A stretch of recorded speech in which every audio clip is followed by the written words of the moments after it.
Chapter 651. Dark and deep fog surged in this space, filled with an aura of despair and deathly stillness. The stars in the sky could be seen flowing above his head, and the primal chaos was boundless. It was as if he had arrived at the legendary end of the universe. Many dark cages were forged from unknown dark divine gold. They were extremely sturdy and floated in the surrounding void, bobbing up and down as divine laws surged. From time to time, purple lightning would strike down, causing the struggling cultivators to groan and tremble nonstop. Not to mention the land sword immortals. Even if they were imprisoned here, they would not be able to escape. This space was incomparably vast, and the surroundings were even more boundless. It was as if they were in an unknown dimension. Everyone looked at the blurry white-robed figure in the distance in despair, terrified to the extreme. They had never thought that the person who had single-handedly caused the final calamity of the sword-profound world would actually be such a young man. This was simply unimaginable. No matter who it was, as long as they knew the truth, they would tremble in fear and feel a chill all over their bodies. In the middle, a dark throne floated. Wuxia sat upright on it. His face was blurry and ancient, exuding the coldness and majesty of a god. His gaze fell and slowly swept across all the land sword immortals imprisoned here. In the end, he nodded lightly. In the past few days, the only remaining land sword immortals in the sword-profound world had been captured by the will of the heavenly Tao and imprisoned here. Other than some fish that escaped the net that could not be sensed, there was almost no one left behind. "Sir, may I ask when this sacrifice will begin?" The black-haired middle-aged man formed by the will of the heavenly Tao was still as tall and sturdy as before. His hair was thick, and his eyes were as deep and vast as the sea. However, in front of Wuxia, he was still incomparably respectful and fearful. After all, his life was in his hands and could be extinguished at any time. He did not dare to hesitate and refuse Wuxia's orders. "Wait a little longer.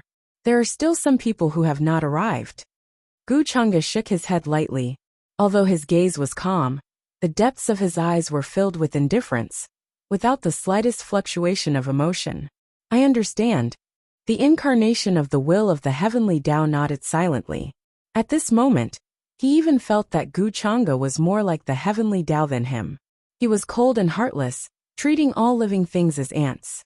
As Wuxia's sleeves trembled slightly, the space in front of him blurred. Then an image appeared. Everything that had occurred in the entire dark sword world was reflected here. Calamities swept through the entire world, causing the heavens and the earth to collapse, the seas and rivers to dry up, and it was a scene of desolation. Stars fell from the heavens, swirling with scarlet fiery light. They continuously smashed into the great earth, creating terrifying craters and cracks. Many cultivators and living beings couldn't escape in time, and were smashed by these stars. In an instant, they were turned into ashes and meat paste, their bodies and souls destroyed. Billions of living beings were wailing in agony as they watched the entire world collapse and shrink, as if it was being clenched by an invisible giant hand, and then slowly closed. The heavens were in tatters, large chunks collapsing and falling off. Divine flames overflowed, spreading towards every part of the great earth. Everything along the way was burned down, turning into ashes. It was a despairing and dark scene.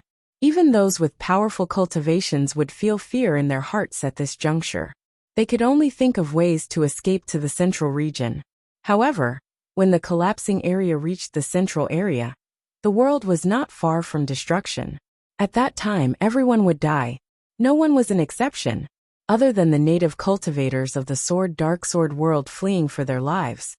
There was also the army of the upper realm that had descended into this world fleeing. Ancient warships transformed into streams of light, speeding through the universe at the speed of shuttling through the universe, avoiding the collapsing void turbulence and the falling stars. The world collapsed, order and rules were broken, and the aura of destruction was everywhere. Among them, the most unsafe area was the outer space. Now the universe tunnel back to the upper realm was closed. Everyone only had one way out, and that was to escape to the central region of the dark sword world. Or rather, to rescue the ancestors of the various races that were trapped somewhere, and see if there was a glimmer of hope for survival. The black fog that drifted over from an unknown place spread out and enveloped many cultivators. Soon, blood spurted out from their mouths and noses, and they quickly shriveled up. It was as if all their vitality, essence, and spirit had been devoured, turning into nutrients for the black fog. Such black fog now enveloped every corner of the dark sword world. It was still surging toward the central area at a terrifying speed, and there was almost no way to stop it. It seems that the only way now is to rescue the ancestors first. Otherwise, we will definitely be trapped in this world and can't return to the upper realm.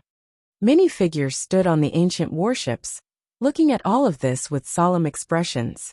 They still did not know Wuxia's purpose. They only wanted to take advantage of the chaos in this world to rescue their ancestors, who were trapped somewhere. After all, only the power of those who had attained the Tao had a chance to find the coordinates of the upper realm, reopen the universe tunnel, and safely return to the upper realm. Wuxia's heart was a little cold, and she ignored the many conversations around her. She looked at the terrifying scene below and felt a lingering fear. This was the process of an ancient world collapsing toward destruction. It was like a terrifying black hole spreading, swallowing everything. All living beings and cultivators were buried in it. Even the ancient ferocious beasts that lived in the deep sea could only let out an unwilling scream before they were swallowed by the void turbulence. The majestic power that belonged to the world came crashing down. Even the stars were as small as dust, let alone living beings. I only hope that he will keep his promise and let us go when the time comes. Otherwise, none of us will be able to leave this place alive. Wuxia sighed softly in her heart. She was not sure if Guchanga would let them go, but following Guchanga's orders was indeed the only way to survive. The place where the ancestors are trapped should be up ahead. When the time comes, I hope that everyone will work together. Soon, Wuxia calmed herself down and said to the powerhouses behind her. The central area of the dark sword world was in front of them, and it was also the area that had not collapsed yet. Countless cultivators and living beings swarmed toward that area, as if they had gone mad, trying to find a chance of survival. Wuxia followed Guchanga's instructions and led the armies of various orthodoxies here. She had already guessed what would happen next, and that was why she felt a chill in her heart. If she had not seen it with her own eyes, she would not have believed that such a ruthless method would be used by the leader of the upper realm's younger generation, the number one person revered by countless young sky prides. At the same time, in the central area of the dark sword world, in a majestic palace, the graceful sword deity, snow sword deity, and the others who were released were also discussing matters with the remaining powerhouses in this world. In this palace, there was a square sword forging platform that was surrounded by all kinds of colorful sacrificial stones that emitted a faint brilliance. A path was vaguely projected, as if it was pointing somewhere. It seems that the rest of the land sword immortals are imprisoned there. If we follow this path, we'll be able to find them. One of the land sword immortals said excitedly. When the graceful sword deity and the others heard this, they nodded and heaved a sigh of relief. It seemed that there was always a way out. Before they deduced that space, they had already prepared everything. Therefore, after they found the path, the mighty army outside the palace rushed over and followed everyone to kill their way there. This was almost the strongest force that could be gathered in the dark sword world. Everyone was determined to fight to the death with the will of the heavenly axiom. After I saw young Master Gu from afar outside the ancient mystic ruins, I haven't seen him since. It seems that he has already returned to the upper realm. Perhaps we won't see him again in the future. In the army, Princess Xiandai and Qing were also there. She looked at the shattered sky in the distance and could not help but sigh, as if she was regretful. 3 days ago, an ancestor of the Nanming dynasty who had been in seclusion for a long time was also captured. Before this, they did not know that the Nanming dynasty had an ancestor who had already entered the land sword immortal realm. Therefore, the Nanming dynasty had mobilized almost all of their forces to rescue the ancestor this time.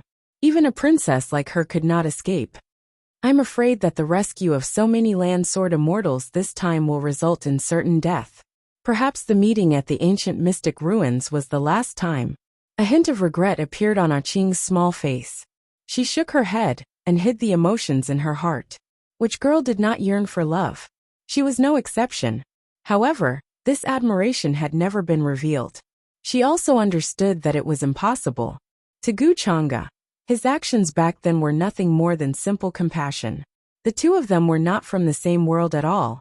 If it were not for that coincidence, they would not have had any interaction. Woo woo woo. The ancient horn sounded. Everyone's heart surged, and their morale was boosted. The great army of the sword mystic world gathered and opened up a path. They followed the path that was deduced to rescue the land sword immortals, who were captured by the will of the heavenly axiom. Graceful sword immortal, snow sword immortal, and the others led the way in front. This was a terrifying force that could not be underestimated. Even the sky was trembling. The vast army covered the sky and the sun, sweeping through everything. The number was not in the trillions, but there were definitely hundreds of billions. Kill! Endless roars came from afar. They contained endless killing intent that seemed to penetrate through the past and present, washing everything. The vast and mighty army finally killed their way to this place. They broke through the scene and saw the depth and darkness of this place. Dark cages floated in the air, densely packed. The laws and order interweaved, trapping all the land sword immortals who were captured. In the surroundings of this space, clusters of dark divine flames burned. It was incomparably terrifying, wanting to refine the figures in the cages. What? Everyone was shocked. They stood there in a daze, unable to believe all of this. Snow sword immortal, graceful sword immortal, and the others turned pale. Their bodies were covered in cold air, and they could not help but tremble. They felt as if they had fallen into a terrifying trap. Is it finally here? In the dark and deep space, Gu Chang'e sat on the throne. Looking at the scene in front of him, a faint smile appeared on the corner of his mouth. And as his voice fell, from the depths of this space, there was a heavy cracking sound. Terrifying chains pierced out, directly piercing through everything. Then these chains spread out. Each one was as thick as a mountain ridge, as if they were made of supreme immortal gold. They were of different colors, and flickered with a faint immortal light. They wrapped around the world in all directions, as if they wanted to absorb the origin of this world. My lord, shall I make my move too? Seeing this, the true will of the heavenly path trembled and hurriedly cupped his hands. He understood that Gu Chang'e was beginning to extract the origin of this world, planning to sacrifice this world. All living beings would become nutrients. The maturation of the origin of a world was extremely difficult. Even he had to go through a lot of trouble to find such an opportunity. He planned to take advantage of this opportunity to break the seal and condense the origin of the world, taking the final step. However, he did not expect that all of this would be a wedding dress for Gu Chang'e. Do it, Gu Chang'e said indifferently. There was no fluctuation of emotion in the depths of his eyes. He was only condensing the origin of the world. As for the matter of sacrificing this world, it had nothing to do with him. Therefore, even if there was a great reason, it would only fall on the will of the heavenly path. Once the origin of the world was in his hands, erasing the will of the heavenly path was just a small matter to him. The calamity had descended, and the cycle of reincarnation of heaven and earth was just following the order of the rules. After countless years, this world would be reborn from chaos, and everything would be reborn. After all, this was reincarnation. Since that's the case, then let's begin. I've been waiting for this day for too long. Hearing this, the will of the heavenly path's face revealed a sinister look.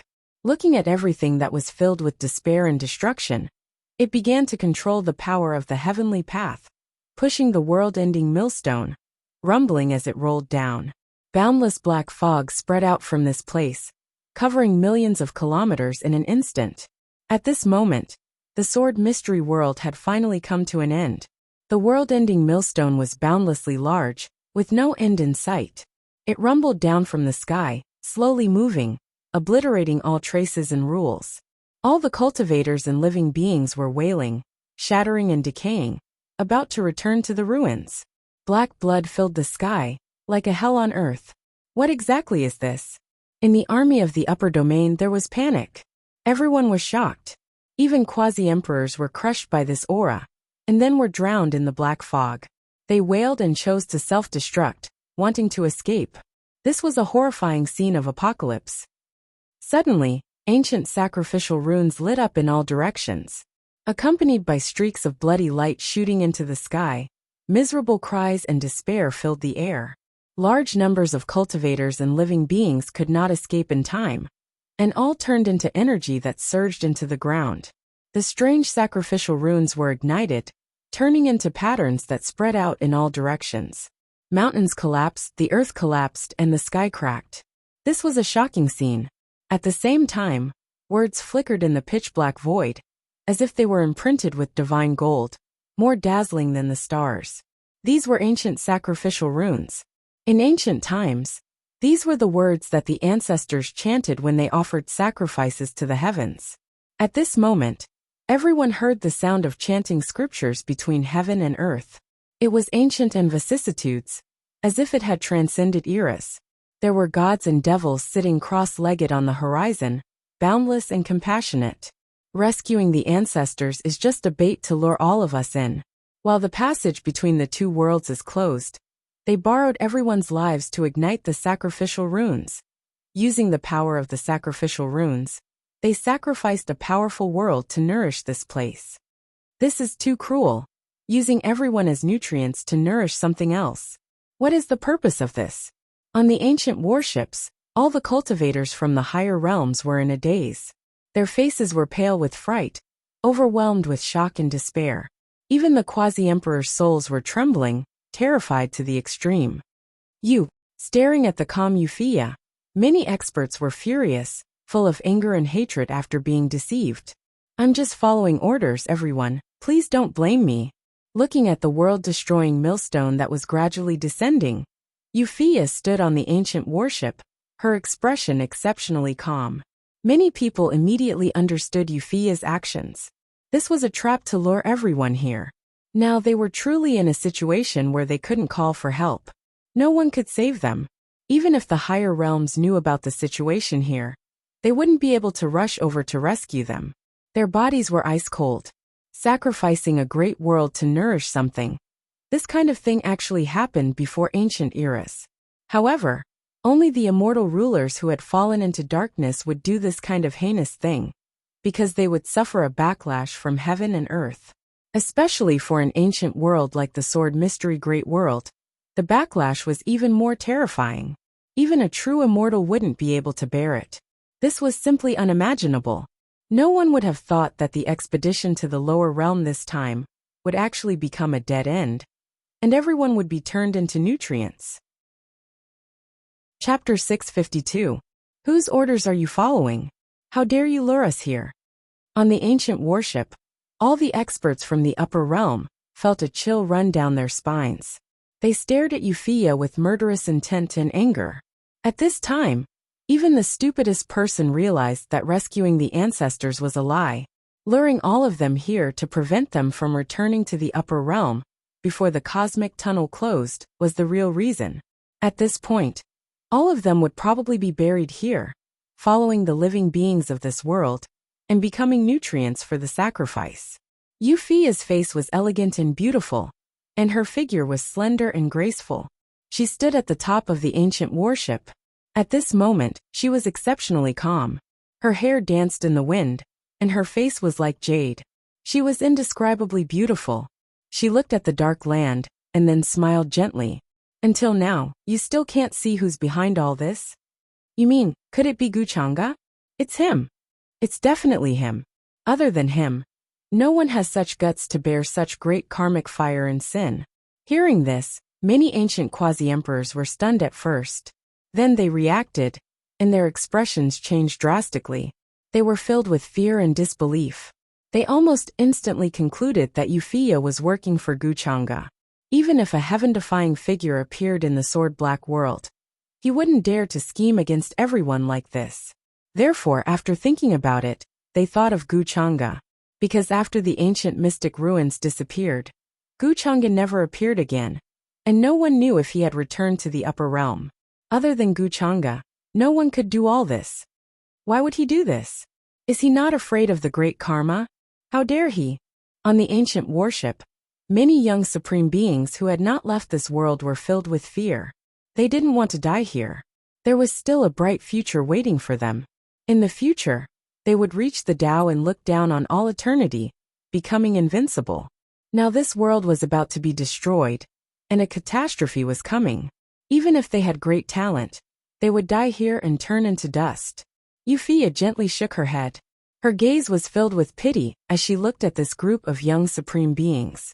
Even now they still couldn't figure it out. This wasn't a question of whether they dared or not. It was just that the two of them were no longer on the same level.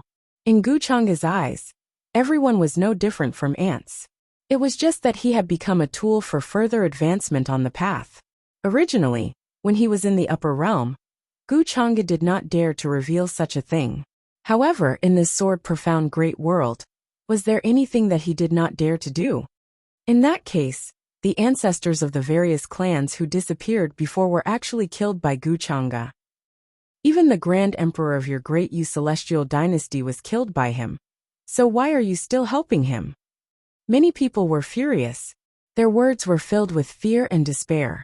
They couldn't understand Wuxia's actions at all. She didn't care about such a huge grudge, and even obeyed Guchanga's orders to lure the various orthodoxies' armies here. What were his intentions? However, Wuxia was not in the mood to answer them. She raised her head and looked at the sky. The terrifying and vast aura of destruction was slowly descending. Countless runes rushed out from the surrounding ancient warships and turned into surging energy in an attempt to resist, but it was futile. Everything was collapsing and disintegrating quickly. Countless runes were being obliterated.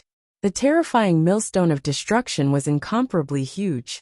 It spanned between heaven and earth, and was entwined with billions of red rays of light as it slowly crushed down. The void collapsed.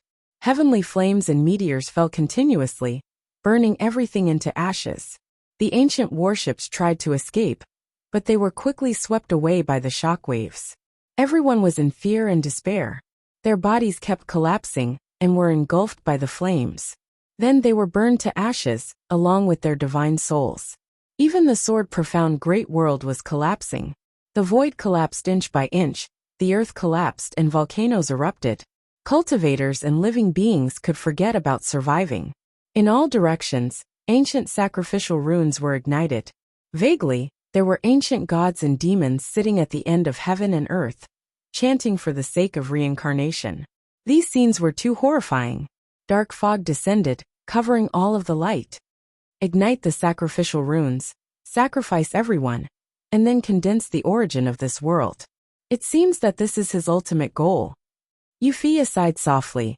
She watched as the ancient warships around her collapsed quickly. The light shield was fragmented, and then shattered like broken eggs. This kind of power was not something that could be stopped by a human. Perhaps only a true immortal could resist it. What is this place? At the same time, in that deep and dark space, the mighty army of the profound great world arrived. They broke through all the obstacles and finally saw this place. However, when everyone saw those terrifying dark cages, they were stunned. They could not help but tremble. Their bodies were cold, and they were terrified to the extreme. As far as the eye could see, the dark cages seemed to be suspended in the deepest hell. The surroundings were filled with a destructive aura. Black fog surged, and the end could not be seen. It made one's heart palpitate. That is a Grandmaster of my Kongshan Mountain. He was captured and brought here. Grandmaster, I have come to save you. In the army, a middle-aged man wearing a Taoist robe said with a trembling voice. He recognized the figure imprisoned in the cage not far away. It was a Grandmaster who was taken away by the red chains that fell from the sky a few days ago. His cultivation had already stepped into the immortal of the land for many years, and he had been in seclusion all this time. But now that figure was as thin as firewood. His body was surrounded by black divine flames. He let out a silent, miserable howl, and his eyes were filled with incomparable despair and fear. In addition, in the surrounding cages, everyone gradually saw familiar figures. Even the expressions of graceful Immortal, Snow Immortal, and the others changed. They saw many of their old acquaintances who were now suffering from torture and were in a daze. This place was like the legendary Nine Nether Hell, filled with despair and destruction. Everyone trembled with fear. These cages can't be broken. There are terrifying restrictions on them. Seeing this, someone tried to go forward and rescue the many sword immortals of the land imprisoned in the cages. However, before they could get close, they were struck by silver lightning from the depths of the darkness and turned into ashes. They did not even have time to scream. Graceful sword immortal and the others were all shocked. They hurriedly told everyone to stop, not daring to touch it again. Even the sword immortals of the land, who were imprisoned, were unable to escape. As people from the outside world, they probably had no way to escape. Then what should we do? Are we just going to watch as the seniors are trapped inside and suffer? Princess Xiandai saw her own ancestor in a dark cage. He also had a miserable appearance. She could not bear it, and could not help but ask. Forcefully opening it is definitely not possible. Since they were captured by the will of the heavenly Tao back then, there must be a way to save them. Right now, the most important thing is to find the location of the will of the heavenly Tao and destroy or seal it. Snow Sword Immortal lightly shook his head, indicating that Princess Xiandai, Qing, and the others should not be anxious. Seeing that her master had already said so, Princess Xiandai did not continue asking. However, for some reason, she felt uneasy in her heart. Although all the forces and experts that the Sword Profound Great World could gather were gathered here. However, that feeling of danger and uneasiness always lingered in her heart, unable to be erased. I heard that you are looking for my location? Right at this moment, in the depths of this serene space, a cold and terrifying voice suddenly sounded out, bringing with it the might of the heavens. The void trembled as vast and mighty silver lightning descended from the sky. It was like a world-destroying dragon that wanted to engulf the world. A tall and cold figure appeared. His black hair was thick and his eyes were deep. His body was surrounded by a blurry world light, as if he was a god that was respected by all. He walked out from the sea of silver lightning. The terrifying aura caused everyone's expression to change, and they were about to suffocate. Formed from the will of the heavenly Tao. During this period of time, Yi Jianxian had flipped through many ancient books, so he was able to determine at a glance that the figure in front of him was definitely the will of the heavenly Tao that they had been bitterly searching for. In the beginning, they had placed their hopes of resisting the heavenly demons on him. However, they never thought that the will of the heavenly Tao was even colder and more terrifying than the heavenly demons. It actually planned to destroy the world and destroy this world. It's this person who tried to destroy this world that once gave birth to countless cultivators. The expressions of the other Earth Sword Immortals also became serious, as they stared fixedly at the figure that had appeared. As long as we destroy him or seal him, everything will return to its original state. Someone growled, deep hatred appearing in his eyes. Everyone's eyes were filled with hatred and anger. Their killing intent soared, as if they wanted to shatter this world. They didn't know why the will of the heavenly Tao wanted to destroy all of this, and they didn't want to know. To them, it was the person in front of them who wanted to destroy their home, destroy their family and friends. The reason why the current Sword Profound Great World had become like this was because of the person in front of them. Lowly ants, becoming the nourishment and sacrifice of this world is your last honor, yet you still want to resist. The will of the heavenly Tao swept across everyone with a cold and detached expression, completely different from the fearful expression he had when he was in front of Gu Chang'e. Even those who had achieved the Tao were only SOSO in his eyes, not to mention the group of Earth Sword Immortals in front of him. They were no different from ants. Since the ancestors were able to seal you, we can do the same. Don't underestimate us. Evil will not prevail over good. Man will prevail over the heavens. A veteran Earth Sword Immortal shouted in a low voice. His entire body shone brightly as sword chi clanged. There were at least 10 million of them, as they slashed towards the will of the heavenly Tao, wanting to fight to the death with him. Kill. The rest of the Earth Sword Immortals also shouted angrily, as they turned into streams of light, and charged forward. A vast killing intent swept through the entire space like a vast ocean. Our bodies contain special powers. As long as we work together, we can definitely defeat the heavenly Tao.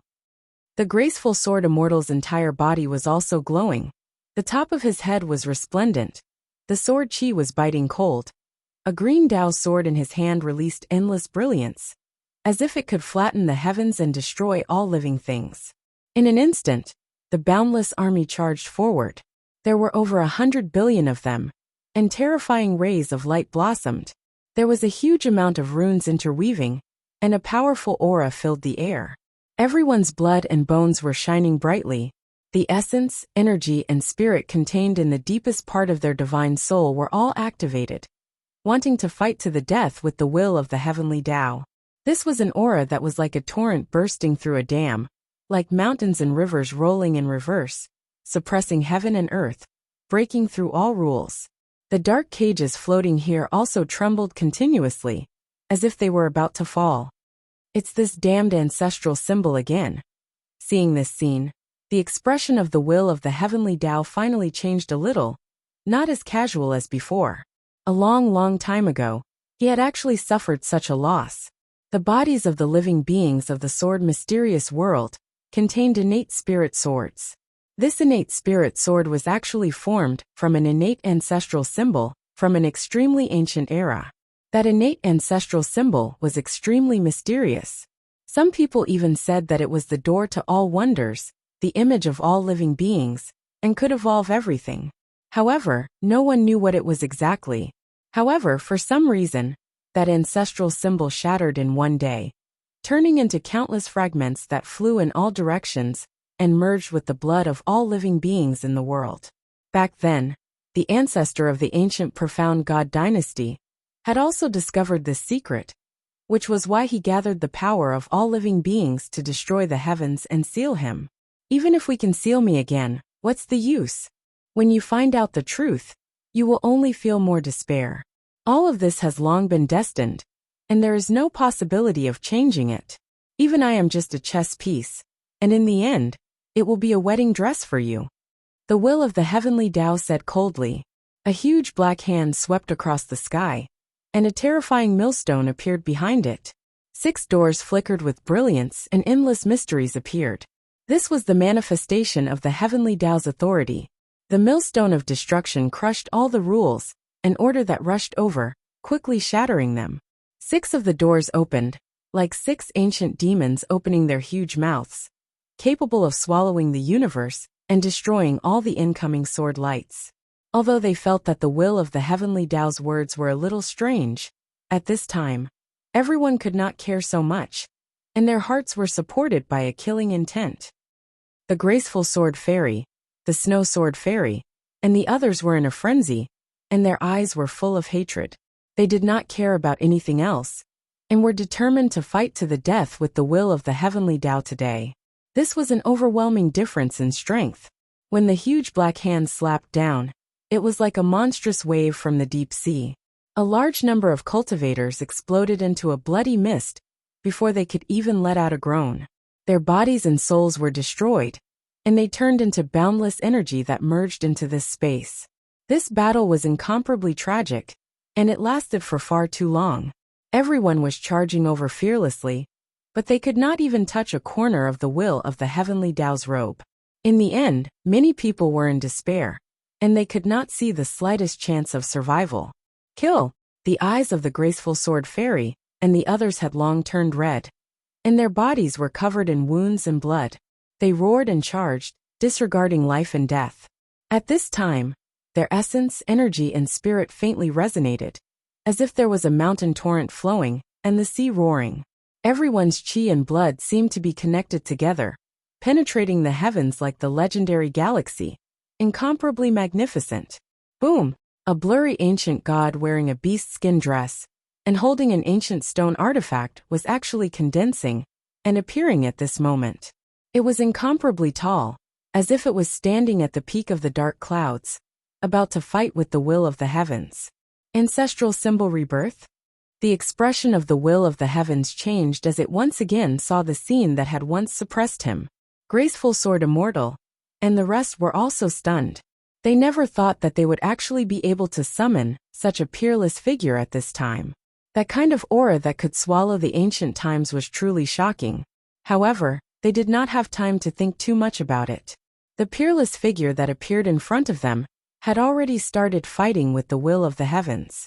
In just an instant, an even more terrifying shockwave swept over, directly piercing through this space, allowing them to see the tragic scene of the sword-profound great world in the outside world. Countless sacrificial runes lit up everywhere. All of the living beings and cultivators that had died turned into surging energy, becoming sacrifices for this world. So the power that sealed the will of the heavens came from here. It seems like this is the key to the origin of the world. The so-called sacrificial offering is just a primer. Gu Chang'e stood in the deepest part of this space, watching everything from afar. His expression did not change at all. In his opinion, this peerless figure that had been condensed was clearly the origin that permeated all parts of this world. In the next moment, he raised his palm and slammed it down. Immediately, a vast sound of the world reverberated, covering thousands of miles. Wang! Chains as thick as mountains stretched across the heavens and earth, passing through this universe, as if they were rooted in the deepest part of this world. Towards the end, dazzling and resplendent runes began to appear on the surface of these chains. Balls of rules and order turned into brilliance, and were wrapped up by them, being absorbed from all over the world. Above all of the chains, there was a ball of misty light. It was only the size of a fist, but there was a majestic aura like that of a world surging and fluctuating, able to crush everything. The embryonic form of the world's origin, but it's still lacking. Perhaps this is just right. Gu Chang'e looked at the misty light above the chains and gently shook his head. Then he took a step out of this space. As he walked, a deep and dark path extended out, swallowing up the many dark cages on both sides. The many figures imprisoned within were instantly swallowed up, leaving nothing behind. Vast amounts of energy were guided by the sacrificial runes and converged here. In the depths of this space, the peerless figure that was fighting with the will of the heavens was also affected by this dark aura at this moment. His figure became blurry and could not continue to condense. Not good. The moment he sensed this aura approaching, the expression of the will of the heavens immediately changed. There was some anger and unwillingness. You promised me that as long as I work for you, you will not erase my intelligence. He immediately understood Gu Chang'e's intentions. His face was almost twisted as he stared at the depths of the darkness, revealing fear and anger. Everyone in the sword mystery world, including the sword fairy Yi and the snow sword fairy, looked at this scene in shock, completely unable to understand what had happened. Why would the will of the heavens, who was fighting with this peerless figure, let out such a voice of despair and unwillingness? Such a voice truly caused them to tremble in fear.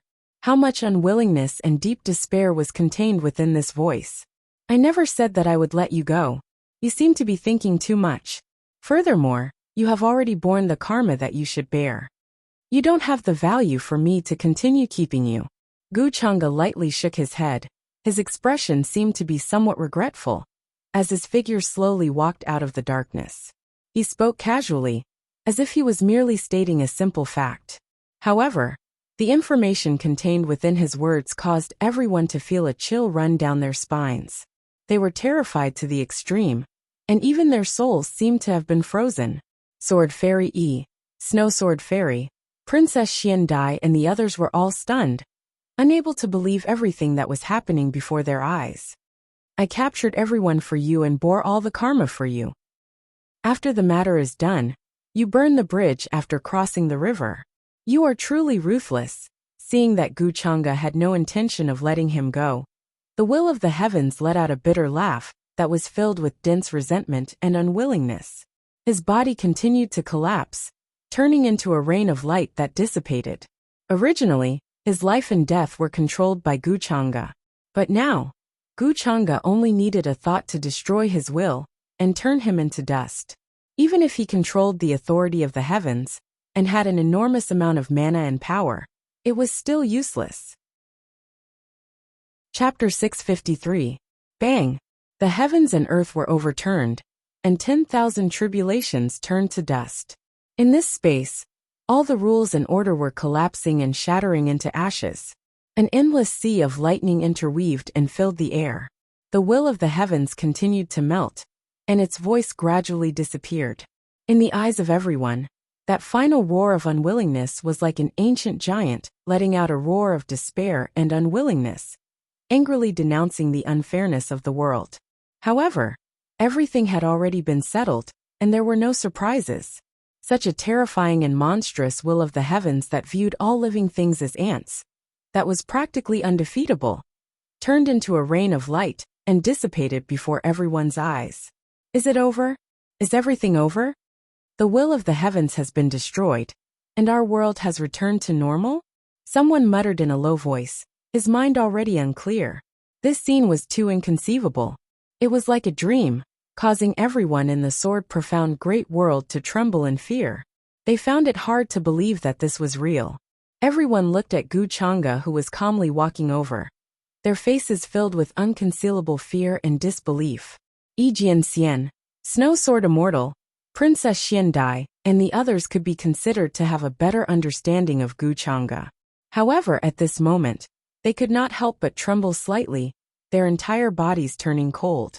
This feeling was even more terrifying than facing the will of the heavens. If not for Gu Chang'e's sudden appearance, they would not even dare to imagine it. All of this was actually controlled by Gu Chang'e from behind the scenes. Even the will of the heavens was nothing more than a pitiful chess piece in his hands. Now that the value of this chess piece had been exhausted, it was heartlessly abandoned by Gu Chang'e. So the reason why young Master Gu let us go back then was for this day? Yi Jianxian, Snow Sword Immortal, and the rest had bitter expressions on their faces, as they thought about the scene when they were imprisoned in the extraterritorial demon dungeon. At that time, he had kindly thought that it was because Gu Chang'e was merciful and did not want to kill anymore. But he never thought that all of this was within Gu Chang'e's control and plan. The reason why he let them go was so that they could lead the army here and become the sacrifice. Everyone was his pawns and tools. Looks like you guys aren't stupid. What, even now, are you still thinking of resisting? Gu Chang'e gently shook his head. His expression was calm, without the slightest fluctuation of emotion.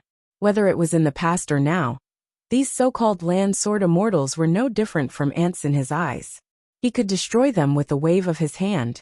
There was no need for him to stand in the same world as them and talk about principles.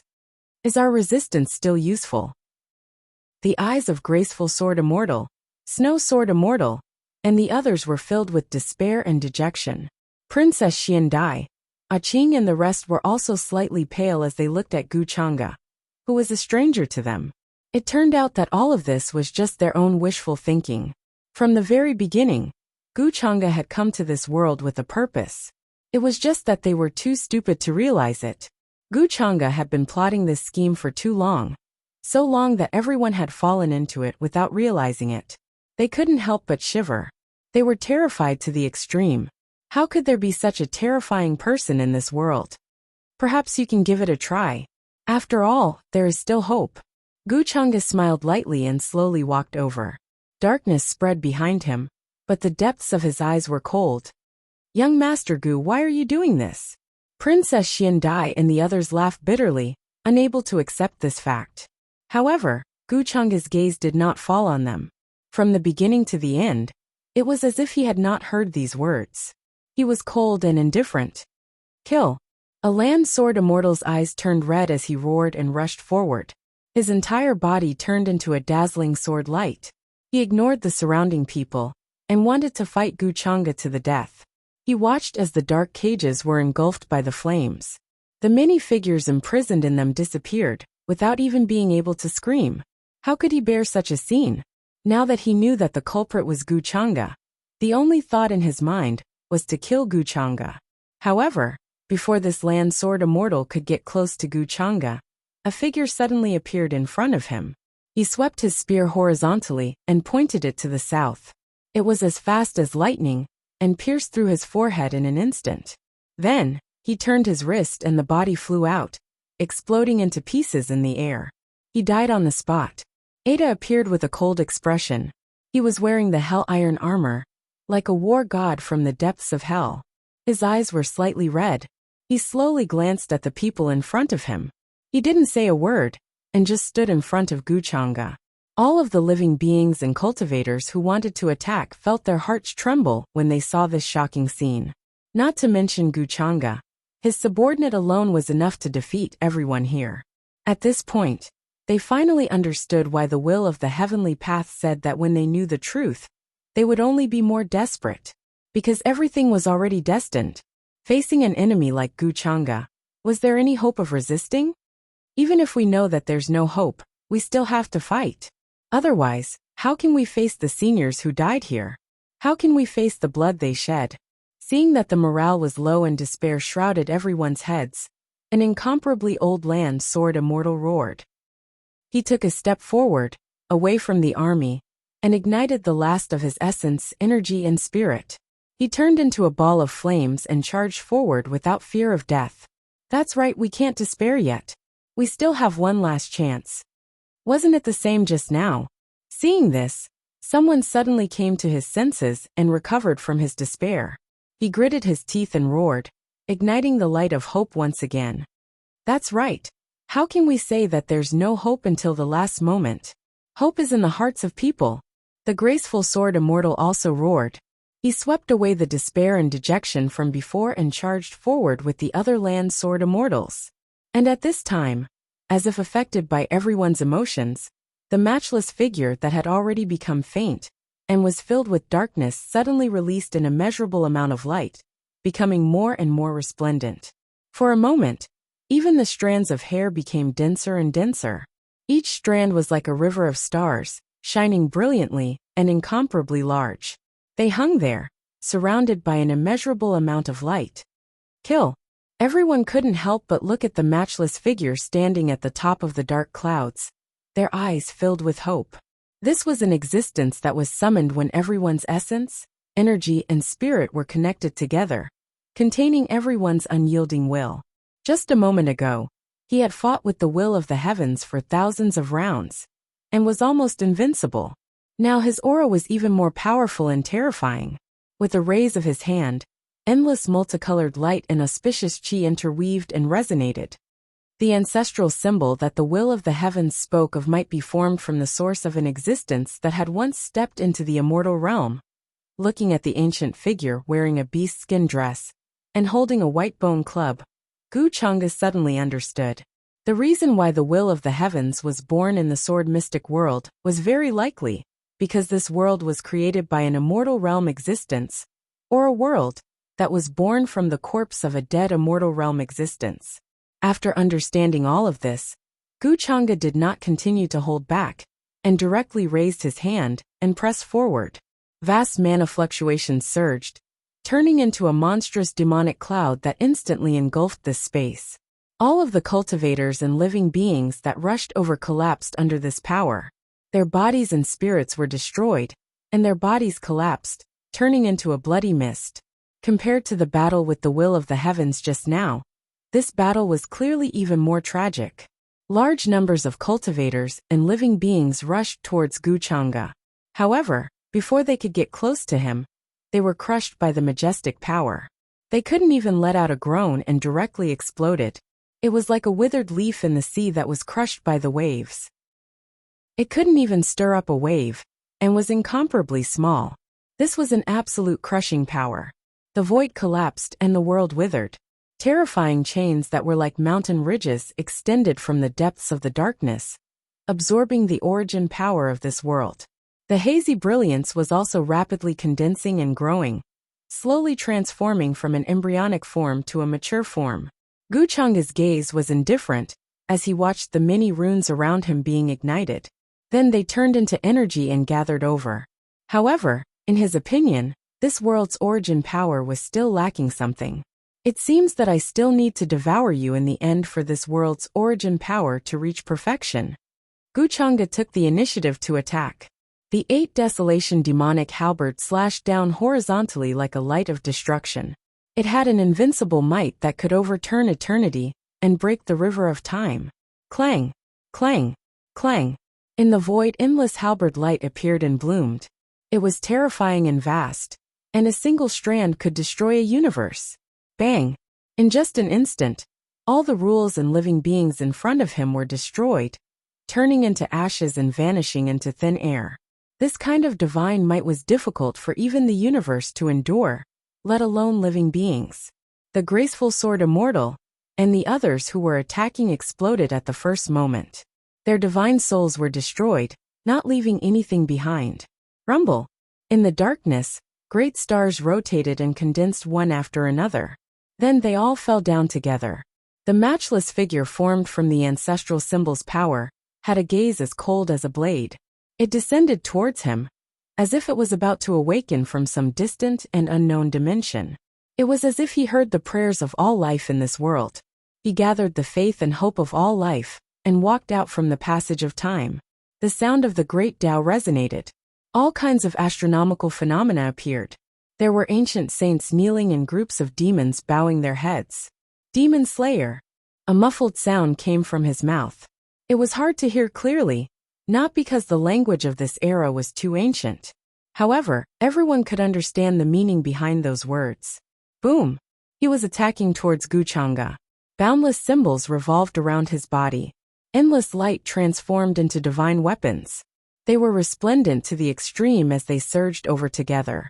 This was the might of the great apocalypse.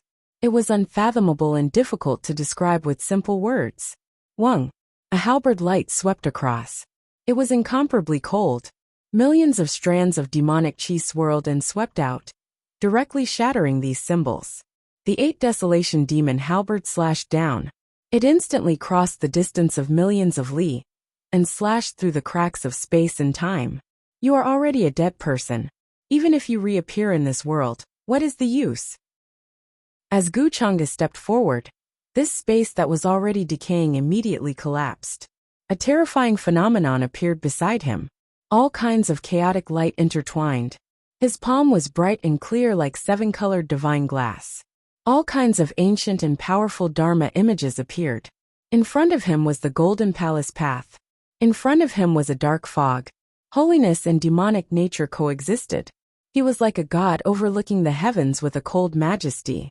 However, the figure formed by the ancestral symbol was equally terrifying. All kinds of ancient strange beasts seemed to appear under his feet. He reappeared in this world and let out a world-shattering roar. He stretched out his claws and flapped his wings, attacking Wuxia. As expected, it is the aura of the immortal Tao domain. Wuxia softly muttered to himself. Facing this kind of existence who stepped into this realm countless years ago, he didn't use many Tao tools. There was definitely not a single level difference between this level of experts and those who had achieved the Tao.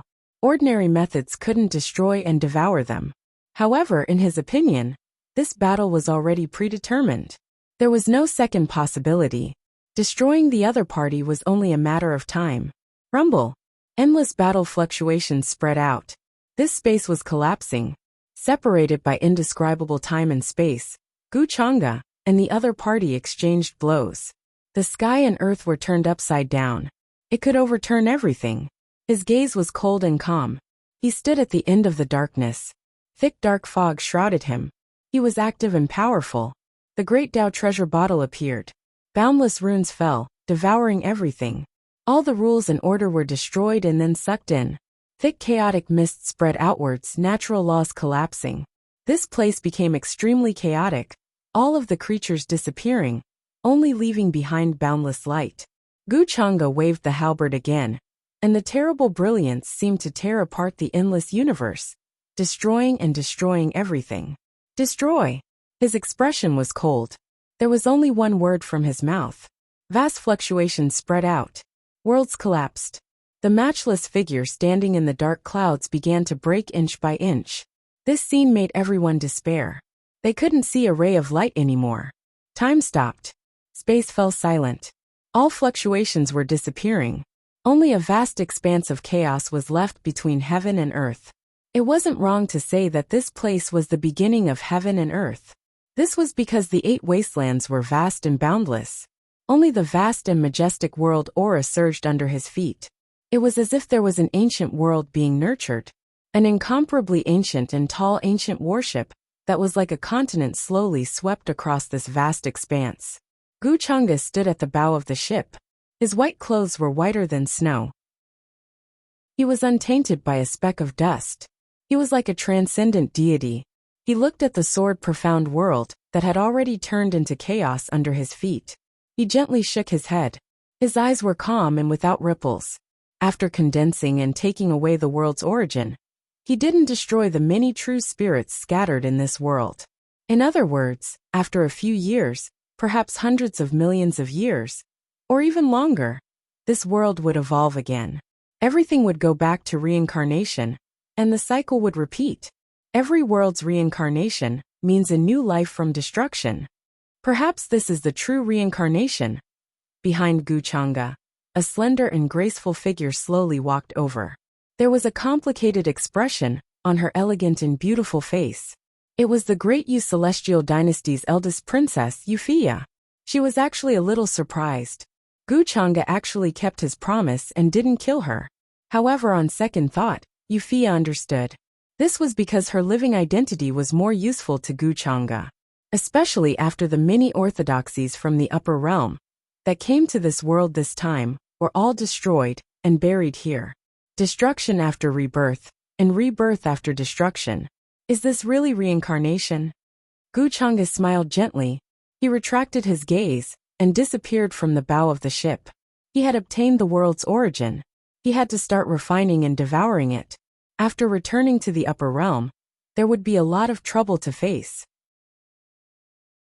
Chapter 654.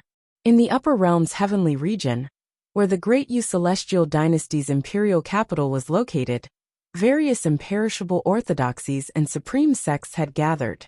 Unknowingly, the smell of war filled the air. Swords were drawn and bows were on the verge of breaking out. Everyone was trembling in fear, feeling extremely uneasy. Buzz!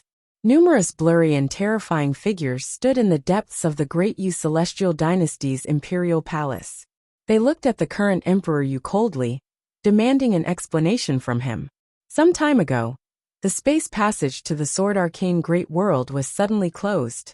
Many cultivators guarding there tried to reopen the Great Universe Passage, but they all failed.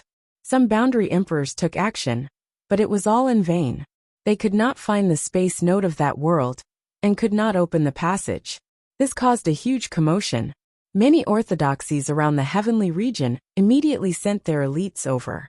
This was because their enlightened patriarchs and the current generation's successors had already gone there. If they were trapped in that world, it would be difficult for them to escape. To them, that was an immeasurable loss. Just as the various forces were discussing how to open the spatial passage, a terrifying piece of news that shook the entire world suddenly spread. The soul lamps left behind by the various forces' patriarchs, when they descended, were extinguished. Their auras disappeared and they died in that world. This news shook the entire heavenly region. Whether it was ordinary cultivators or disciples of the major orthodoxies, they all trembled in fear and disbelief. In this era, enlightened patriarchs were already at the peak of existence.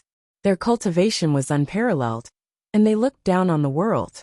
To put it bluntly, as long as a force had an enlightened patriarch, they would not have to worry about it for millions of years. No one would dare to provoke them. However, such a powerful existence had actually lost his life in a crusade against a lower realm, and it was not just one person, but all of them. What exactly was hidden in that great world? What kind of terrifying dangers did it contain? This news was too shocking. Everyone who heard the news widened their eyes, wondering if they had heard wrongly. After that, the authenticity of this news was confirmed. Not only did the enlightened patriarchs who descended to that world die, but the rest of the army that went with them were also annihilated. Like a stone falling into the deep sea, no news was sent back. Without a doubt, this news caused the various orthodoxies to be furious. Many elites immediately rushed to the great Yu Celestial Dynasty to ask for an explanation. After all, the entrance to the Great World was discovered by the great Yu Celestial Dynasty. That location was also within the great Yu Celestial Dynasty. It could be said that the great Yu Celestial Dynasty was to blame for such a huge incident.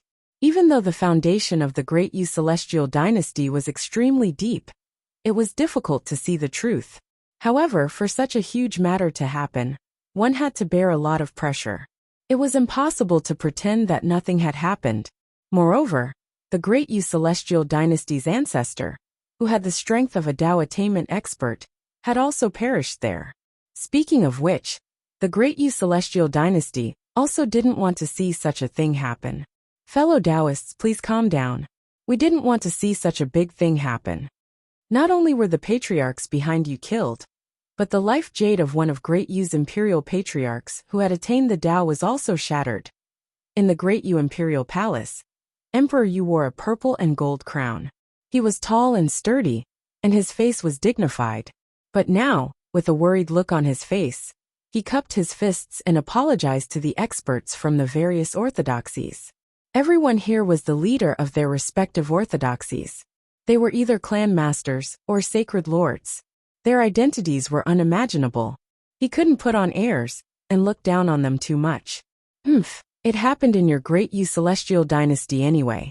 Back then, it was also Great Yu that spread the news that a great world was about to appear. Now that such a big thing has happened, your Great Yu Celestial Dynasty can't escape the blame. An ancient being from the Heavenly Emperor Mountain said with dissatisfaction. One of his most promising descendants was also in the army heading to the Sword Arcane Great World. Now that he had perished there, his heart was bleeding. All the efforts he had put in to nurture him had turned into a drop of water that flowed down the drain. How could he be satisfied? The other experts from the various clans also had ugly looks on their faces.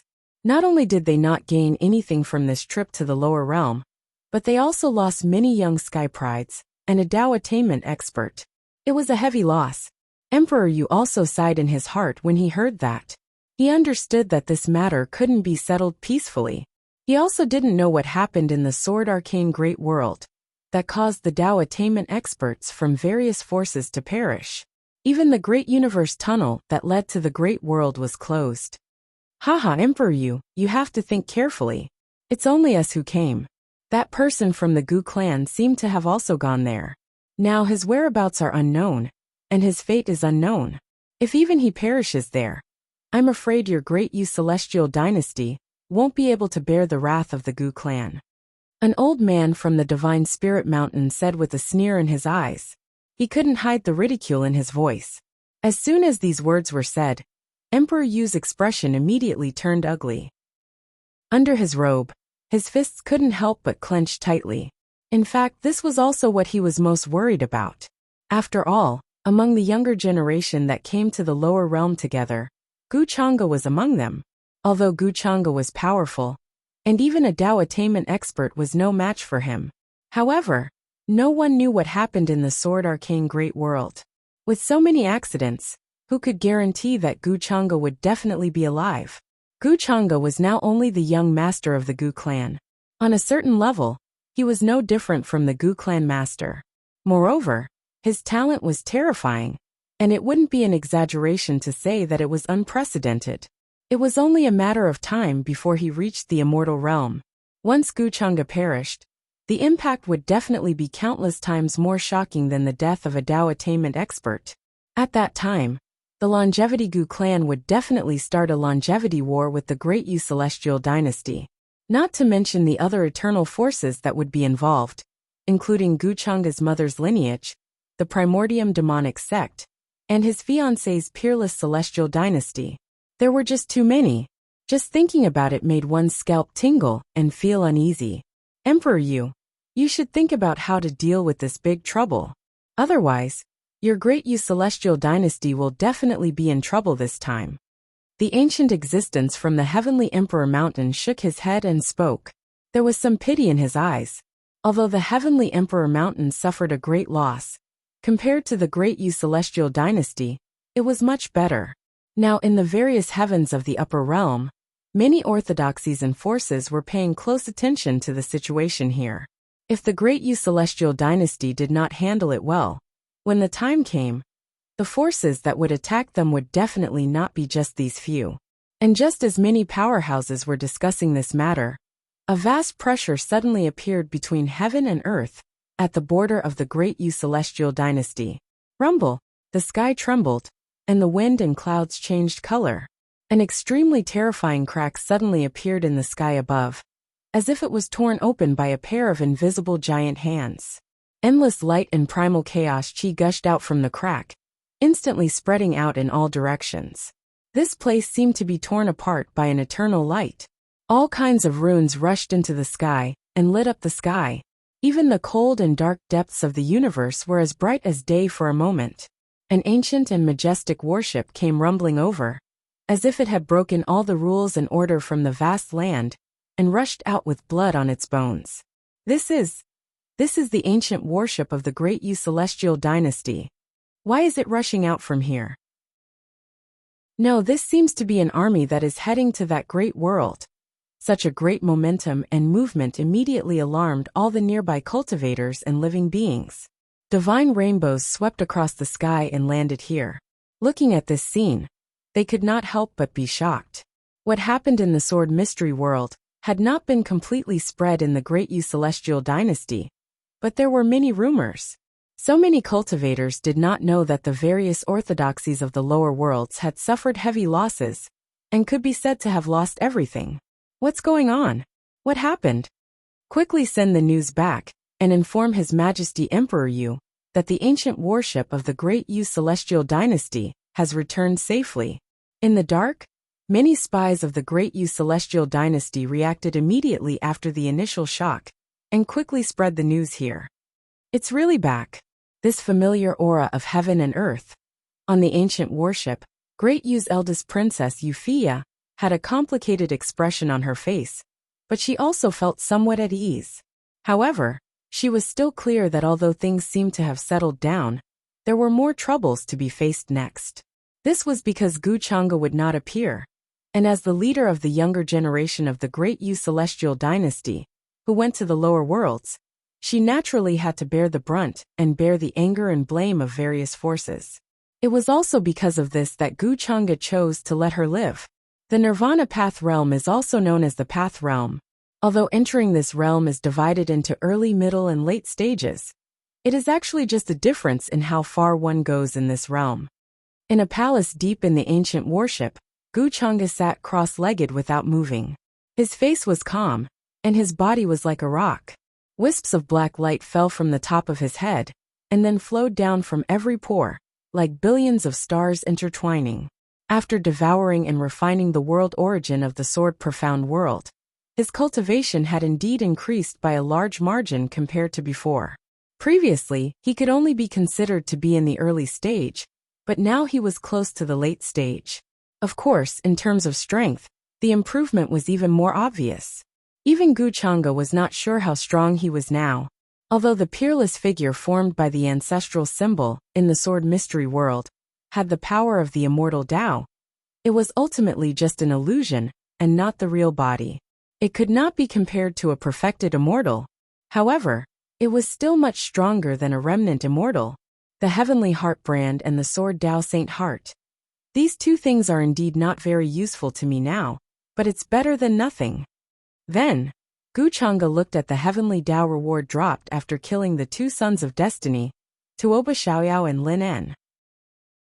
He opened the Heavenly Tao treasure chest to check it after leaving the Sword Mystery World. The Heavenly Heart brand was something similar to the Heavenly Tao mark. It was golden and extremely misty, and needed to be used in conjunction with an ownerless small world. It could be used to refine that world into one's own world incarnation, and wield the authority of the Heavenly Tao. However, it was still extremely useless to Gu Chang'e. He planned to give this item to Yu Mingkong when he had the time.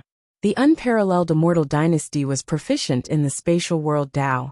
Its use in this aspect could be said to be unique in the upper realm.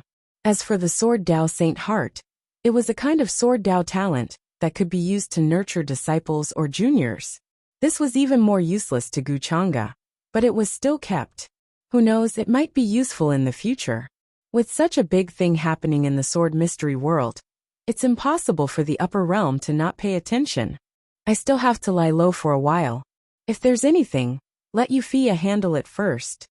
Gu Chang'e put away the two items, and came to the ancient warship, looking down. They were now in the Great Yu Immortal Dynasty, and would be able to return to the imperial capital soon. There were a total of 5 people who had attained the Tao in the sword mystery world, involving 5 imperishable great sects and orthodoxies. Therefore, if this matter was not dealt with properly, it might lead to a longevity war. After all, the fall of those who had attained the Tao is a big deal for any faction. I can take advantage of this opportunity to let Yu Tianzheng make his move. It's time for the Great Yu dynasty to change masters. Many thoughts flashed through Gu Chang's mind, and his eyes suddenly became extremely deep. At this time, in the Great Yu dynasty, there were definitely powerhouses from various factions gathered. If the Great Yu dynasty's emperor fell at this time, what would happen? Presumably, no matter who it was, they would immediately suspect the various forces. At the same time, in the imperial capital of the Great Yu dynasty, Emperor Yu, who was discussing this matter with the powerhouses of various factions, was also the first to know that the ancient warship of the Great Yu dynasty had returned safely. He was stunned at first, then after a moment of shock, he was in deep disbelief and could not believe it. What? The ancient warship of the Great Yu dynasty has returned safely. The powerhouses of various factions beside him naturally heard this, and their expressions suddenly changed. Some were shocked, some were angry, and some were suspicious.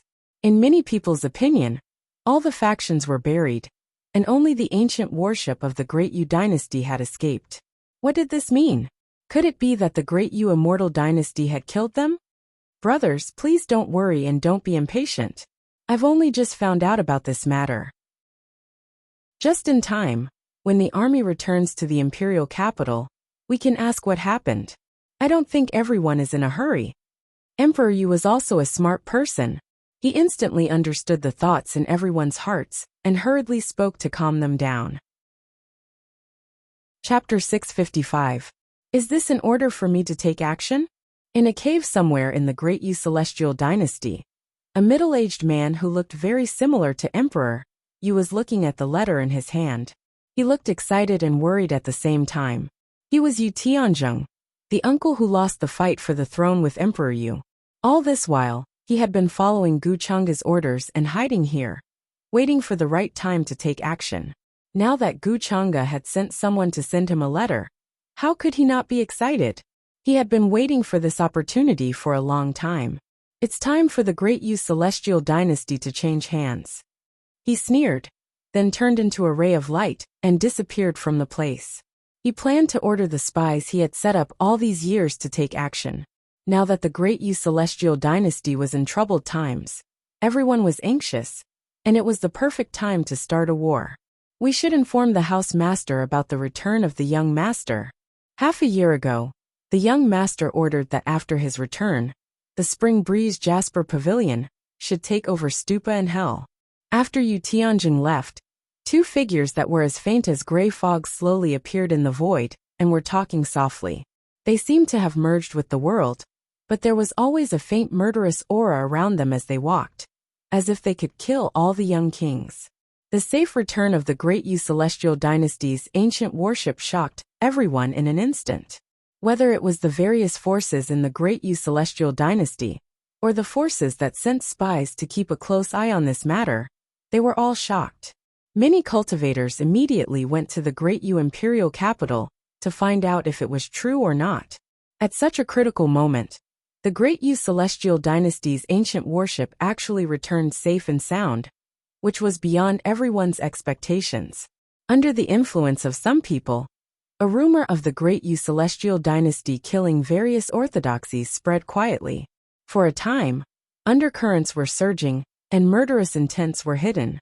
In the Great Yu imperial capital, many armies received orders and rushed from various places to guard and patrol the area. Now that it was troubled times, no one knew if a great war would suddenly break out in the imperial capital. Before the experts from various orthodoxies arrived, there was a fluctuation of Tao attainment artifacts that had awakened, and it shocked countless cultivators. Rumble! An ancient warship covered in blood and bones rolled across the sky, its flag fluttering in the wind as it slowly landed in the depths of the Great Yu imperial capital, attracting the attention of all parties. It seems that the rumors are true. The ancient warship of the Great Yu imperial capital has returned safely from that world. But this is the only one left. What kind of dangers does that world contain? It actually caused so many people to die tragically. Even those who had attained the Tao were not spared. The imperial capital of the Great Yu dynasty occupied an area of 1,000,000 miles, standing tall like an ancient divine mountain. Mist rose from it, and colorful clouds curled around it. It was brilliant and dazzling. Flying waterfalls, spirit springs, immortal mountains, incomparably grand and majestic. Within the many pavilions and halls, many cultivators and living beings watched this scene with different emotions. Some were alarmed and uneasy, while others were gloating. According to the news, Gu Chang'e also went to that world. Do you think he died there? In a pavilion, many young geniuses were having a small gathering. There were people from all different clans. Their bodies were surrounded by precious splendor, and they were all quite extraordinary. Among them, one of them had a strange expression, as if he had thought of something. He couldn't help but laugh softly, and then asked. At this time, mentioning this in such a way seemed to be gloating. If others heard it and spread it, they might even offend Gu Chang'e. However, this was what everyone was thinking. If Gu Chang'e really died in that world like the other Tao attainments, it could be considered a blessing for all the young people. All these years, Gu Chang'e was like a terrifying demonic mountain that stretched across the heads of this generation of people. Even the ancient freaks who were born were pressured by him to the point that they couldn't breathe and couldn't see a trace of hope. It was completely sad to be in the same world as such a person. They didn't even have the qualifications to be a foil. You underestimate young Master Chang'e too much. When he was in the 8 Desolates 10 regions, he alone suppressed the Tao attainments of that world so much that they didn't dare to leave the city. He will die in such a lower world? It's simply the biggest joke in the world. You haven't seen that scene with your own eyes, so you have no idea how terrifying he is. If you ask me, even if everyone dies in that world, nothing will happen to young Master Chang'e. However, upon hearing this, another young woman suddenly shook her head and sneered. She was very disdainful of the person who asked just now. When the upper world was fighting in the 8 Desolates 10 regions, she happened to be among them.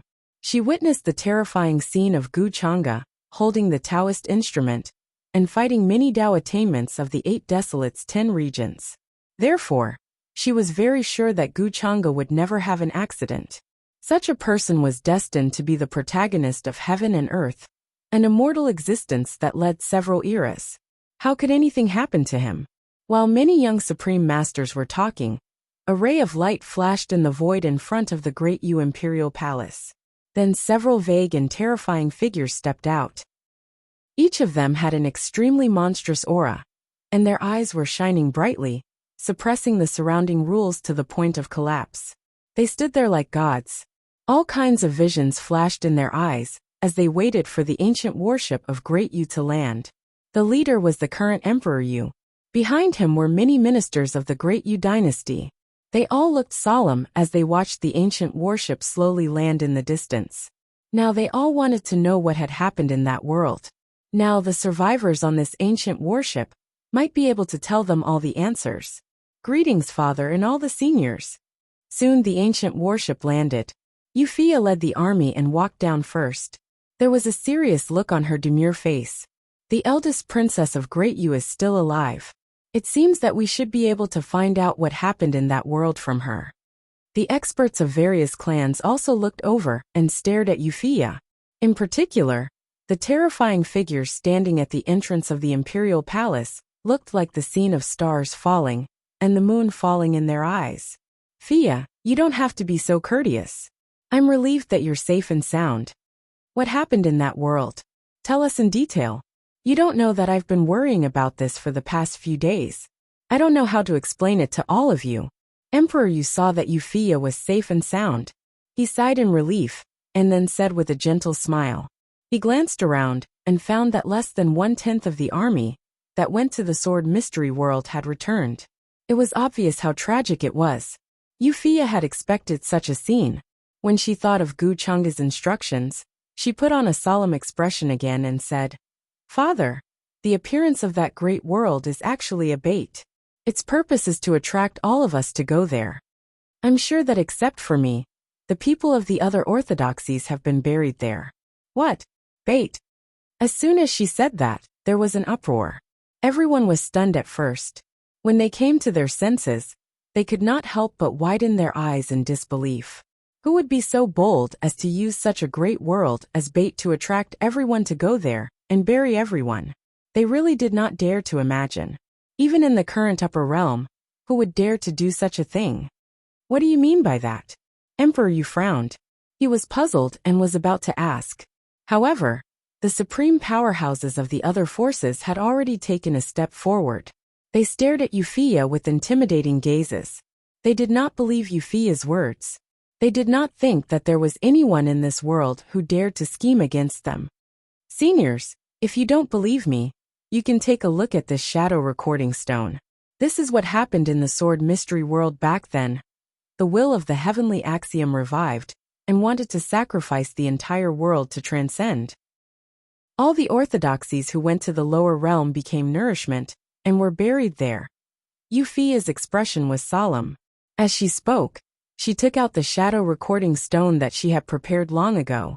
The many powerhouses present only needed to take a look to know whether the image in the shadow recording stone was real or fake. She had already thought of other explanations and did not leave any loopholes. The will of the heavenly axiom revived and planned to transcend. Hearing this, the expressions of everyone present turned cold. Their bodies trembled as they understood that this was not a small matter. Especially the supreme powerhouses of the various clans. They were experienced and knowledgeable, and knew how terrifying the will of the heavenly axiom was. So that's the reason? Emperor Yu did not think that his daughter would lie, and his expression became incomparably solemn. At that moment, they picked up the shadow recording stone in Euphia's hand, and carefully investigated what happened in it. Then they all widened their eyes and gasped.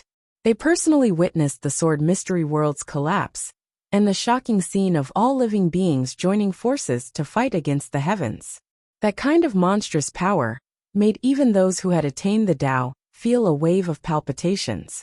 Some trembled from the bottom of their souls. This kind of power, even from the image at that time, makes one's heart palpitate. It shouldn't be wrong. The heavenly axiom of that world actually had such plans. It's not strange that the various forces would be buried there because of this. After the supreme powerhouses of the various clans saw the image, they were all silent for a long time. They were shocked. They were very sure that the will of the heavenly axiom of that world had definitely touched the threshold of the immortal realm. If they were to transcend, it was very likely that they would threaten the upper realm. To put it bluntly, even they did not have the slightest chance of survival in the face of such a terrifying will of the heavens. Begging for fresh flowers 0-inch after descending to the lower realm. Who would have thought that there would be such a huge trap waiting for all of us? Then, seeing that no one was doubtful about this matter, Euphia sighed again, and began to narrate the many details of what had happened. Guchanga did not mention these things, but she still thought of a way to cover up all traces. However, from beginning to end, Guchanga had always been a behind-the-scenes existence. Even the will of the heavenly Tao had become a wedding dress for his disciple. Therefore, she didn't need to think too much about how to cover it up. In the end, how did you all escape? Then there were some supreme beings who were confused, asking with puzzled eyes. How did Euphia and the others manage to escape safely, tear open the great universe tunnel, and return to the upper realm? There were many doubtful points in this. Emperor Yu originally heaved a sigh of relief, because he knew that this matter had nothing to do with the great Yu celestial dynasty. But when he heard this question, his heart still tightened. In fact, he also wanted to know how Euphia and the others managed to escape from that dangerous place.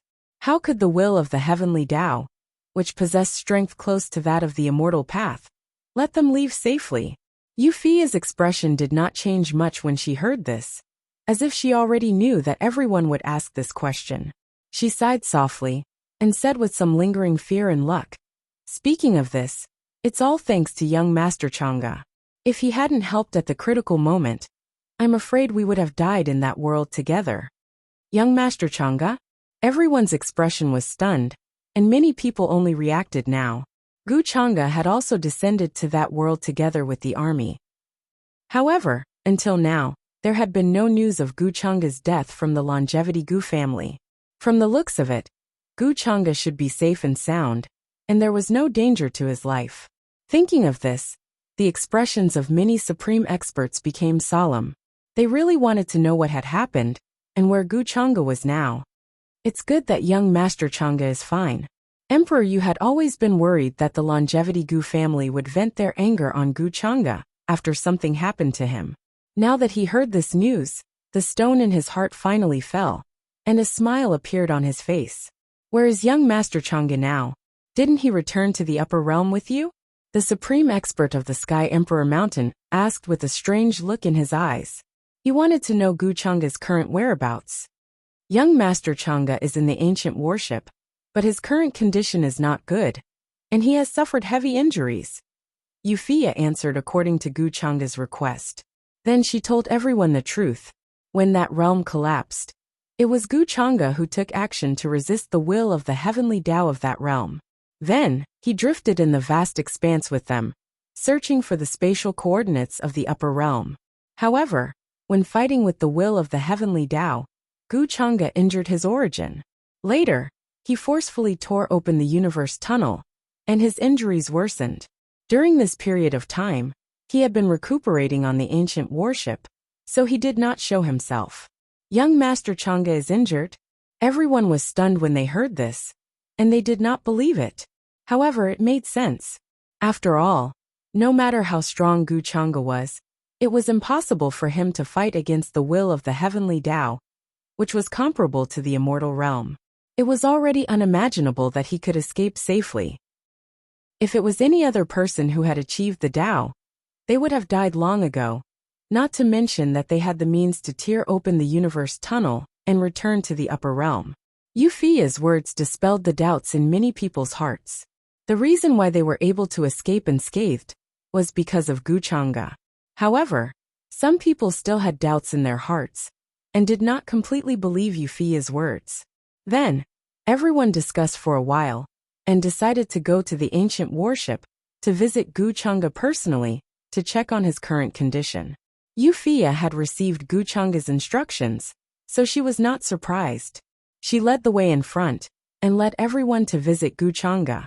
In the palace that was shrouded in dazzling multicolored light and surging spiritual fog, Gu Chang'e was dressed in snow-white clothes. His black hair was as clear as ink and was tied with a simple hairband. He was sitting cross-legged on the bed. His face was slightly pale, but his expression was extremely calm as he looked at the supreme powerhouses of various clans who were walking toward him. "Greetings, brothers," he said softly, as if he was not surprised. "We heard that young Master Chang'e was seriously injured after the battle with the will of the heavenly Tao of that realm, so we came to visit. I hope young Master Chang'e won't take offense."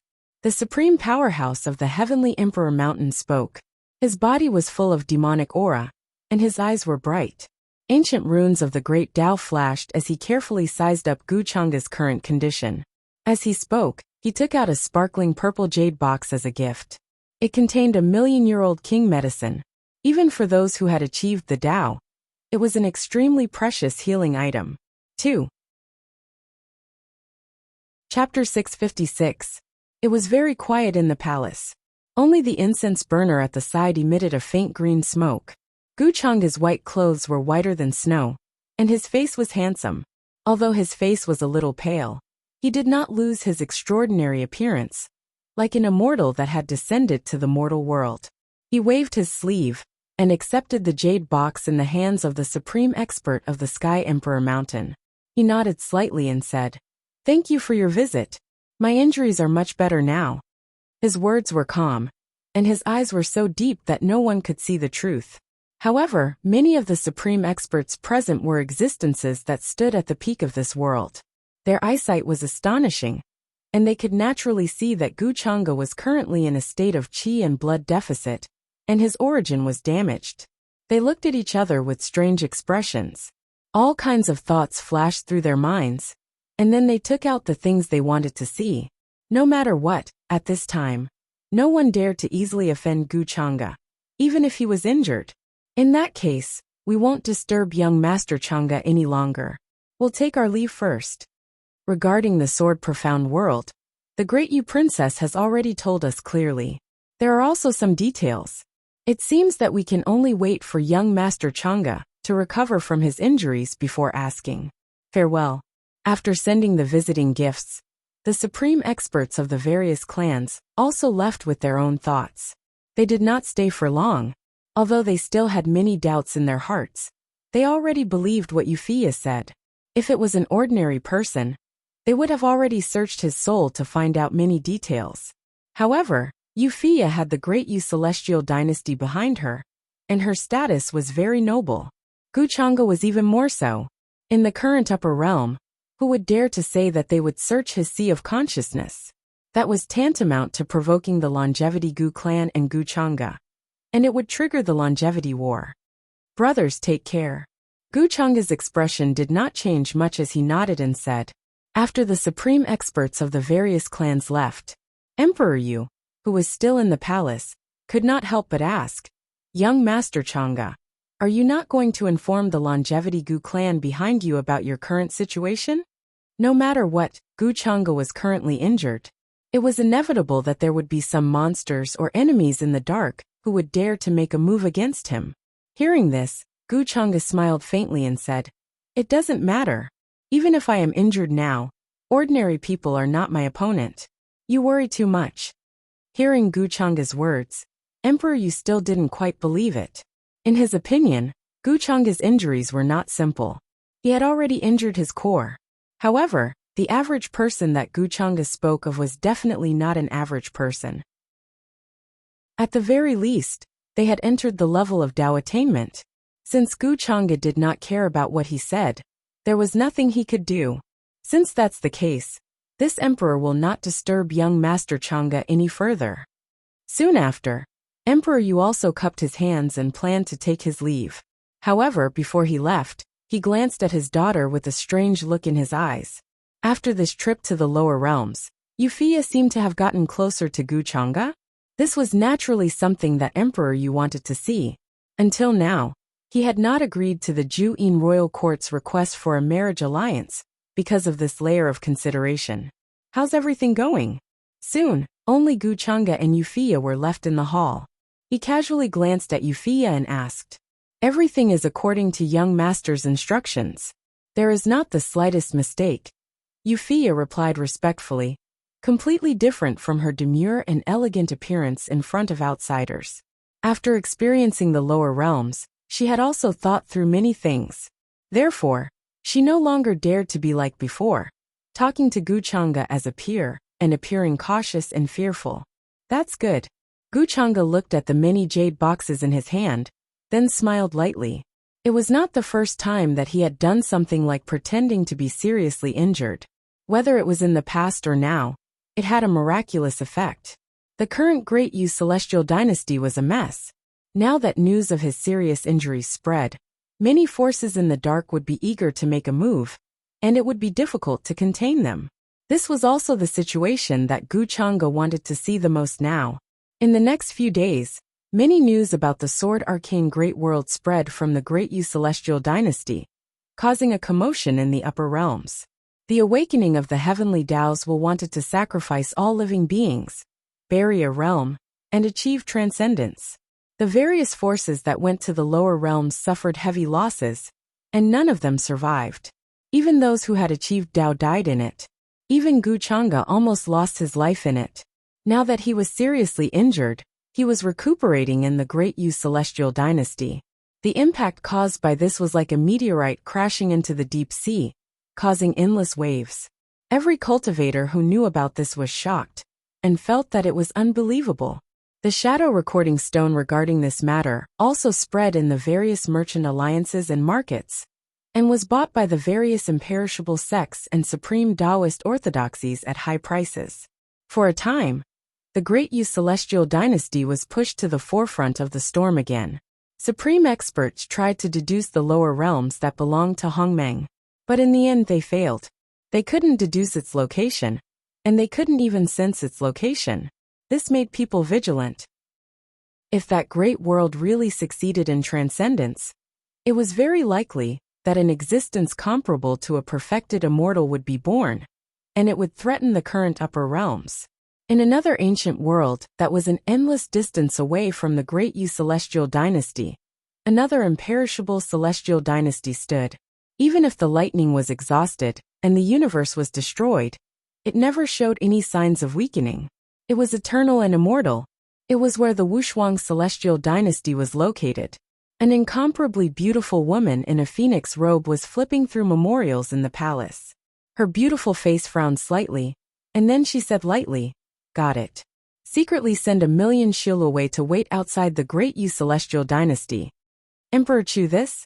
The female official kneeling below the palace was shocked and puzzled. Shilaway was a terrifying force that Emperor Chu had secretly cultivated all these years.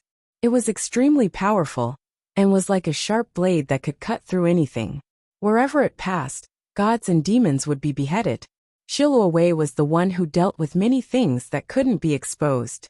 Now he was going to mobilize 1,000,000 Shilaway? This was an unimaginable matter. "You don't have to worry about this. Just send Shilaway over." Yu Mingkong waved her hand gently. Her eyes were calm and deep, and her body carried a terrifying majesty. Yes. The female official didn't dare to say anything else. She hurriedly left with the order. "Looks like he's planning to attack the great celestial dynasty." Yu Mingkong put down the memorials in her hand. She couldn't hide the longing in her eyes. News of Guchanga's severe injuries came from the great celestial dynasty. However, Yu Mingkong, who knew Guchanga very well, knew that it was just a pretense. Someone as strong as Guchanga would never do something that he wasn't confident in. So it was impossible for him to be severely injured. The will of the heavenly Tao, which many orthodoxies were afraid of, had probably been dealt with by Guchanga. Even the various experts who had died in the lower realm were likely to have been killed by Guchanga. Judging from the chaotic situation in the great celestial dynasty, Guchanga would probably attack the great celestial dynasty.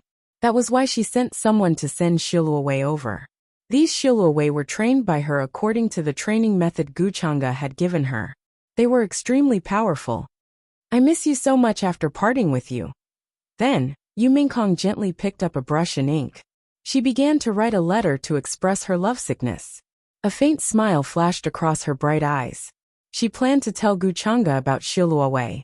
Apart from that, she was almost done with the 7 heaven-wielding artifacts that Guchanga sent over from the Sword Arcane Great World. Once the time was right, she would be able to open the Immortal Palace's secret treasure.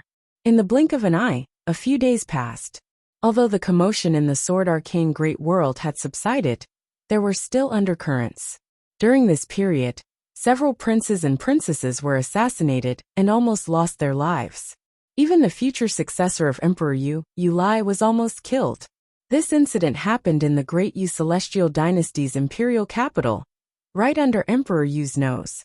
The great celestial dynasty was furious, and Emperor Yu immediately ordered a lockdown of the imperial capital to capture those assassins. Such an act was undoubtedly audacious, and it made the great celestial dynasty very angry. However, the great celestial dynasty's imperial capital was now a mixed bag of good and bad people. All the imperishable sects and orthodoxies had supreme experts here, with terrifying forbidden weapons. Therefore, the search became extremely difficult, and they might even offend other orthodoxies. Therefore, after a few days of fruitless searching, Emperor Yu could only give up. Buzz. At the same time, in the northeast corner of the great celestial dynasty's imperial capital, there was a spacious street. A group of knights was walking slowly, and behind them was a carriage decorated with true dragons, divine phoenixes, and other figures. Runes flickered and brilliance filled the air, making it look extremely noble. However, at this moment, the void trembled slightly, and a grayish-black sword chi flashed past here. Heaven and earth suddenly fell silent, and the space here seemed to have frozen. After a few breaths, the street returned to its usual bustling and lively state. Bang! However, in the next moment, a muffled groan suddenly sounded from within the carriage, and a rain of blood poured out, instantly dyeing the surroundings red. Protect the emperor! Protect the emperor! Protect the emperor! This sudden turn of events alarmed all of the cultivators and living beings on the street. The many knights who were in charge of guarding the carriage were stunned on the spot. After regaining their senses, they hurriedly roared and sealed off all directions, wanting to capture the culprit. One should know that the person sitting in the carriage was one of Emperor Yu's most beloved sons. Although he was not as highly regarded as Crown Prince Yu Lai, he was still much more important than the other princesses and princes. Now that something had happened to him here, everyone could not absolve themselves from the blame. The assassin must have been waiting here for a long time. He didn't even activate the life-saving jade talisman that His Majesty gave to the sixth prince. How despicable! These assassins are too arrogant. They don't respect us at all. Many of the knights were furious, but they could not find the assassin's whereabouts.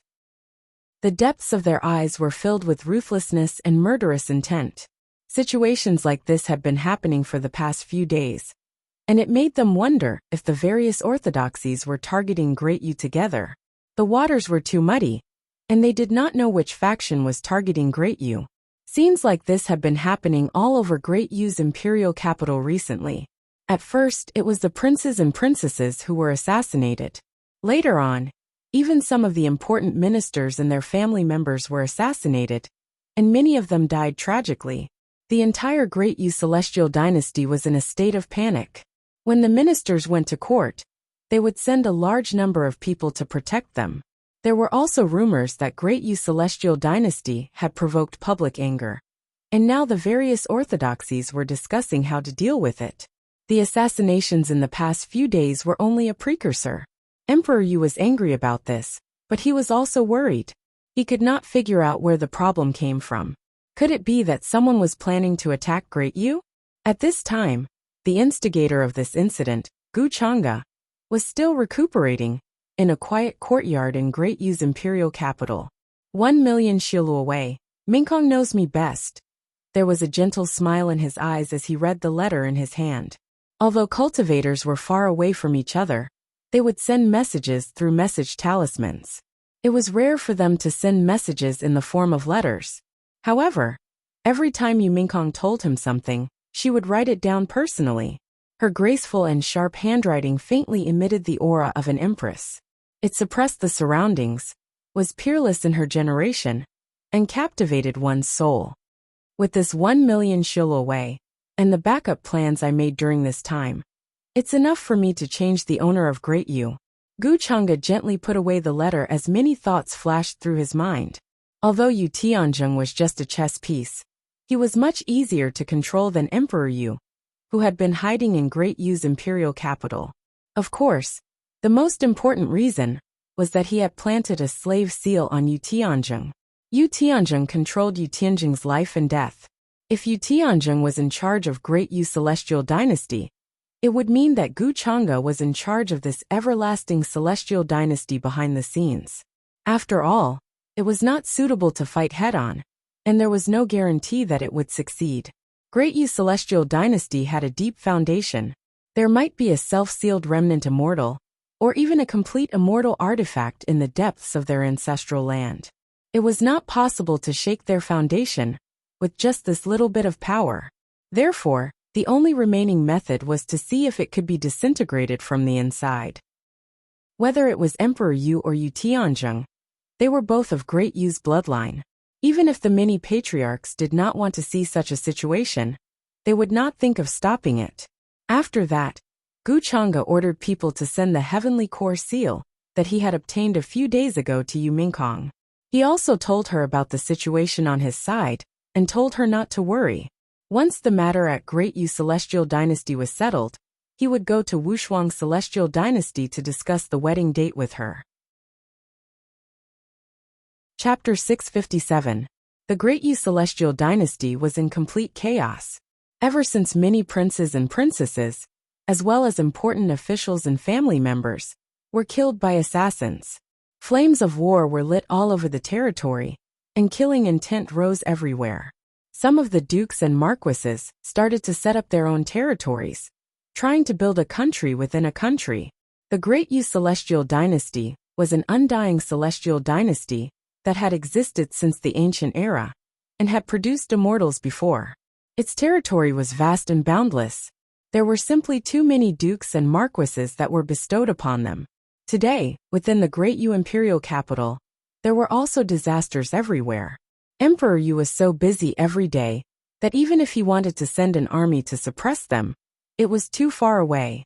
The various dukes and marquises also saw the situation and felt that the Great Yu celestial dynasty was facing an unprecedented disaster and was showing signs of falling apart.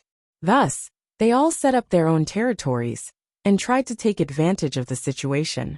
Young master, I have already followed your instructions and ordered the various armies to come. When the time comes, I will ask Emperor Yu to give up his throne in the name of cleaning up the chaos. If he doesn't, I will fight him in the imperial capital. I am 80% confident that I can kill him. Great Yu imperial capital, in a quiet courtyard. Guchanga stood under an ancient tree with red mulberry leaves and nodded lightly. His white clothes were whiter than snow, his figure was tall, and his hair was as black as ink, giving off a lustrous glow. There were 3,000 worlds around him, and he seemed to be standing in the legendary celestial realm. In front of him, Yu Tianjing said respectfully, his eyes filled with respect and fear. Today, he finally understood how terrifying Guchanga's methods were. If he didn't see it with his own eyes, he wouldn't dare to believe that Guchanga was actually safe and sound. It wasn't like what the outside world said about his origin being damaged and being heavily injured. This also meant that what he said about being injured to go against the will of the heavenly path and being heavily injured to help Princess Euphia were all fake. In Yu Tianjing's opinion, the destruction of the so-called lower world could have been caused by Guchanga. It was simply terrifying and made him shudder. Do you really have 80% confidence in dealing with Emperor Yu? Guchanga's gaze was calm as she looked at Yu Tianjing from the falling mulberry leaves.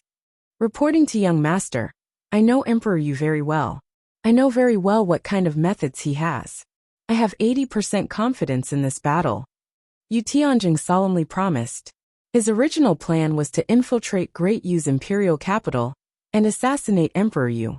However, when Guchanga found out about this, he told him to give up on this plan. From Guchanga's point of view, the Yu's imperial capital was full of crouching tigers and hidden dragons. Especially in the imperial palace. Emperor Yu had been overseeing the imperial palace for many years, so he definitely had a deep understanding of the many restrictive spells within it. Moreover, the imperial palace was close to the forbidden land of Great Yu. If a battle broke out, it was impossible not to alarm the many ancient existences sleeping within. The success rate of the assassination was very small, close to zero. Therefore, rather than assassinate Emperor Yu, it would be better to take advantage of the chaos and set things right in the name of supporting the world. In this way, even the ancient existences of Great Yu could not stop them, as they would not be able to hold their ground. Your 80% confidence, in my opinion, is only 10%. Guchanga gently shook her head. She looked at Yu Tianjing from head to toe and then said, in terms of cultivation, Yu Tianjing was indeed slightly stronger than Emperor Yu. However, in terms of methods, timing, location, and people, the two were not on the same level. Young master, Yu Tianjing was stunned. He did not understand why Guchanga said this, and why he only had a 10% chance of winning against the current Emperor Yu. However, he did not dare to question Guchanga's judgment. In terms of strength, it would be easier for Guchanga to kill him than to kill an ant. I will bestow you with a secret technique. In a few days, you will be able to kill Emperor Yu in the duel. Guchanga casually glanced at Yu Tianjing, not intending to explain further. Then he pointed his finger, and a faint light appeared. There were many ancient and mysterious runes of the great Tao flickering within. Then, it turned into a ray of light that shot into Yu Tianjing's forehead. Suddenly, an extremely obscure, ancient and terrifying scripture filled with demonic nature appeared in his mind. Every word was as bright as a demonic star, shining with a dazzling brilliance that illuminated and washed the sky. In a daze, Yu Tianjing saw boundless demonic energy appear, vast and endless, drowning the world. He was extremely shocked and felt his mind tremble. There was a great sense of fear, as if his soul was being devoured by this scripture. Thank you, young master. Yu Tianjing's forehead was full of cold sweat. His mind could not calm down, and incomparable waves appeared. He knew that this scripture was absolutely terrifying, and had an unimaginable origin. He did not dare to be negligent, and hurriedly thanked him respectfully. Since it was bestowed by Gu Chang'e, it was naturally not simple. He had a deeper grasp of the life and death battle with Emperor Yu in a few days. After Yu Tianjing left, Gu Chang'e retracted his gaze and looked thoughtful. The secret technique bestowed by young master is probably not that simple, right?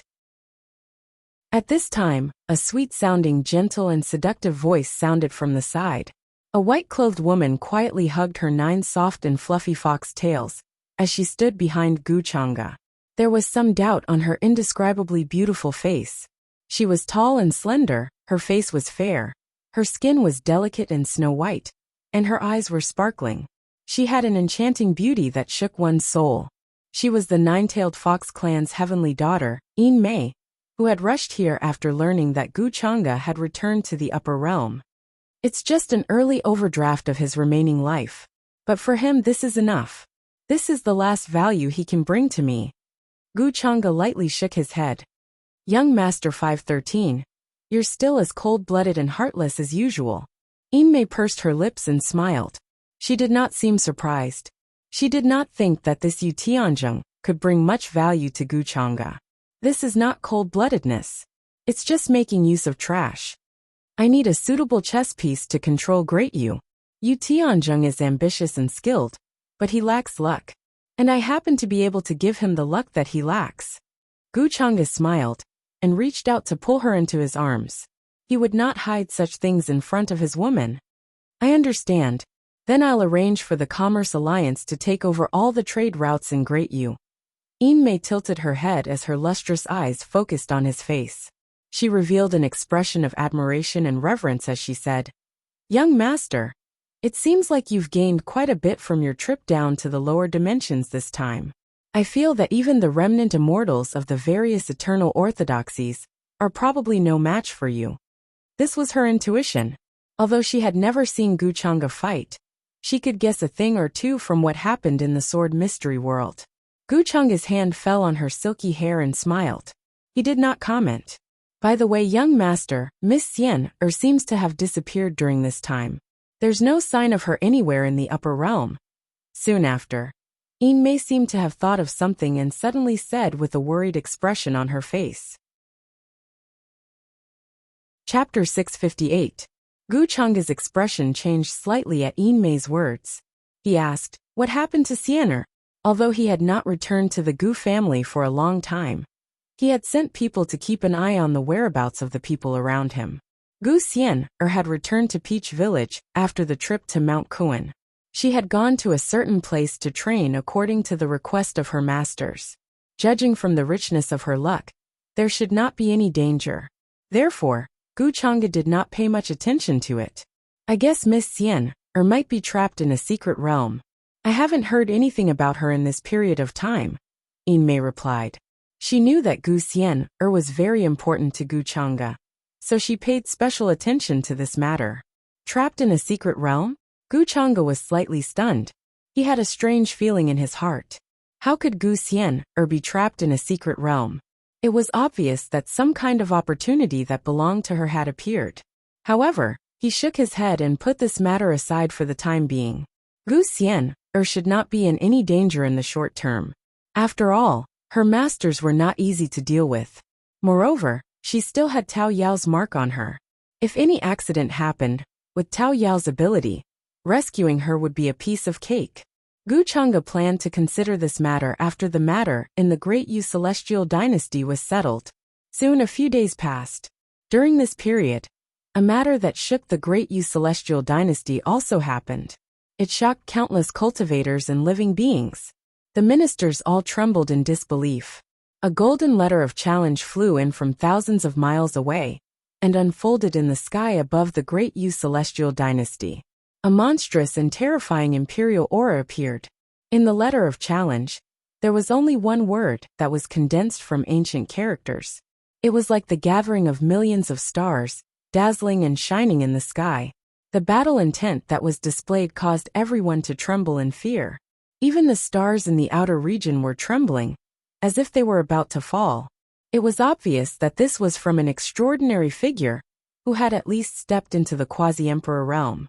Moreover, judging from his aura, he belonged to the royal family of the Great Yu Celestial Dynasty. At a time when the Great Yu Celestial Dynasty was in chaos, the arrival of a letter of challenge shocked everyone. The various orthodoxies stationed in the imperial capital were also shocked, trying to guess who the culprit was. It's Yu Tianzheng. After so many years, he still hasn't given up. He actually dares to issue a challenge in front of so many cultivators. Looks like he has a lot of confidence. Many of the ministers in the Great Yu imperial capital had solemn looks in their eyes. They immediately recognized who had written this letter of challenge. Speaking of which, Yu Tianzheng and the current emperor Yu were brothers, and had a very deep relationship. Back when he was fighting for the throne, he was only one move behind and lost. And now, Yu Tianzheng had made a comeback. He even brought a challenge letter with him in front of the various orthodoxies. It seemed like he was going to fight Emperor Yu to the death. Yu Tianzheng actually issued a challenge?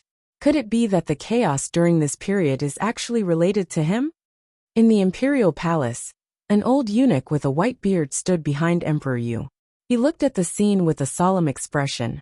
Soon he reached out with his hand. Hundreds of millions of strands of dragon chi surrounded him and covered the sky. He directly took down the challenge letter in the void. In front of the entire city and countless cultivators, he could not choose to back down. In his opinion, all of this was probably Yu Tianzheng's doing. If he could defeat him openly, he would be able to resolve the chaos in the Great Yu Celestial Dynasty. Since Yu Tianzheng wants to die, I'll fulfill his wish. After all these years of hiding, it's time to settle the grudge between us. Emperor Yu laughed coldly. He was extremely confident in his own strength. It was not that he underestimated Yu Tianzheng, but all these years, as the ruler of the Great Yu Celestial Dynasty, he had mastered many Dao techniques and divine abilities. Especially in the Great Yu Celestial Dynasty's territory, he could be said to have the right time, place, and people. Even if Yu Tianzheng had heaven-defying opportunities, he did not have the slightest chance of winning in front of him. Your Majesty, you still have to be careful. Since Yu Tianzheng dares to issue a challenge letter at this time, he must be confident. In this old servant's opinion, you should not underestimate your opponent. It's better to be fully prepared. The old eunuch beside Emperor Yu said softly. Seeing that Emperor Yu did not seem to care much about this, he was slightly worried. I naturally know this, but that Yu Tianzheng fellow has always been headstrong and self-opinionated. Now that he dares to issue a challenge to me, he must have arranged everything. It's just right for me to catch him in one fell swoop. Emperor Yu nodded.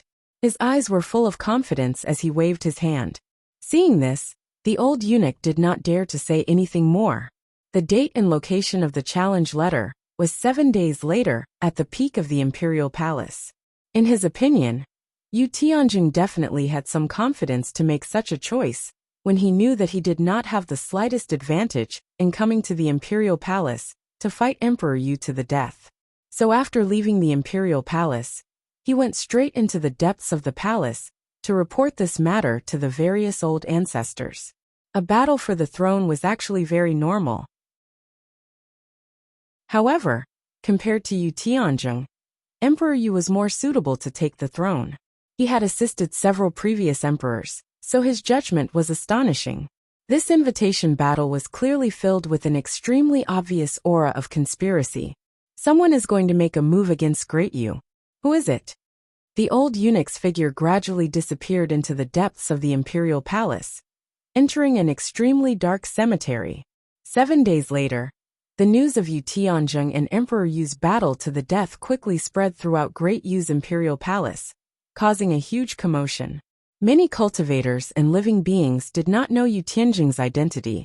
They only felt that this person was too daring in courting death. Emperor Yu was an invincible figure who controlled an area of the everlasting celestial dynasty. A stomp of his foot could cause a huge earthquake. In the current upper realm, Only the sacred lords of the everlasting celestial dynasty and the patriarchs of the everlasting celestial dynasty were qualified to stand side by side with him. Then who was Yu Tianzheng? However, many of the older generation who understood the current battle for the throne of Great Yu's celestial dynasty did not think so. When Yu Tianzheng was young, he had always been superior to Emperor Yu.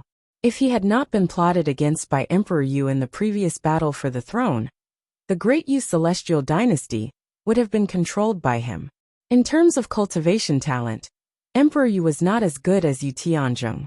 In these few days, a large number of rebel troops gathered from all over Great Yu's celestial dynasty. Smoke rose into the sky, and blood qi covered all directions, shattering the clouds as they approached Great Yu's imperial palace.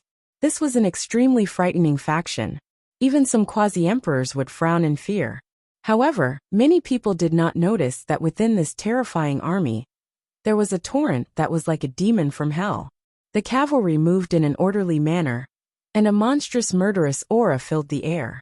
Along the way, the cultivators trembled in fear, as if they had seen a ghost army. In the blink of an eye, 7 days had passed. The battle at Great Yu's imperial palace attracted the attention of various orthodoxies. Every day, a large number of powerful cultivators and living beings rushed from all over to witness this battle with their own eyes. In the face of a battle of this level, the battle between the younger generation was no different from a child's play. It was even worse than playing house. Many cultivators and living beings even felt that a major event was about to happen in Great Yu's celestial dynasty that would be recorded in the annals of history. Even in the past, no one dared to challenge the ruler of the celestial dynasty to a battle like this. Chapter 659. 7 days passed in a flash. The imperial capital of Great Yu was bustling with activity today. The mighty army descended outside the city and stood in the clouds. Black fog billowed, and a murderous aura filled the sky. Armored horses galloped, ready to charge into the imperial city at any time. Armies were quickly assembled from all over Great Yu. They held heavenly weapons and war armor, waiting outside the city walls. Both sides were Great Yu's armies, but they belonged to different people. Many of Great Yu's experts did not want to see the two armies fighting. The best way was to wait for the battle to end, and for everything to be settled. After the news spread, countless cultivators swarmed in from all over the ancient cities. They crowded the inns, pavilions, and halls of Great Yu's imperial city, and watched from afar. Some supreme cultivators scanned the area with their divine thoughts, and were shocked. Today, billions of cultivators gathered in this ancient city. The ancient royal family, the supreme sects, the imperishable orthodoxies, the everlasting families, the celestial dynasties. These towering powers all had disciples in ancient existences that appeared. It was almost impossible to find any of them in normal times. The ancient street, which was thousands of meters wide, was bustling with people and carriages. Pishio Tautai Fire Sparrow, Azure Dragon. These primordial ferocious beasts that were rarely seen could be seen. There were also ancient beasts and flying ships coming from all over to witness the battle. It was reasonable for the throne of the imperishable celestial dynasty to change hands, but it touched on a secret of Great Yu's celestial dynasty. It could lead to a reversal of the situation, and change the situation of the orthodoxies. It was important to take it seriously. Many of Great Yu's ministers had been waiting in various places. They sent experts from the 513 clan to guard the surroundings, to prevent people with bad intentions from sneaking in. In addition, many of Great Yu's emperor's concubines and children had also gathered to witness the battle. In their opinion, Emperor Yu was the master of Great Yu's celestial dynasty. He ruled over endless and vast territories, and he could make heaven and earth tremble and tremble. Anyone who dared to provoke him would pay a terrible price, and die tragically here. They were already impatient to see the scene of Yu Tianzheng being personally killed by Emperor Yu. That Yu Tianzheng is merely someone who lost to Imperial Father back then. He actually dares to come here and throw away his life. He truly does not know the meaning of death. A young prince who was already showing off his abilities said, full of hatred and disdain for Yu Tianzheng. There were many princes and princesses standing around him. All of them had extraordinary auras. Their bodies contained divine light, and their eyes were brilliant. Their strength was terrifying. However, they didn't say anything. They just silently looked in the direction of the city wall, as if waiting for something. Time passed slowly. The sun set in the west, and the full moon rose in the east. All was silent. The entire imperial capital was shrouded in a layer of hazy multicolored light. Formation patterns lit up everywhere, resplendent and dazzling. Multicolored light rose into the air, making it look like a city of immortals from legends. Countless gazes fell upon the summit of the imperial capital. All of them held their breaths, and didn't dare to say anything. Even the ancient existences of the various imperishable great sects frowned, not saying anything out of fear of disturbing all of this. Cough, cough. But at this moment, at the end of the quiet street, a light cough suddenly sounded, breaking the deathly silence in the surroundings. Many cultivators and living beings subconsciously looked in that direction with astonishment. The people of the ancient royal families, the supreme sects, and the imperishable great sects also shuddered. They thought of something and looked in that direction. Wuxia, he's here. A group of young Nine Heavens Supremes secretly clenched their fists and tensed up. They felt extremely uneasy. In that direction, a young man in a moon-white robe with a slightly pale face was walking toward them. The beautiful woman beside him was wiping the blood on the corner of his mouth with a clean white handkerchief. Almost all the cultivators and living beings on the street subconsciously took a few steps back when they saw this. They didn't dare to block the way and quickly made way for him. Many people had only heard that Wuxia was severely injured, and his origin force was damaged. They had never seen him in person. And now, no one had expected that he would actually show up at this time to watch this battle. Even the ancient existences of the various great sects were startled. They suddenly felt uneasy, no longer as casual as before. Even though Wuxia was injured, and even coughed up blood in front of everyone, no one dared to underestimate him. Under the circumstances, Wuxia definitely still had the strength to kill those who had achieved the Tao. Looks like we've come at the right time. The battle at the top of the royal city hasn't started yet. Seeing the situation in front of him, Wuxia seemed to be a little surprised. He smiled at Mei, who was next to him. If young master came a little later, wouldn't you have missed it? Mei was wearing a white robe. Her hair was like clouds. She pursed her lips into a charming smile. Her beauty was breathtaking. Many young men looked at her in amazement. They were secretly envious of her. Young Master Chang'e has come at the right time. How can young Master Chang'e miss out on the battle of the royal city? Seeing this, the supreme experts of the various great sects all showed themselves. They invited Wuxia to stand with them at the highest point of the pavilion. They could watch the battle to their heart's content from the most advantageous position. Before this, they were only hiding in the dark and did not reveal their true forms. No one had expected Wuxia to suddenly show up. Everyone knew that he was currently injured. If someone suddenly attacked in a while, then wouldn't they become the target of suspicion because they were hiding in the dark? This scene made many young Supremes feel bitter. Then they were at a loss and in despair. They were still secretly chasing after Wuxia, but even the ancestor-level figures behind them had to be cautious and uneasy in front of Wuxia. Looks like the two sides haven't shown themselves yet. Wuxia stood at the highest point of the pavilion. As the night wind blew, his robes fluttered. He seemed to surpass an immortal. He seemed to be a little surprised. It's time. Looks like Yutian doesn't dare to show himself. At this moment, as his words fell, a dignified voice suddenly resounded between heaven and earth. A tall figure wearing a purple gold crown and a purple gold dragon robe appeared on the city wall. He slowly walked over. Behind him, there seemed to be millions of imperial draconic chi intertwining. They resonated continuously, emitting a terrifying aura that shook heaven and earth. All the cultivators and living beings felt a huge pressure coming. They couldn't help but tremble in fear. It was as if they were facing the collapse of mountains and seas, and the collapse of the universe. They simply wanted to prostrate themselves in that direction, and prostrate themselves in worship. Even those who had achieved the Tao frowned. Their faces were filled with uncertainty. They felt that the current Emperor Yu seemed to have already reached the Dao realm, and not the quasi-emperor realm. Emperor Yu finally showed himself. He casually walked over slowly, and landed on the peak of the royal city. Millions of draconic chi surrounded him. Heaven and earth resonated. Many strange phenomena intertwined and resonated. It was powerful and terrifying. He was in an invincible position. However, many ancient existences still felt that there was another powerful force behind Emperor Yu. They guessed that there were probably many old antiques of the great Yu celestial dynasty hiding in the dark. However, they didn't show themselves. They planned to make a move only when some kind of unforeseen accident happened. It seems that Emperor Yu looks relaxed, but he's also quite cautious and secret.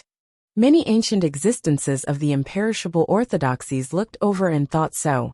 Boom! With the appearance of Emperor Yu, the originally quiet great Yu celestial dynasty suddenly became lively. Many officials were excited.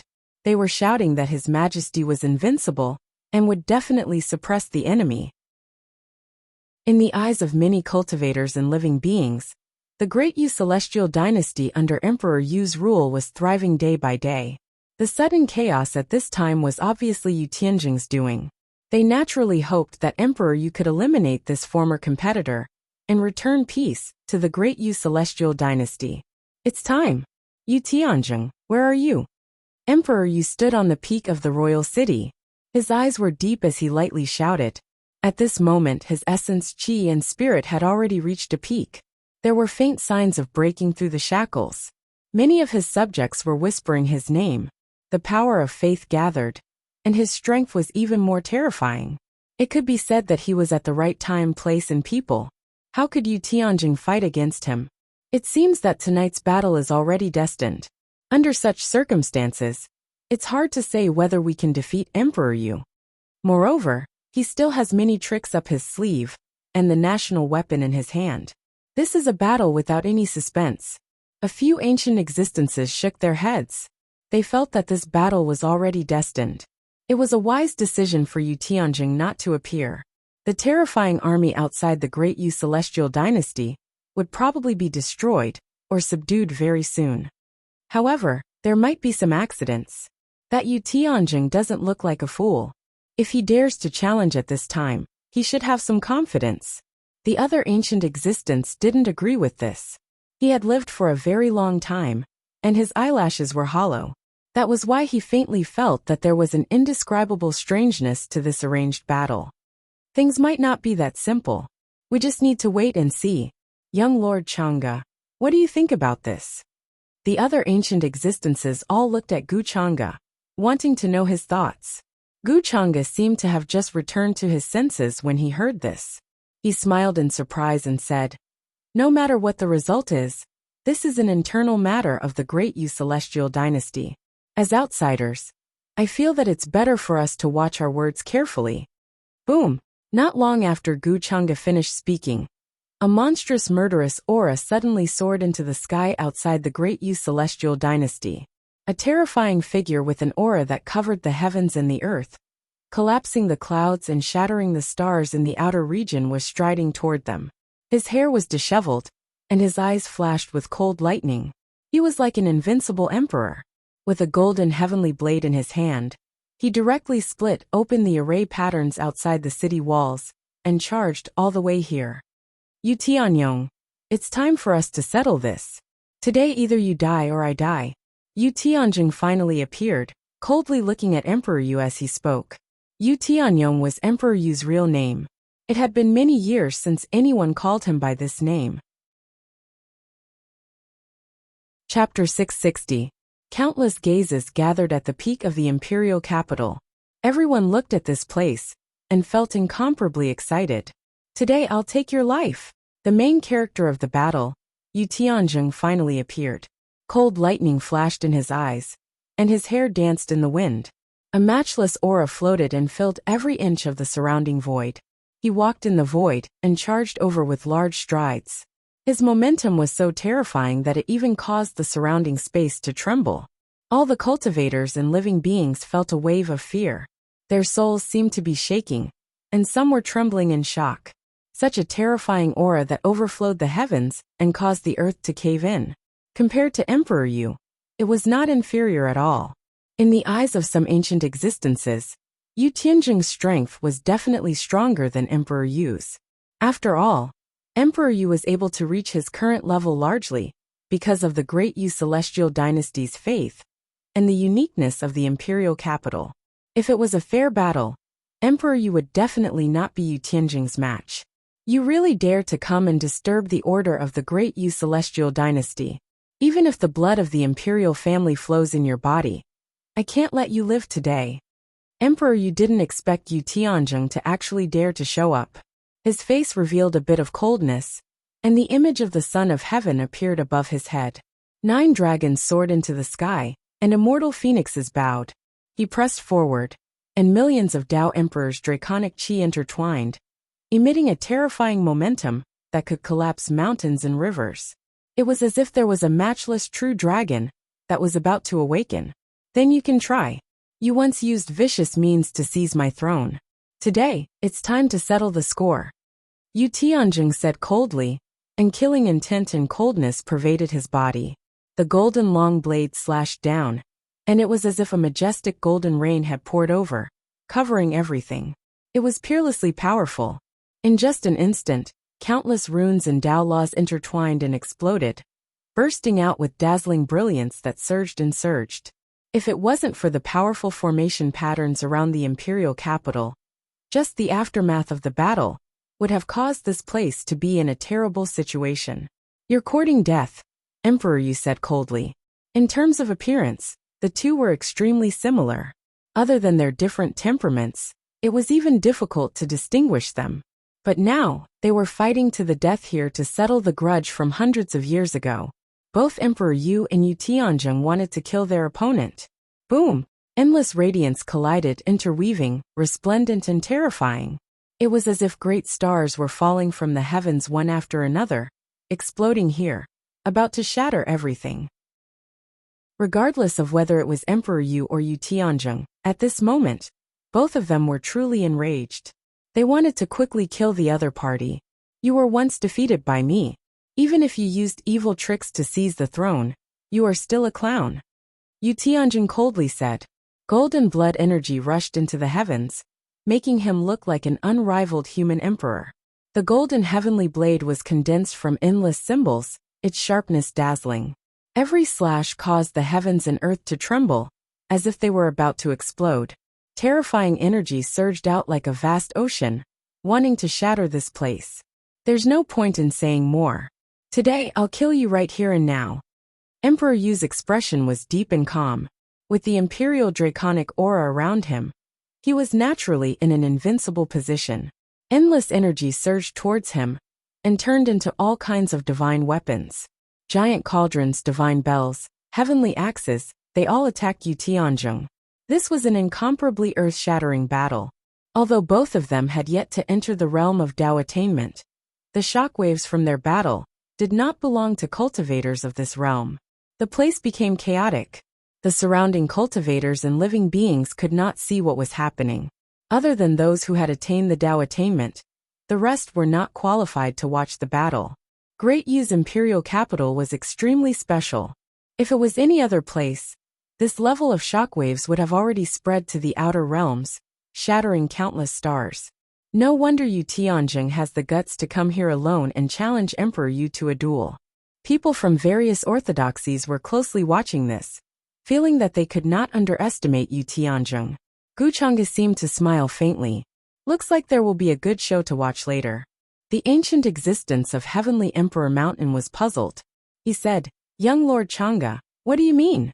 Although Yu Tianjing's strength is not simple, in Great Yu's imperial capital, even those who have attained the Tao attainment will have their hands and feet tied, unable to display their true strength. He is definitely not Emperor Yu's match. Is that so? Guchanga watched all this with a faint smile on his face. Yin Mei, who was beside him, served him tea. He took a sip and sighed. It's like a needle against an awn. Young master, do you think this battle will be unexpected? Yin Mei chuckled and massaged his shoulders. Guchanga shook his head and glanced at the ancient existences around him. He said, Of course there won't be any surprises. After setting up this situation, and causing so many orthodoxies to fall into his trap, how could he allow any accidents to happen? It's the end of the world. It's going to be the end of the world. The peak of the imperial capital was dazzling. It was as if the sky was going to be destroyed. Many young cultivators had never seen such a scene. They were so scared that their faces turned white, and could not help but scream. The current scene was too frightening. Yu Tianjing's hair danced wildly in the wind. His methods were shocking, and he directly used the stars in the sky as weapons. Patches of starlight covered the sky and the earth. The sky had completely turned into a sea of stars. All the blazing lights finally gathered into a river, and entered the top of his head. Then, it hit Emperor Yu in front of him with overwhelming power. Emperor Yu's expression changed slightly. The secret treasure he took out was almost unable to withstand the power, and it let out creaking sounds. However, he was not an ordinary person. Dragon chi surged around his body, as if it was about to condense. He opened his mouth and roared, shattering all tangible objects. All of the starlight shattered in front of him, turning into ashes. Yu Tianjing is amazing. He has great courage. He hasn't even taken that step, but he can already use celestial bodies like the stars in the sky as weapons in his palm. It's really amazing. Some ancient existences exclaimed. They felt that if Yu Tianjing were to grow a little more, he would definitely be able to enter the realm of Tao attainment and become a peerless existence. Compared to him, Emperor Yu relied too much on the dragon chi here. He relied too much on external objects. Your Majesty, there is no need for you to take action. Since he is a remnant, it should be us who take action and kill him. Just as Emperor Yu and Yu Tianjing were about to fight to the death, a few cold voices suddenly sounded in the surrounding darkness. A few blurry figures appeared. They wore black robes and seemed to be hidden in the dark fog. They couldn't be seen clearly. They walked over in large strides, like envoys hidden in the depths of hell. They were emitting shocking killing intent. Even the Tao attainment experts were slightly frightened. Their spirits trembled slightly. They felt that these figures were not simple, and their origins were extremely mysterious. Yu Tianyong, you actually arranged for people to hide in the dark. But this is really your shameless style. Seeing this scene, Yu Tianjing, who was fighting Emperor Yu, changed his expression. He didn't expect Emperor Yu to be so sinister. He didn't keep his promise, and sent so many experts to hide in the dark. The countless cultivators in the surroundings were also in an uproar. They were extremely shocked. Obviously, they didn't expect that at such a critical moment, there would be people coming to destroy this arranged battle. However, this was Great Yu's imperial capital, so they didn't dare to say anything. So His Majesty actually arranged such a backup plan. It seems that it's foolproof. We worried too much. Many of Great Yu's ministers were shocked. Then they reacted. They felt that Emperor Yu had arranged for these people to be foolproof. Although doing so would indeed lose some prestige, as long as they could kill Yu Tianjing, who would dare to say anything? It seems that this old servant worried too much. His Majesty has already arranged for this. The old eunuch, who had been following Emperor Yu, breathed a sigh of relief. For this matter, he specially went to the depths of the clan and asked a few old emperors. In the end, the old emperors said that this was an internal matter of the imperial family. They couldn't interfere and break the rules of the imperial family. Whether it was Yu Tianjing or Emperor Yu, they were both their descendants and had their blood flowing in their veins. As for who became the emperor, it was the same to them. It wouldn't affect their status and identity. However, Emperor Yu, who was fighting Yu Tianjing, frowned. He was also puzzled. Although he was somewhat unscrupulous, he didn't need to go to this extent to deal with Yu Tianjing. Moreover, he was very confident in his own strength. Therefore, he didn't arrange for others to hide in the dark. In his opinion, this should be arranged by the few old emperors of the imperial family. They were worried that something would happen to him. Therefore, he quickly put this matter to the back of his mind and focused on dealing with Yu Tianjing. The sudden appearance of a few black-clothed men instantly rushed over and joined the battle. In an instant, the already chaotic scene became even more blurred. It was also at this moment that the world darkened. A thick fog floated in from nowhere and covered the area. It even began to devour this place. All the cultivators and living beings' expressions changed. They felt that something was wrong. Chills ran all over their bodies, and they retreated into the distance. What happened? Where did this fog come from? Is someone going to attack? Many people were shocked and didn't know what was going on. In the highest pavilion, many ancient existences shouted coldly. They reached out with their hands, wanting to disperse the fog. However, in the next moment, a dazzling sword light pierced through the fog. It directly shattered their hands and slashed towards them. How dare you? Some people's expressions changed. They were extremely furious. Their eyes were cold and murderous. They didn't expect that someone would attack at this juncture. However, what made them even more shocked was that the target of these sword lights was actually Gu Chang'e, who was at the side. "Young master," Inmei exclaimed. Her small face lost color and was a little pale.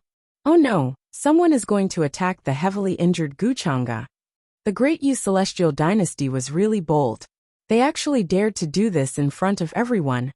Many ancient existences were shocked.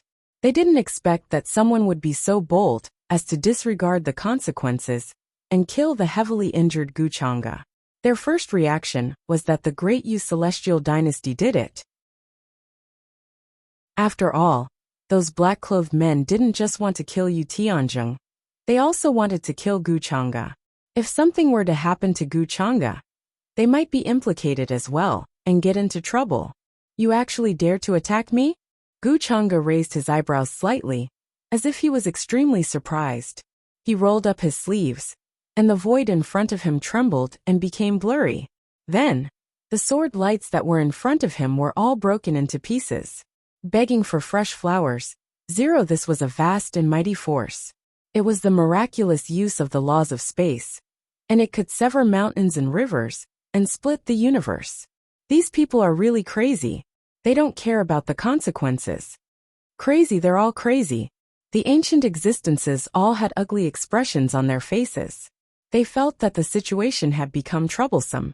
After all, no one had a way to clear their suspicions. Who could guarantee that the power behind him didn't make a move against Gu Chang'e?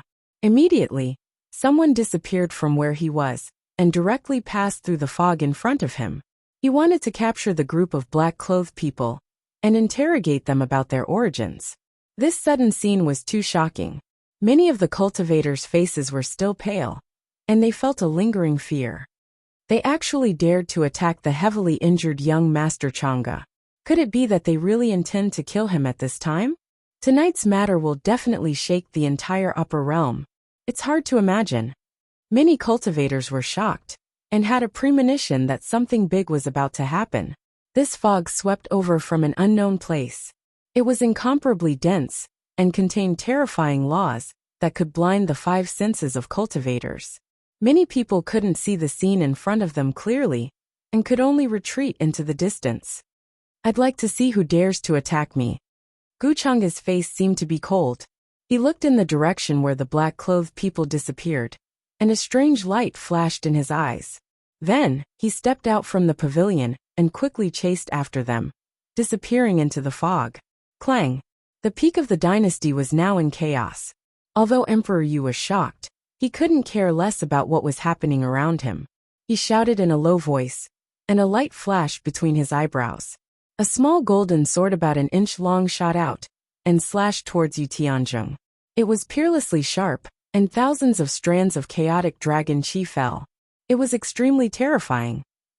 In the distance, Yu Tianzhong let out a long roar and used the secret technique Gu Chang'e gave him. He began to burn, and his skin, flesh, bones, and blood became bright and dazzling. In particular, a fiery red star bell flew out from between his eyebrows and collided with the path sword. A blazing light exploded between the two and swept in all directions. The surrounding buildings and palaces were reduced to ashes, as if they were made of paper. The fog was thick and surging. Everyone had already hidden further away, afraid that they would be affected. They were extremely shocked. Clang! The sound of the yellow bell reverberated through heaven and earth. The fiery red bell shone brightly and quickly enlarged. It hung above Yu Tianzhong's head and hummed slowly. This star bell was a quasi-emperor weapon. It was even forming and interweaving emperor patterns. It was extremely terrifying. On the opposite side, Emperor Yu's body was surrounded by imperial qi. He stood with his sword in hand. The path sword that flew out from between his eyebrows was dozens of feet long. He was like an invincible emperor with divine might. This sword was made from the chaotic divine rock, and could naturally attract chaotic qi. It was engraved with runes that gathered to Yu's fate. Now, it had turned into a shocking path sword that could cut through anything. He roared and slashed with the chaotic path sword in his hand, sweeping in all directions. At this moment, his hair was flying wildly, and his eyes were terrifying. He was like a human emperor who could devour the universe. Boom! Yu Tianjing spat out blood and flew backward, almost exploding. He could only face it head-on. The bell above his head was also made of divine material. It was made of Daluo silver essence. Although it was not as good as the chaotic path sword, it was still extremely terrifying. Now that he used the secret technique, his entire body was dyed red by the crimson light. It was dazzling. The two of them finally used their most terrifying techniques. They destroyed the void in an instant, turning it into a vacuum. Poof! Yu Tianjing's face turned pale. Even with the path technique that Gu Chang'e gave him, he was no match for the current Emperor Yu. The quasi-emperor weapon cracked, and terrifying cracks appeared. The chaotic path sword was the national weapon of the Yu celestial dynasty. In some ways, it was comparable to an immortal weapon. Although it had not fully recovered, its power was boundless and mysterious. It was difficult to resist. You should understand the difference between you and me. Emperor Yu looked at him coldly. His entire body was glowing. The chaotic path sword was about to slash down and kill Yu Tianjing. Yu Tianjing was covered in blood. He was on the verge of death. He was defeated and looked like a lamp that had run out of oil. He laughed bitterly. He did not expect to be defeated even after using everything he had, including the secret technique that Gu Chang'e gave him. It was not that he was weaker than Emperor Yu, but he was inferior in terms of weapon. However, in the next moment his eyes widened in disbelief. He even suspected that he had seen wrongly. Young Master Gu, Yu Tianjing was about to lose all hope. However, he did not expect a slender figure to slowly walk over. Although he was in the fog, there was a sense of transcendence. He could not help but cry out. Hope rekindled in his heart.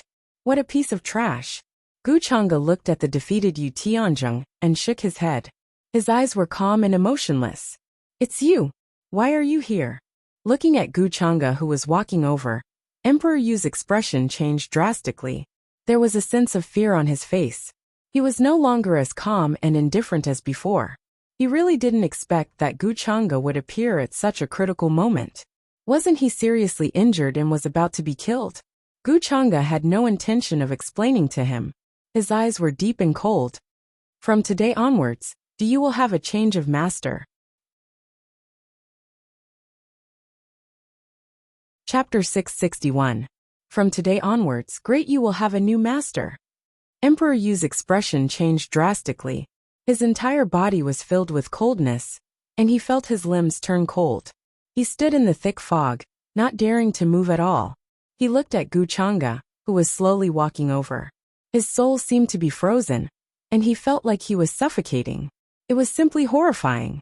Before this, he had never doubted Gu Chang'e, and even wanted his daughter, Wuxia, to get closer to him. However, he never expected that Gu Chang'e would appear at this moment and say such words. Could it be that those black-clothed men who attacked Gu Chang'e just now were also arranged by him? Even the matter of him being heavily injured was actually just a disguise to deceive others? Thinking of these things, Emperor Yu's scalp went numb, and he couldn't help but tremble. Even as the master of the everlasting celestial dynasty, he was also terrified. What kind of terrifying method was this to secretly control everything? I didn't expect that the one behind you was actually Gu Chang'e. It seems that the recent chaos was all because of you? You're the mastermind behind the scenes? You actually hid so deeply. I really didn't expect. Gu Chang'e, you're the biggest disaster in this world. After all, Emperor Yu wasn't an ordinary person. After laughing bitterly, he quickly calmed himself down and looked at Yu Tianzheng and Gu Chang'e. He knew that with Gu Chang'e's character, since he dared to appear so openly, he definitely had nothing to fear, and wasn't worried that he would escape. In tonight's battle, he probably wouldn't survive. Gu Chang'e's strength was so strong that he could even fight against the will of the heavenly Tao that was close to immortal. Killing him was as easy as flipping his hand. Unless he could completely awaken the nation armament in his hand, there was no way he could contend against Gu Chang'e. Looks like you're not stupid. Great, you should have been handed over to me long ago. Yu Tianzheng quickly swallowed a few divine medicines to recover his injuries. His body shone brightly, and his aura quickly recovered. He couldn't help but sneer. Gu Chang'e appeared here. In his opinion, everything was a foregone conclusion. There would not be any accidents. Even if Emperor Yu still had a lot of tricks up his sleeve, he would still die here, his blood splattering across the sky. You've really taken refuge with Gu Chang'e a long time ago. Are you planning to hand over Great Yu's territory to him? Hearing those words, Emperor Yu's face was filled with rage. His tone was somewhat resentful, but more than that, it was filled with unwillingness. If not for Gu Chang'e's interference in this battle, he would have already killed Yu Tianzheng by now. Why would there be so many problems? In the end, all of this was because he was too stupid. He was played in the palm of Gu Chang'e's hand, and did not know that Gu Chang'e was plotting against him. Gu Chang'e's eyes were deep and cold. He gently shook his head and said, "Do you want to commit suicide, or do you want me to do it?" He should have believed Fei Ye's words a long time ago. Emperor Yu's expression was unsightly. He was very regretful, as he recalled Yu Feiye's warning to be careful of Gu Chang'e. Since Gu Chang'e was pretending to be heavily injured, then the things that happened in the Sword Profound world were probably a lot of secrets. How the Daos of various races were buried had also become a mystery. It's useless to say more. Today I'll kill you. No one can save you today. Yu Tianzheng roared furiously. The blood and qi in his body burned and boiled again. Endless runes appeared as he was about to attack Emperor Yu again. Boom! This place exploded once again. The boundless fluctuations were simply like a reenactment of this world. Kill! I'll fight it out with you today. Emperor Yu knew that he would not be able to escape death today. With a roar, endless blood light rushed out. He planned to use all his strength to revive the Tao suppressing sword. The endless sword light seemed to split open the darkness and spread out, directly slashing towards the sky. In the depths of the sky, chaotic dragon qi filled the air. The Tao sword emitted endless light. Its edge was faintly discernible, rising and falling. It was like the qi of the sovereign that suppressed the creation of heaven and earth. It descended, wanting to protect Emperor Yu. This was the Great Yu Celestial Dynasty's nation treasure. Its refinement was extremely special, and was not inferior to immortal artifacts. Now the deity within was awakened by Emperor Yu's blood. It was brilliant and covered the surroundings. It was about to come out, kill all enemies and suppress the world. Buzz! However, in the next moment, an ancient and mysterious rune flew out from the void. The power of the great Tao filled the air. It was like a sky-devouring black hole, directly causing the nation-suppressing sword to tremble. The movement of the deity that was about to awaken also gradually subsided. What exactly is this? Emperor Yu was horrified. His voice was filled with fear. No matter what method he used, it was futile to awaken the deity within. This method was simply mysterious and unimaginable. Looks like you're about to die, and you're still thinking of resisting? You don't know the difference between life and death. Gu Chang'e's voice was cold. He raised his palm and extended it. His eyes were deep and seemed to contain a vast galaxy bottomless. The void in front of him suddenly collapsed. Endless astral winds rushed out, and chaotic light exploded, shattering all tangible things. Yu Tianzheng felt a chill all over his body. He felt that he was as insignificant as dust. If he did not dodge, he would definitely be shocked to death by the aftermath of this palm. Was this Gu Chang'e's true strength? He was incomparably terrified. He deeply understood what despair was. Emperor Yu's courage was torn apart. He roared angrily. Billions of strands of dragon qi circled around him. The sea of laws was boiling, and the pattern on the sleeve of his robe was about to awaken. It was an ancient treasure, that was about to appear to resist this attack. However, facing Guchanga's palm, it was still powerless and pale. It collapsed in an instant, turning into dust that filled the sky. This was an absolute suppression and gap, like the difference between immortals and mortals. Boom! The sky was filled with bloody light, but it was quickly engulfed by the surrounding fog, and was annihilated. Emperor Yu was incomparably desperate. Under this palm, even if he used all his means, he would still explode into pieces. His body and soul would be destroyed. Even his divine soul was turned into ashes and no longer existed. As the master of the Great Yu Celestial Dynasty, he had many life-saving treasures. Especially with the protection of the National Suppressing Sword, he was in an invincible position. Unfortunately, he encountered Guchanga. This battle was already destined, and there would not be the slightest accident. Thank you for your help, young Master Gu. Yu Tianjing's face was red because of excitement. His whole body was trembling non-stop. Although he did not personally kill Emperor Yu, to personally witness the death of Emperor Yu in front of him, this was already enough for him. After so many years of hatred, it finally came to an end. Guchanga, on the other hand, did not show much of a change in expression. Casually killing Emperor Yu would not have any effect on him. Apart from the influence of his identity, it was actually no different from crushing an ant. Although Emperor Yu had the National Suppressing Sword, he was still a quasi-emperor, and had not stepped into the ranks of the Dao. Don't let me down for the rest of the matter. Guchanga glanced at Yu Tianjing indifferently. His figure quickly disappeared, as if he had never appeared.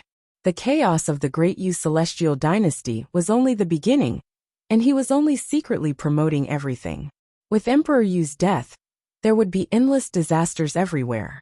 It was also an opportunity for Yu Tianjing to establish his power and take control of all directions. Apart from Yu Tianjing, no one knew what had happened tonight, and even less that Emperor Yu had died tragically at his hands.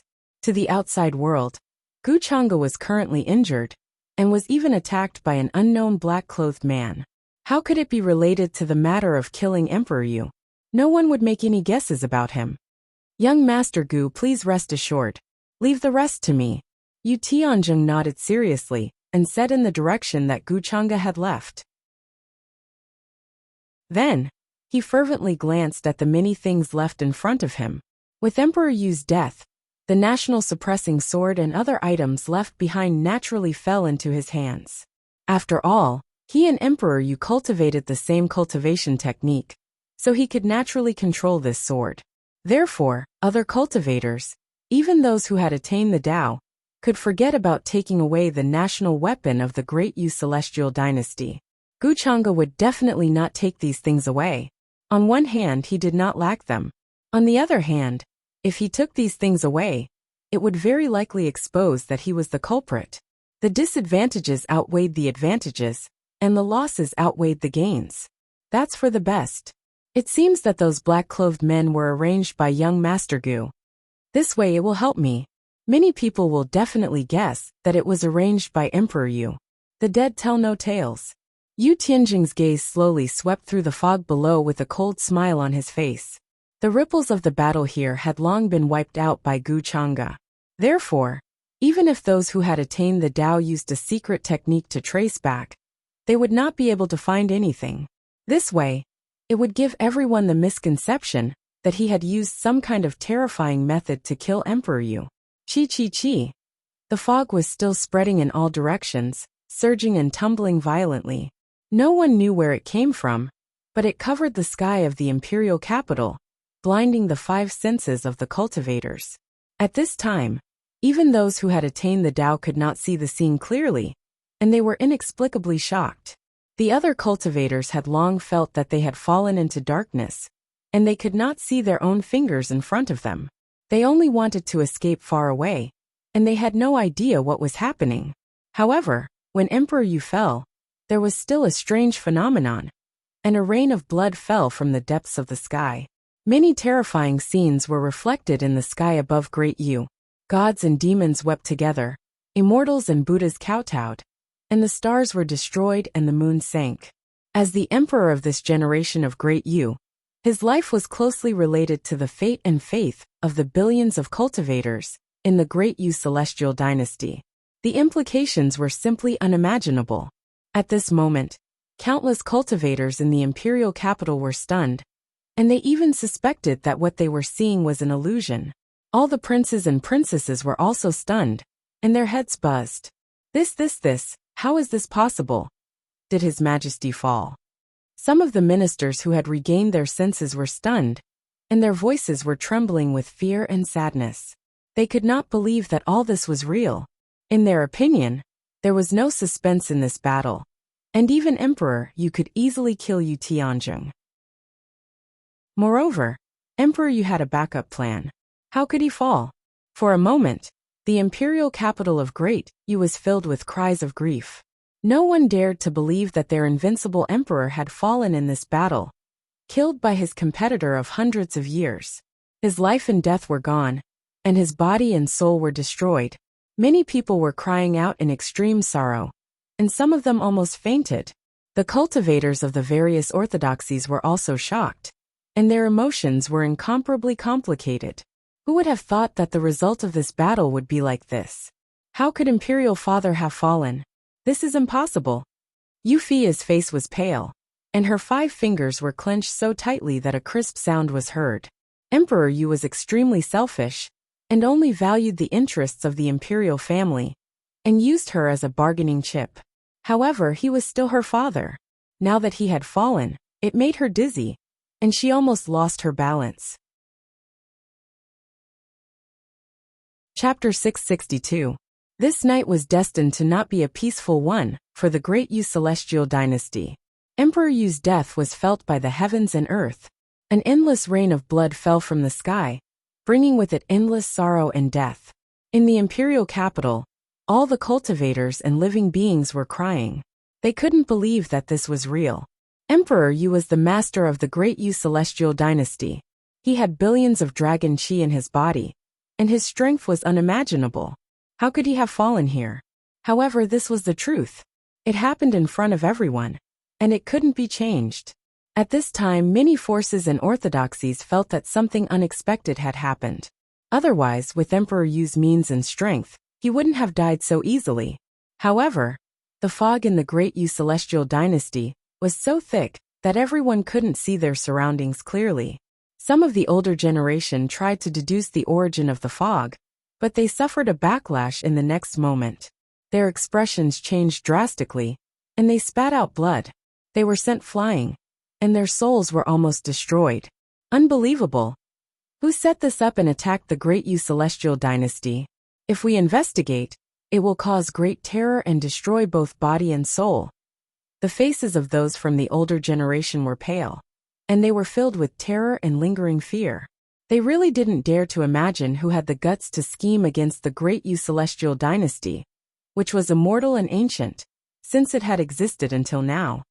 The Great Yu Celestial Dynasty will probably be in chaos during this period. The higher-ups of various orthodoxies sighed softly. They planned to leave this place before the water was muddy. 17-inch Yu Tianyong is already dead. You should give up. At this time, a loud laugh rang through the sky. At the peak of the imperial capital, Yu Tianzhong walked out slowly with blood on his body and disheveled hair. Although he was heavily injured, his aura frightened everyone, and they couldn't help but retreat. The nation-suppressing sword is in his hands. A minister recognized the Chaos Taoist sword in Yu Tianzhong's hand, and said with a trembling voice, "This was the Great Yu Celestial Dynasty's nation-suppressing weapon. It was formed by gathering fate and faith, and it could suppress the dynasty's foundation. If it was fully recovered, it could overturn millions of miles of territory. Such a nation-suppressing weapon could only be used by the master of the Great Yu Celestial Dynasty. Now that it had fallen into Yu Tianzhong's hands, it clearly explained the situation of that battle. This caused many cultivators who held the last strand of hope in their hearts to turn pale and lose, completely extinguishing that strand of hope. If Emperor Yu hadn't fallen, how would he allow this weapon to land in Yu Tianzhong's hands?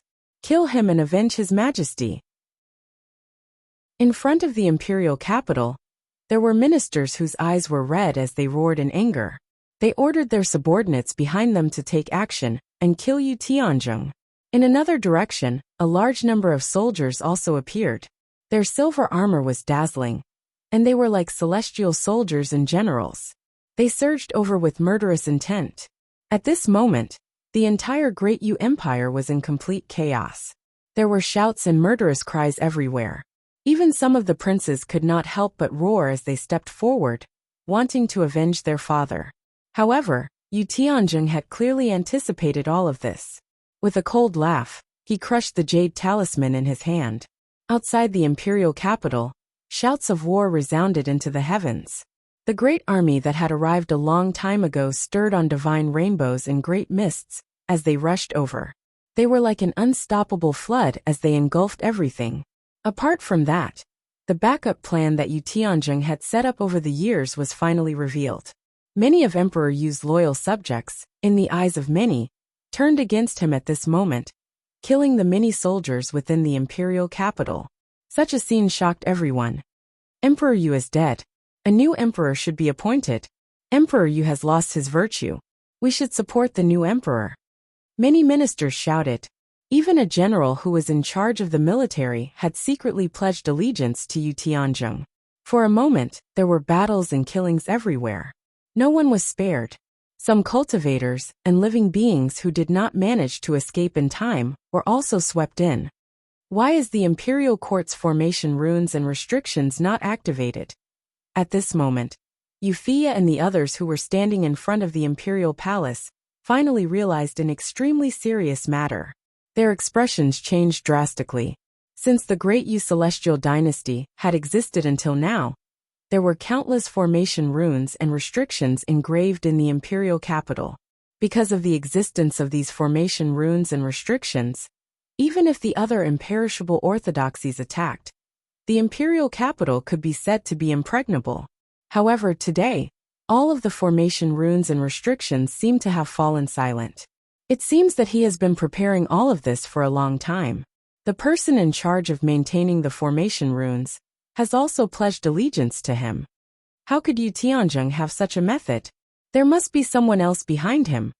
Wuxia's expression turned cold as she came to a realization. While the imperial capital of the Great Yu Celestial Dynasty was in chaos due to the Great Battle, the ultimate powerhouses of various orthodoxies who were chasing after the men in black also sensed that something was amiss and stopped where they were. This place was already outside the boundaries of the imperial capital of the Great Yu Celestial Dynasty. It was a desolate place with stars hanging high in the sky. The vast galaxy surged, and the surroundings were filled with fog. In the sky, one could even see the stars moving slowly, and there was a majestic aura fluctuating. This was a desolate galaxy, and there were many uninhabited planets around it that lacked vitality. Why do I feel like something is wrong? Those men in black fled really quickly. I can't even catch up to them. An ultimate powerhouse from the Heavenly Emperor Mountain frowned as he stood in the sky. With his strength as a Taoist, it was easy for him to cross the galaxy with just a single step. However, he lost track of those men in black very quickly. He had no idea where they had fled to. This kind of speed really made him surprised and bewildered. After cultivating for millions of years, his intuition was very accurate, and it had even saved his life a few times. Hence, he quickly sensed that something was amiss. Those men in black were obviously going to take Yu Tianzhong's life, but why did they start to flee after killing Guchanga? If they were real assassins, even if they failed to kill and fled, they would not have left behind such a big commotion. It was as if they were purposely luring them to come here and kill them. Oh no, we've fallen into their trap. The ultimate powerhouse from the Heavenly Emperor Mountain's expression changed, and an endless chill suddenly appeared. The real purpose of this group of men in black was perhaps not to kill Guchanga, but to use this opportunity to draw all of them out. As for the purpose of luring us out, could it be that they want to ambush and kill us? The ultimate powerhouse from the Heavenly Emperor Mountain quickly figured it all out. His boundless divine sense swept out like a surging ocean, about to drown this galaxy. Seems like there are still smart people. You actually sensed it. A faint voice suddenly rang out in this silent star field. It's you. How is that possible? Weren't you heavily injured? The expression of the ultimate powerhouse from the heavenly Emperor Mountain changed again. His eyes widened as he looked in that direction in disbelief, revealing a bit of fear. A man in white slowly walked over, neither fast nor slow. His sparkling hair casually draped over his shoulders. His eyes were like the sea. His body was as clear as jade, and he could be described as an immortal. It was Wuxia. His walking speed was not fast, but the space seemed to shrink under his feet. In an instant, he crossed the endless mountains and seas. So that's how it is. You are not injured at all. Everything was arranged by you? The ultimate powerhouse from the heavenly Emperor Mountain stared at the flawless man in front of him, his voice trembling slightly. It was completely different from the pale and weak appearance from before. The current Wuxia was extraordinary. His skin was like jade, and his appearance was flawless, causing all the women in the heavens to be jealous. His figure was tall, his black hair danced in the wind, and his entire body flowed with treasure light. His entire body was one with the universe, as if he was standing in the endless celestial domain. This appearance, no matter how one looked at it, didn't look like he was injured. The ultimate powerhouse from the heavenly Emperor Mountain felt extremely vigilant and uneasy. Of course I am not injured. In this world, there is no one who can injure me. Wuxia's expression did not change. He only shook his head lightly. The person behind you, Tianjing, is also you? The chaos into you this time was all arranged by you? Those black-clothed men are also your subordinates. Did you deliberately lure us out? The ultimate powerhouse from the heavenly Emperor Mountain felt a chill run down his spine. When he heard this, he instantly understood many things. His voice couldn't help but tremble. Ever since he achieved the Tao, he hadn't felt such fear for a long time. How ambitious and scheming did he have to be to dare to do such a thing? One had to know that they were Tao achievers, existences who stood at the peak of the upper realm. How could they be toyed with in the palm of his hand? It's not too late for you to understand now. Wuxia smiled. The expression in his eyes was as if he was looking at a dead person. Why did you do this? Are you not willing to accept that after this matter is exposed, you will become the enemy of the entire world? The ultimate powerhouse from the heavenly Emperor Mountain was filled with fear. He couldn't help but shout sternly, even if you are the future master of the Gu clan, you can't fight against all the orthodoxies by yourself. Since I dared to do this, I am naturally not willing to accept that this matter will be exposed. Moreover, to me being the enemy of the entire world is just SOSO. Wuxia was still smiling lightly, his expression was very natural. You, the ultimate powerhouse from the heavenly Emperor Mountain, was terrified, as if he was looking at an unimaginable monster. It just so happens that I am lacking a few puppets of the Tao Achiever realm. You came at the right time. Wuxia shook his head and explained his purpose. With his current strength, it was easy for him to split a few strands of his soul, control a few cultivators, and then disguise them as black-clothed men to create this chaos. Chapter 663. Wuxia did not kill this supreme expert of the heavenly Emperor Mountain. Instead, he destroyed his soul and refined it into a puppet. This process was very smooth, without the slightest obstruction. Although the other party tried his best to escape, in front of Wuxia, there was no other possibility. He was quickly captured. Although this puppet's strength was greatly reduced, it was still in existence at the level of Tao attainment. For cultivators who had not stepped into this realm, it was still a terrifying mountain that was difficult to contend against. They could be destroyed with a raise of their palm. After doing all this, Wuxia stepped out of this star field to find the other Tao attainment experts who were following him. Very quickly, in another desolate star domain, he found a Tao enlightened cultivator from the myriad Tao sacred mountain and refined him into a puppet. In another area, someone was deducing the secrets of heaven and sensed that something was wrong. His expression changed drastically, and he tried to escape.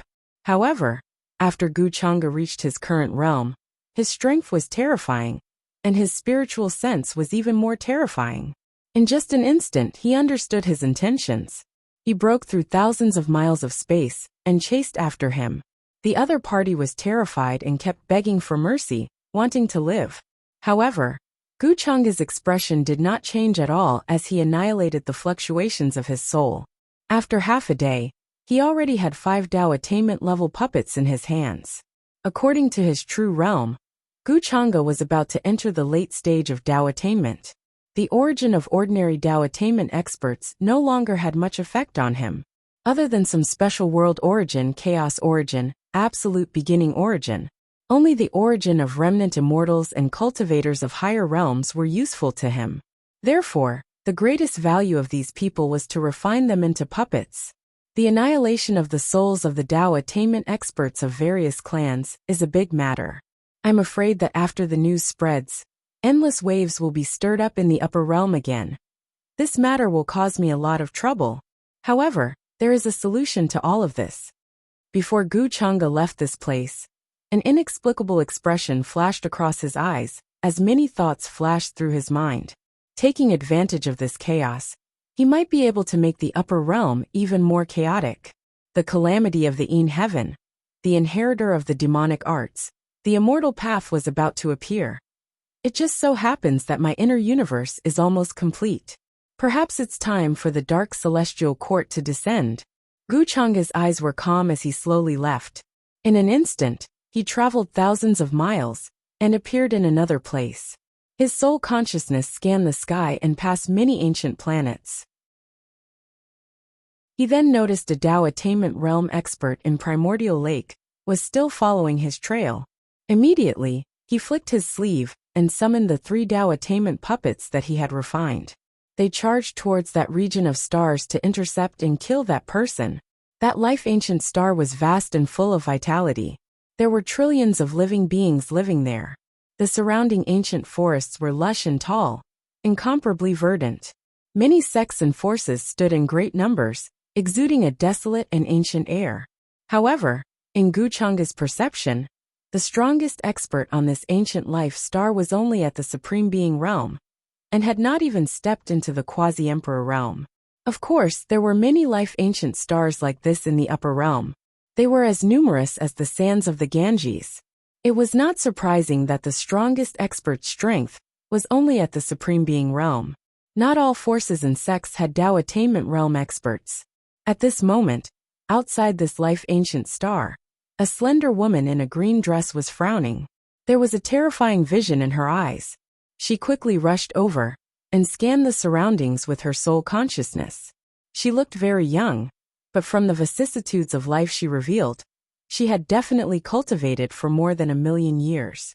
As a Dao attainment realm expert in Primordial Lake, her original form was not that of a human.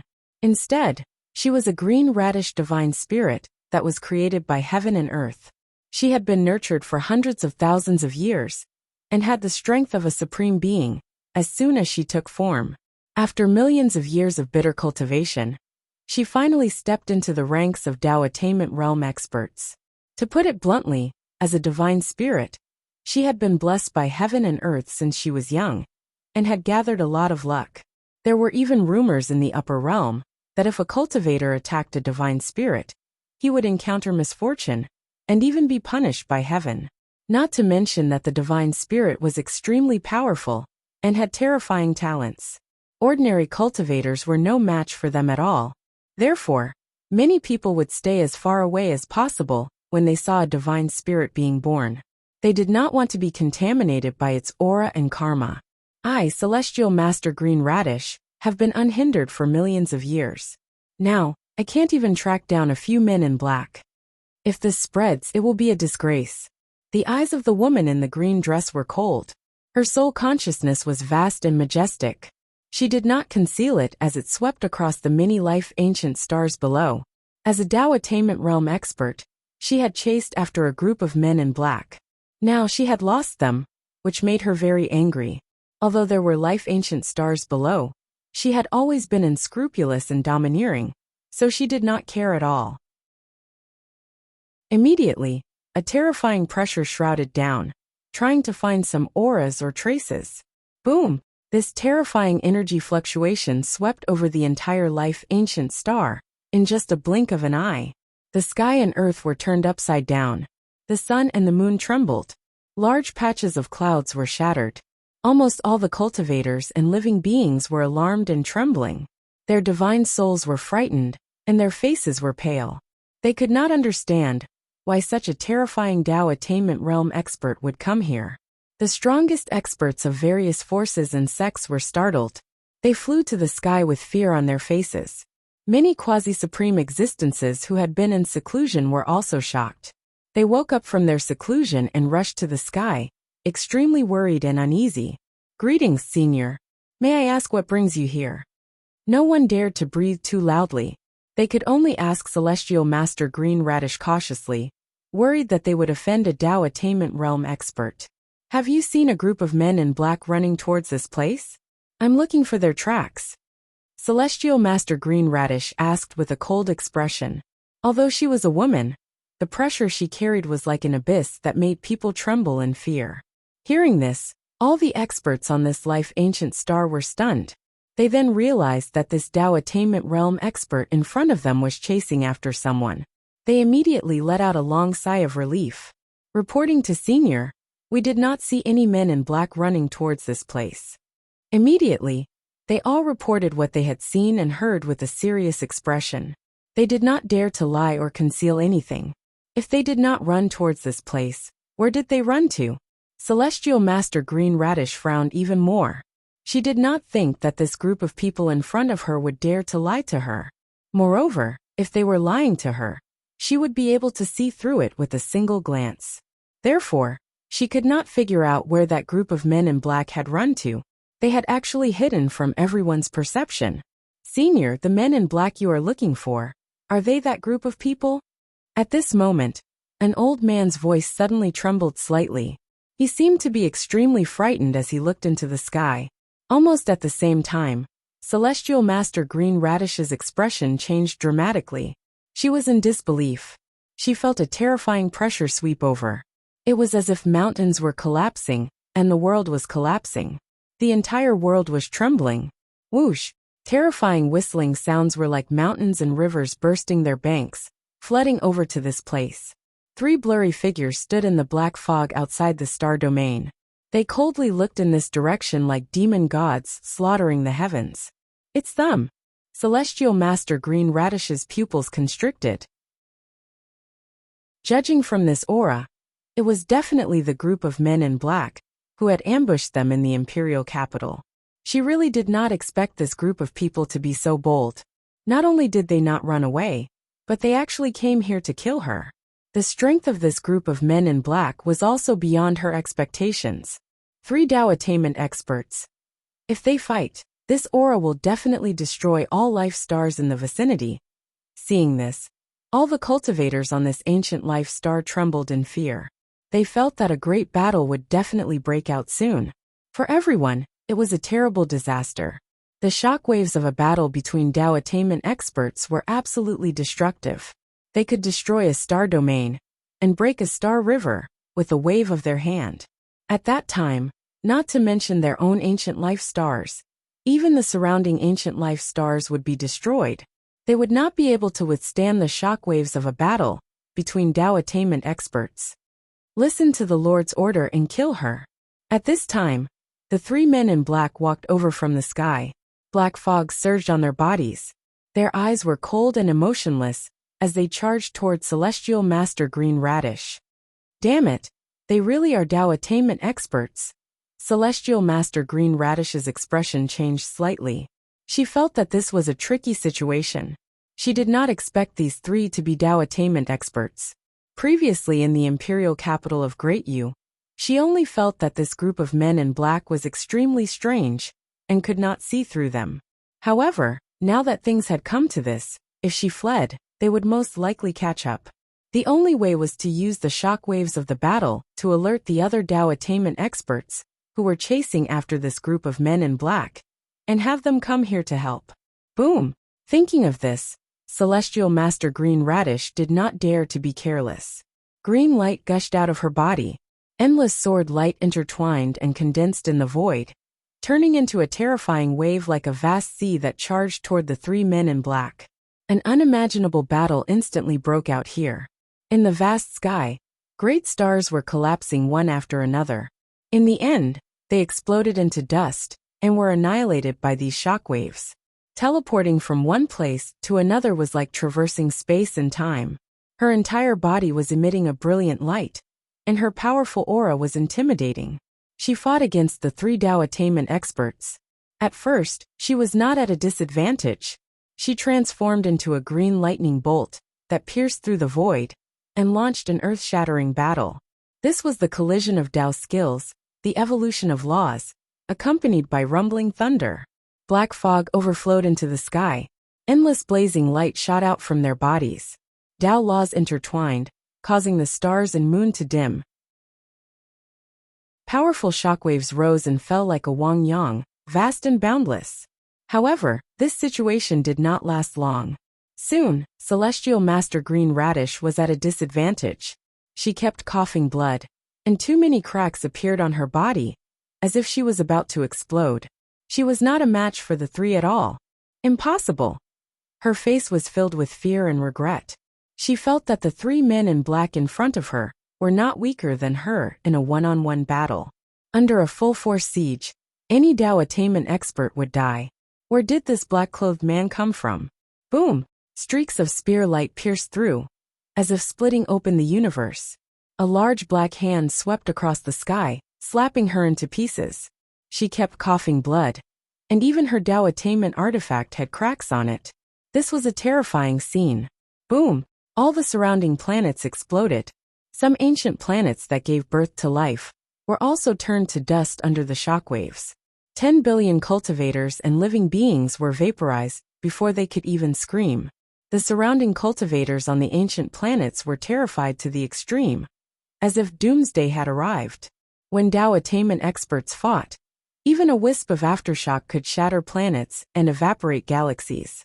Ordinary cultivators would even have their divine souls instantly turned to dust. At this moment, countless cultivators and living beings were praying and wailing, hoping that someone could stop this battle and save them. You don't know what's good for you. How dare you chase after the dark heavenly court?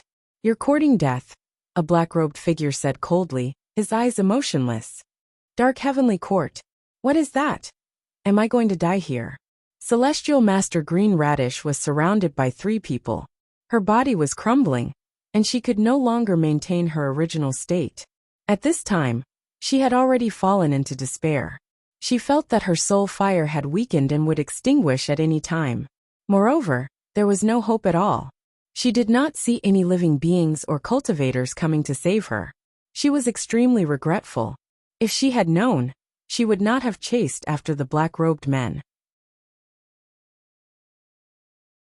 Chapter 664. Boom! Spear light swept across heaven and earth, seemingly descending from a distant latitude. It turned into a vast river of stars that swept across the sky, destroying everything. In this stellar domain, a terrifying great black hand stretched across, slapping down. Raging waves roared, endless and endless. 3 black-robed figures stood at the end of heaven and earth, continuously killing Empyrean Green Luo. Their methods were cruel, and there was no emotion in their eyes. This was a world-shaking battle. The terrifying shockwaves destroyed heaven and earth, destroying all the stars and continents in the surroundings. Large areas of life-ancient stars were turned into dust under the shockwaves. The cultivators and creatures living on them did not have time to escape, and were destroyed in body and soul. It was not an exaggeration to say that all life was in misery and suffering. There were howls and despair everywhere. Cough, cough, cough. A rain of blood poured down, drowning the sky. Empyrean Green Luo fought against the 3 mysterious black-robed figures. Her body was torn, and her soul fire was dim. She was on the verge of death. The upper realm had been peaceful for too long. Even though the various imperishable orthodoxies and supreme sects had Dao attainments, they were all apprehensive, and did not dare to casually make a move. During this period of time, apart from the encirclement of the red-robed demoness from the fiend burial abyss, and the longevity battle between the Purple Mansion and the Longevity Gu family, there had rarely been such a world-shaking battle between so many Dao attainments. In the eyes of many cultivators, Dao attainments were invincible existences. They looked down on the world like gods, sweeping through the ages. But today, three incomparably terrifying black-robed Dao attainments surrounded Empyrean Green Luo, wanting to kill her here. This scene alarmed too many cultivators who sensed the shockwaves here, and quickly rushed over. Everyone was stunned in place. Their bodies were cold, and they did not dare to move. There were even quasi-supreme existences among them, but they were too far away, and did not dare to approach, fearing that they would be killed by the shockwaves. What exactly is going on? Why are there three powerful black-robed Dao enlightened cultivators ganging up on one person? Is the upper realm going to fall into chaos again? Someone's voice trembled, containing great fear. They felt that this was too inconceivable. Perhaps in the near future, there would be a terrifying chaos in the upper realm. All the orthodoxies would be swept in. Ordinary cultivators would not be able to escape, and would be turned into ashes. Thinking of this, everyone couldn't help but tremble in fear. Empyrean Green Luo fell into despair. She couldn't help but cry out, her entire body shining. Endless Dao laws and divine multicolored light shone brilliantly, displaying the most powerful Dao methods and divine abilities, wishing to survive. However, their opponents were truly too terrifying. The three of them joined forces at 517, and they could fight any person who had achieved the Dao. Endless radiance surged. Chaotic energy rushed out from this place, drowning over, directly destroying this stellar domain.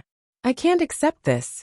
Heavenly Venerable Luluo's eyes were filled with unwillingness and despair when she saw the three of them charging toward her, and about to kill her soul light. Boom! But at this moment, a clear sword light flashed over from afar. It seemed to have split open the universe, and divided the four poles of the world. All of the attacks were cut down by this one sword, and were annihilated in the void, as if they had never appeared. Such a scene instantly alarmed everyone. Many cultivators around, including the living beings on the ancient life planets, couldn't help but open their eyes wide in shock, looking in the direction where the sword light had come from. That is, someone's face was filled with disbelief. His eyes widened and his voice trembled. It's young Master Chang'e. It's actually young Master Chang'e. It's him who has come to save us. Someone recognized the figure that had appeared, and couldn't help but shout out in excitement. They felt that the fluctuations of the great battle here had alarmed Gu Chang'e, causing him to appear and save everyone. A slender figure in white was rushing over from the other end of the stellar domain. There was a terrifying vision surging in the depths of his eyes. Stars were collapsing, mountains and seas were collapsing. It's you! One of the three black-clothed figures looked over.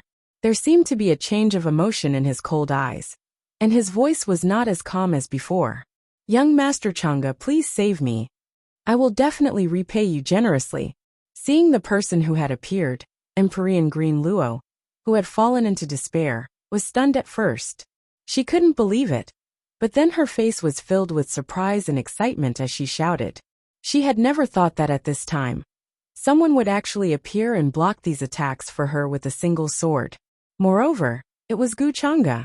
Gu Chang'e was an existence who could contend against the immortal realm will of the heavenly Dao. With his help, she would definitely be able to turn this danger into safety and escape. Thinking of this, the flames of hope ignited in the heart of the despairing Empyrean Green Luo.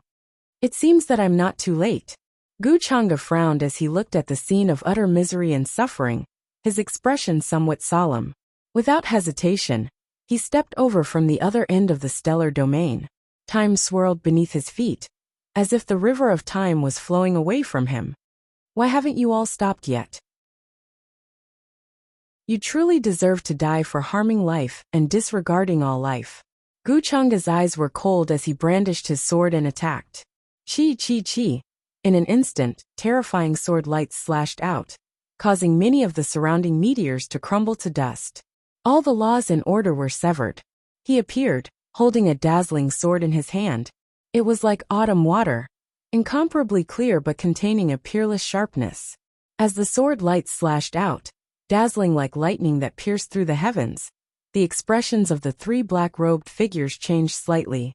They had no choice but to resist, displaying all sorts of tyrannical methods and Dao arts, not daring to underestimate him. Could it be that you still want to rely on your own strength to stop us? Beside them was a great black fog that floated up and down. It was as if they were ancient great worlds that were being pushed forward. Taking advantage of this opportunity, Empyrean Green Luo activated a secret technique. Her entire body's chi and blood seemed to burn as she quickly fled into the distance. She swallowed a large amount of recovery divine medicines, not daring to be involved in this terrifying battle again. She was already at the end of her rope, and had no more strength to help Gu Chang'e. Young Lord Chang'e, be careful. These three are all Dao enlightened experts, and cannot be underestimated. She couldn't help but shout out. Although she was very confident in Gu Chang'e's strength, she suddenly remembered that Gu Chang'e's source was damaged, and he was in a heavily injured state. Your source is already injured, yet you still dare to come here and throw away your life. Today, we'll kill you here and solve a great problem for the Lord. A black-robed figure stood in the sky, coldly speaking. He stared at the incoming Gu Chang'e, his eyes cold and merciless. Don't waste words with him. Quickly finish him off while he's heavily injured. We can't let him continue to grow. In the future, he will only ruin the Lord's plans. The other two black-robed figures also showed no mercy. As they spoke, terrifying phenomena that overflowed into the heavens appeared. Like a long river worshipping the heavens, tombstones appeared one after another, crossing the sky and smashing towards Gu Chang'e. Endless brilliance erupted once more, as if the world was collapsing. Boundless chaotic energy wrapped around all sorts of laws and order, falling down and covering everything. Various supreme Dao techniques evolved, peerless divine weapons interweaved, and peerless celestial mountains rose and fell. Huge stars were touched by the aftershocks, constantly turning into dust and vanishing into thin air. 3 Dao attainments, where did you come from? Gu Chang'e stepped forward, and there seemed to be billions of sword lights interweaving around him, turning into a vast sea of swords, covering the sky and the sun. The 3 black-robed Dao attainments also displayed their supreme techniques, forcefully shaking the sky and breaking apart the sea of swords. Gu Chang'e released a clear roar. His body turned into endless light, turning into a surging divine sword that cut down in all directions. It was as resplendent as a streak of lightning, tearing apart the black starry sky. It was incomparably dazzling. All the surrounding cultivators saw this scene. They were incomparably excited, but at the same time worried. Many people knew that Gu Chang'e was not in good condition now, and there were rumors everywhere that he was injured. Now in front of him there were 3 Dao attainments. Could he stop this disaster and save the surrounding ancient stars? Now that your strength is greatly damaged, are you still a match for the 3 of us? One of the black-robed men shouted coldly. Dark divine light surged around his body, burning fiercely like a demonic furnace, releasing a sea of blood energy and boundless divine force. You'll know when you try. Gu Chang'e's eyes were cold, containing ice-cold killing intent, engulfing the sky, shattering this star field. An unimaginable great battle erupted here again, endless radiance gushing out, blazing and brilliant, as if it could pierce through the universe. Hongwang. Gu Chang'e used a forbidden Dao technique, his entire body shining brilliantly, his hair like a river of stars, draped in chaotic energy, as if his body had turned into an eternal sacred furnace. His aura devoured mountains and rivers, his head of black hair fluttering, drawing out endless Dao trajectories, extraordinary, mysterious and unfathomable.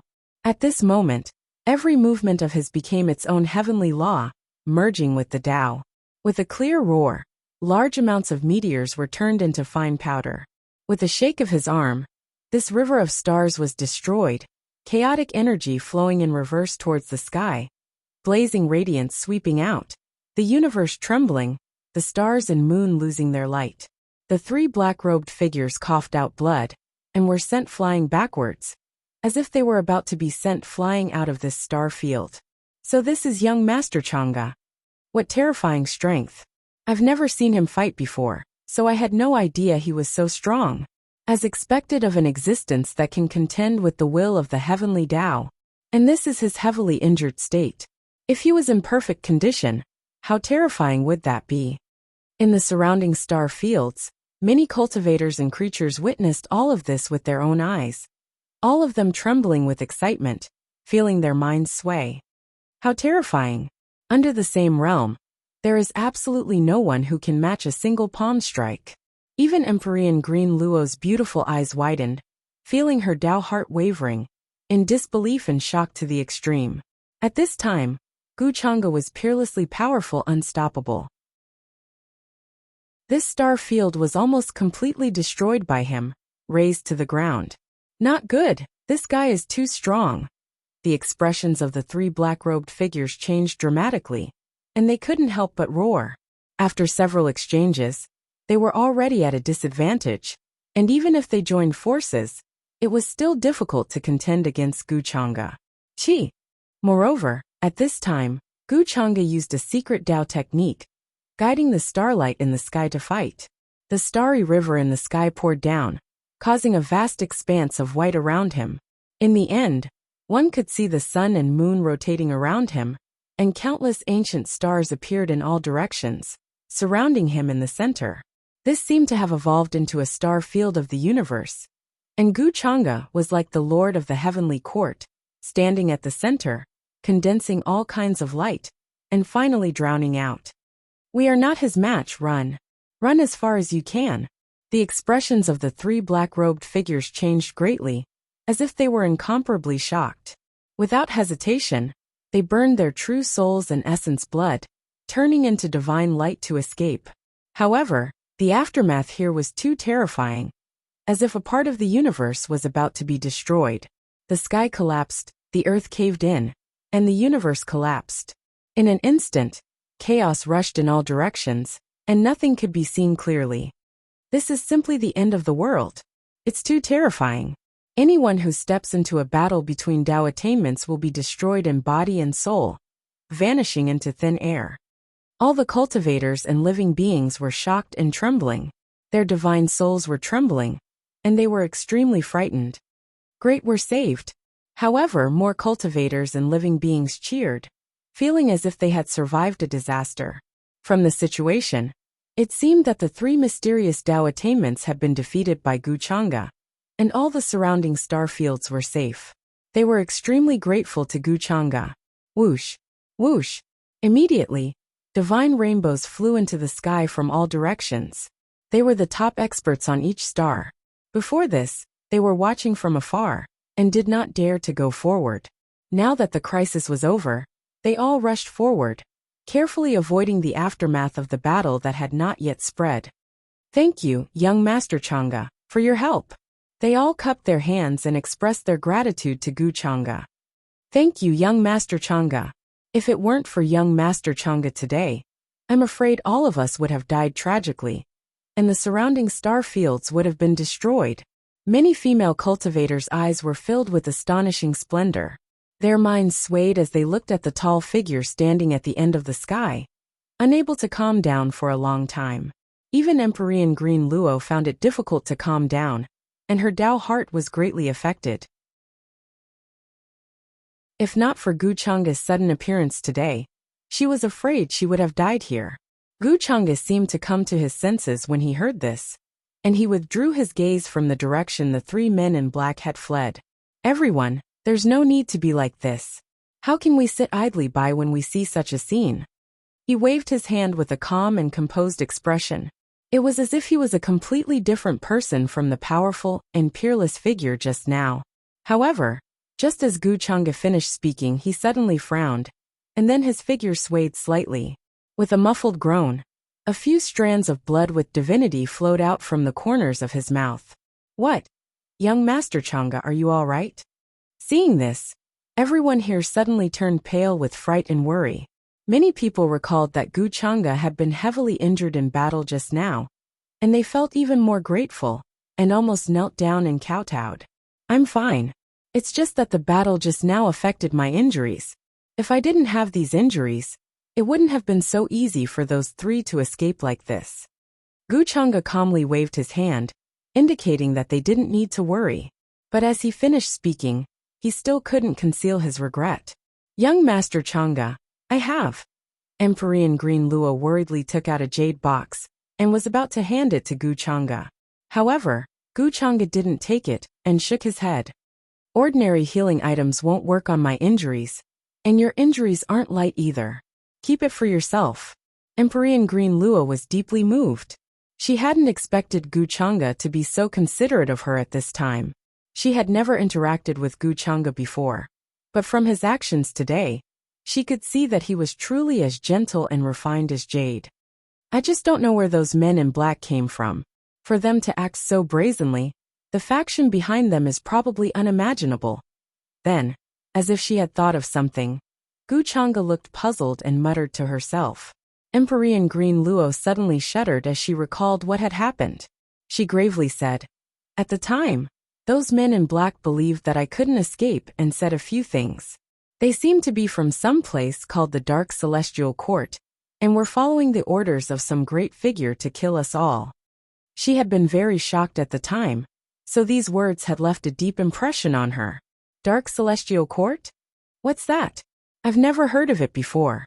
How dare they intercept and kill the accomplished cultivators of various orthodoxies? Hearing this, everyone in the surroundings was extremely shocked, and huge waves surged in their hearts.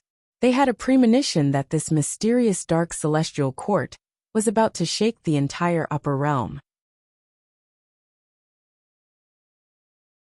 Chapter 665. This was the first time many of the cultivators had heard of the Dark Heavenly Court, but they felt a sense of fear in their spirits. It was as if some kind of unimaginable true force had transcended time and space and landed here, shocking everyone's minds. These 4 words can't be said casually. There will be some kind of reaction from the unseen world. An old man with a high level of cultivation said. His expression was extremely solemn.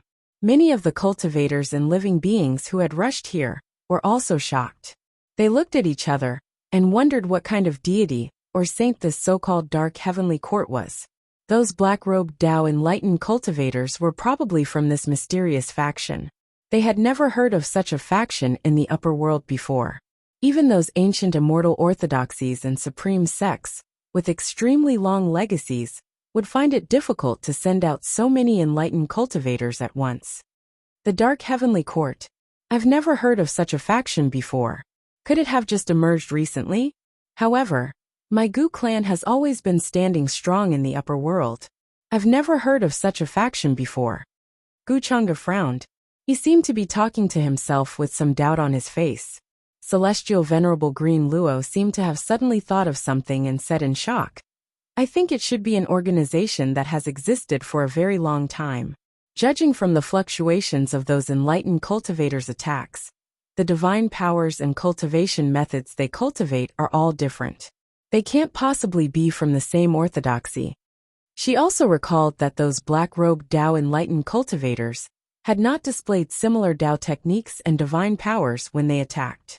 Although cultivators who had reached this stage would definitely have differences in their paths, if they were from the same orthodoxy, there would definitely be traces of similarities.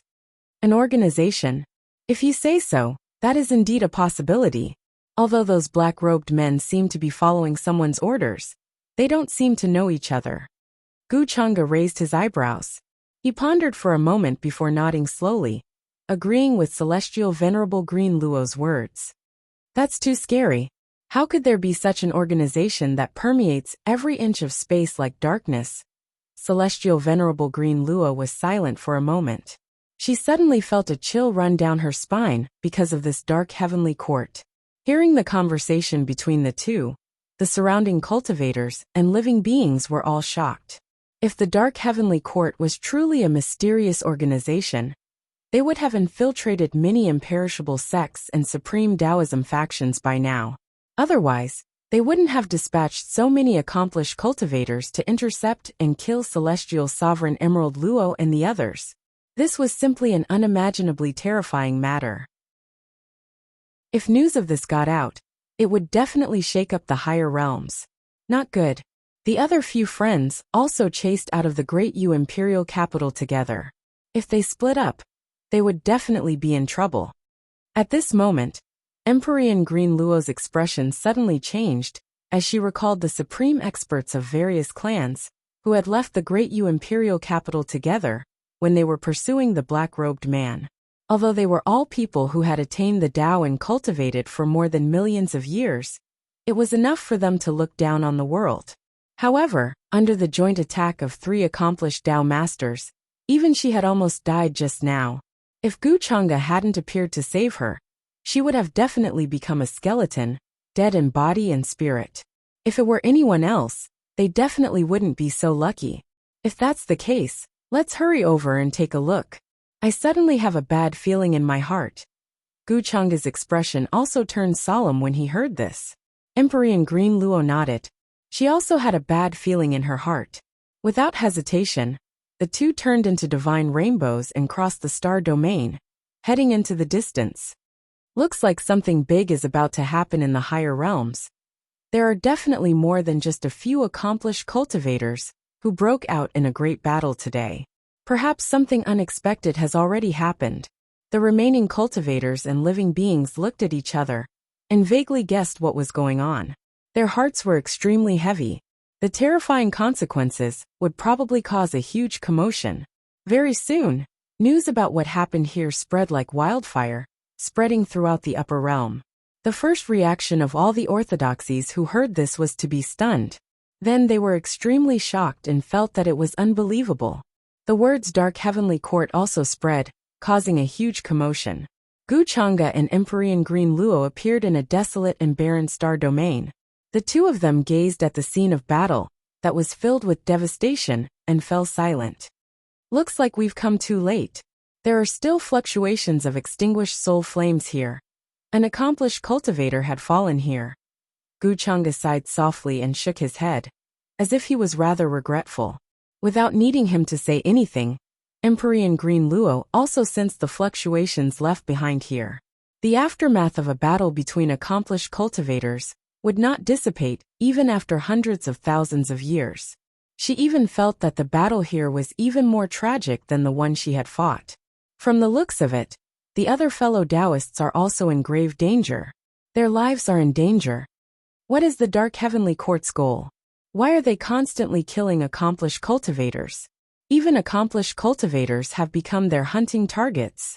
Emperor Green Luo shuddered, feeling a sense of unknown fear. A strange look flashed across Gu Chang'e's eyes, and he glanced at her without batting an eyelid. Right now, he was only building momentum for the Dark Heavenly Court. There was still some time before they truly appeared. However, if even accomplished cultivators were so fearful, then the other cultivators would be even more fearful. In fact, this was also true. In his expectations, the Dark Heavenly Court was like a shadow that shrouded the upper realm, seeping into every inch of space and every corner. Even the most ancient forces and clans would fear them, as if they were gods. Afterward, Gu Chang'e and Emperor Green Luo went to another star domain, and saw a scene very similar to this one. The surrounding stars had collapsed and the river of stars had been broken, turning into dust and ashes. There was not the slightest trace of life left behind. It was a scene of devastation, as if a world-ending battle had occurred. Even the Sea of Thunder had dried up, and chaos overflowed, wanting to break through the star domain. One could only imagine how terrifying a battle had been fought here before. It looks like everyone died, and only I survived by luck. Emperor Green Luo said with some lingering fear. Let's go back. Gu Chang'e sighed softly, as if he could not bear to watch. Emperor Green Luo nodded. Then, the two of them stepped forward, tore through the void, and quickly left, intending to return to the Great Yu Celestial Dynasty. Soon, the battle that had happened in these places was not hidden, and was discovered by many cultivators. The news spread, causing a great commotion again. The appearance of the Dark Heavenly Court had caused a great deal of panic among many orthodoxies. No one had thought that there would be such a terrifying and mysterious organization hidden in the dark. Those accomplished cultivators in black had unfathomable strength, hiding in every corner like shadows. Heavenly Emperor Mountain, Great Yu Celestial Dynasty, Primordial Lake, 10,000 Swords Tao Sect. These orthodoxies were greatly affected, and some of their accomplished cultivators had died. However, although they were angry, there was nothing they could do. They were helpless against the Dark Heavenly Court, and did not even know where this organization came from. In the eyes of many cultivators, the chaos in the Great Yu Celestial Dynasty this time was very likely caused by the Dark Heavenly Court. That night, those accomplished cultivators in black suddenly appeared. After failing to kill the severely injured Guchanga, they tore through the void and escaped. After that, the accomplished cultivators of various clans chased after them, but were intercepted halfway. Only Emperor Green Luo was saved by Guchanga, and luckily survived. The rest of them died tragically in the star domain. If one were to count carefully, there were a total of 4 accomplished cultivators who had died. The upper realm had been peaceful for too long. It had been a long time since such a shocking event had happened. After all, accomplished cultivators were like patriarchs in each orthodoxy. They had a revered status, and could suppress the foundation of each orthodoxy. Such a tragic death was really a great blow to the orthodoxies, and it would be difficult for them to recover in a short time. However, through this incident many cultivators saw one thing clearly. Even though Guchanga was severely injured, he could still fight against 3 accomplished cultivators in black, and force them to retreat. To have such terrifying strength at such a young age, it was truly shocking. In every ancient city and ancient star, the cultivators and living beings were discussing this matter. Some even saw the image recording stones of the battle being auctioned in the markets. Some people saw the scene, and were so shocked that they couldn't speak for a long time. That battle was too terrifying. The star domain within 1,000,000 miles was sunk. Chaotic energy soared into the sky and pierced through the clouds. The surrounding ancient planets were all turned to ashes. If Guchanga hadn't suddenly appeared, and forced the 3 accomplished cultivators in black to retreat, the resulting massacre would have been even more terrifying. It could be said that the people were plunged into misery and suffering. Emperor Green Luo of Primordial Lake would have died like the others. Compared to the others, she was too lucky. In the following days, the entire upper realm was discussing this matter.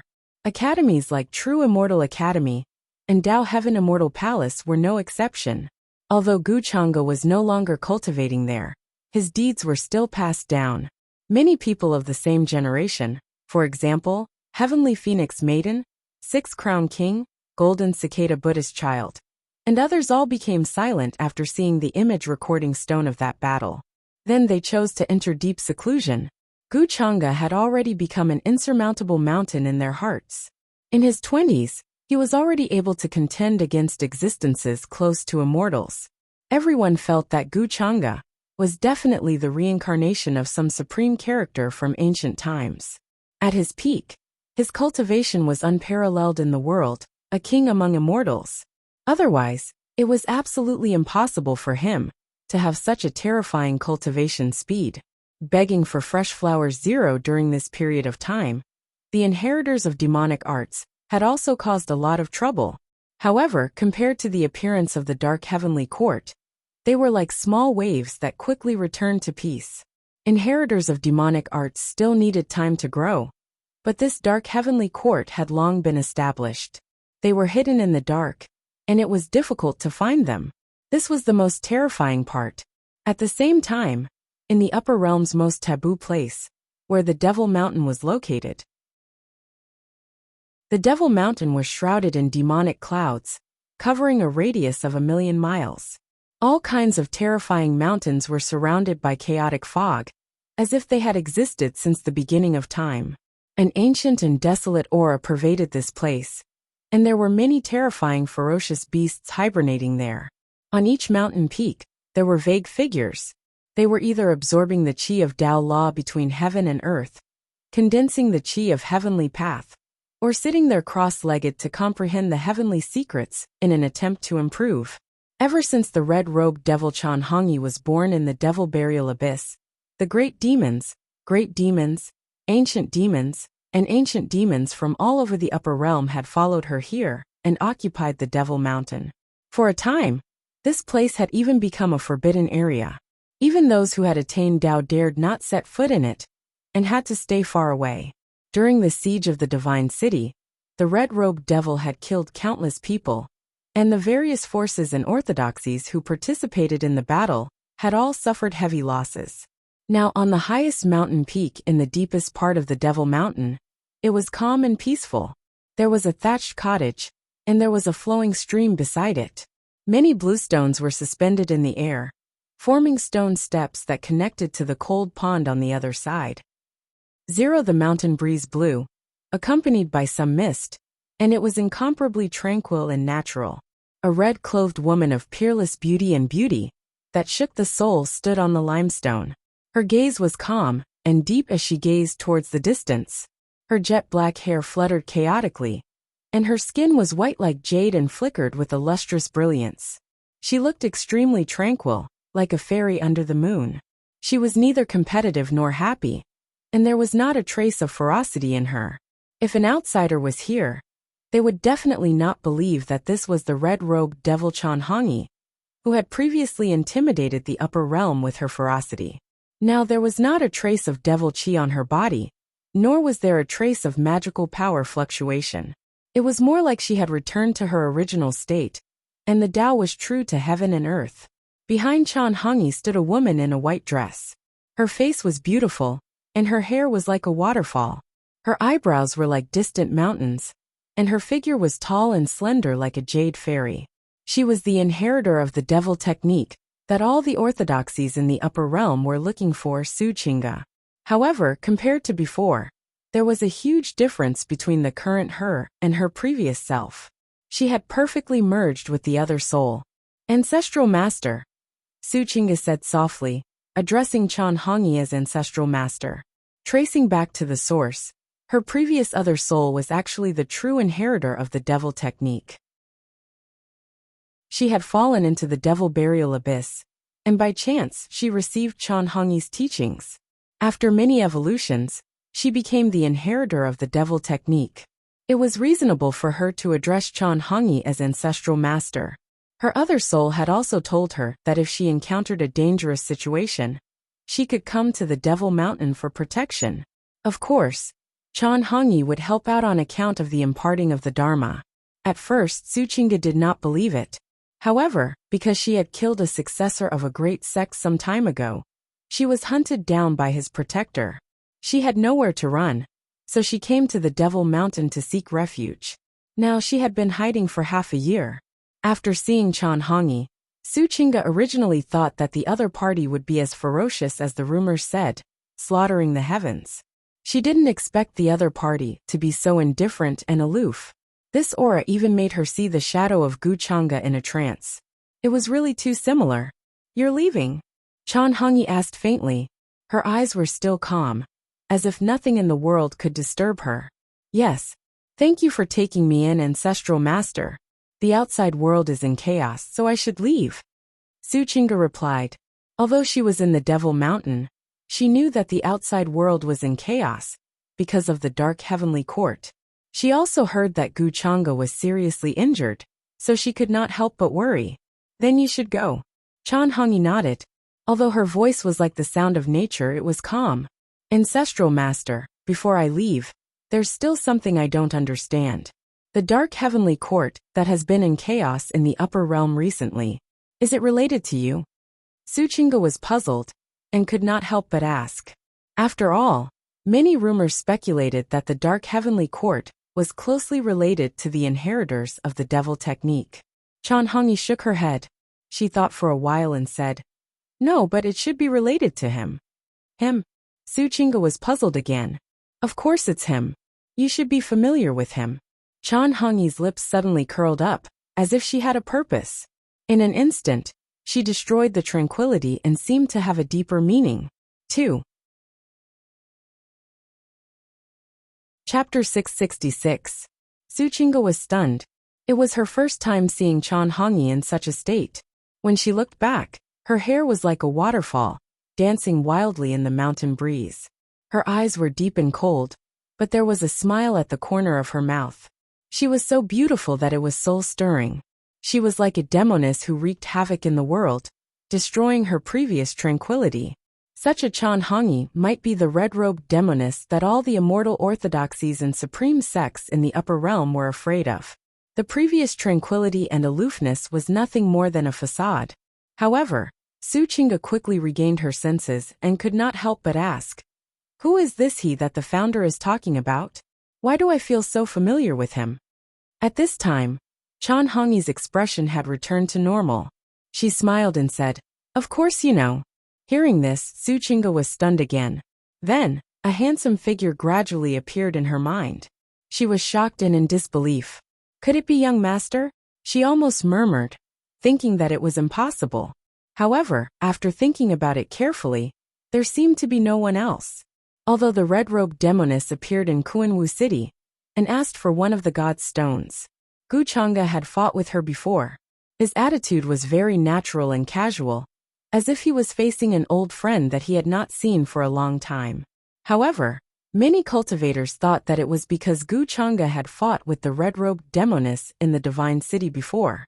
That was why the two of them seemed to be old friends. Su Qingge thought so too.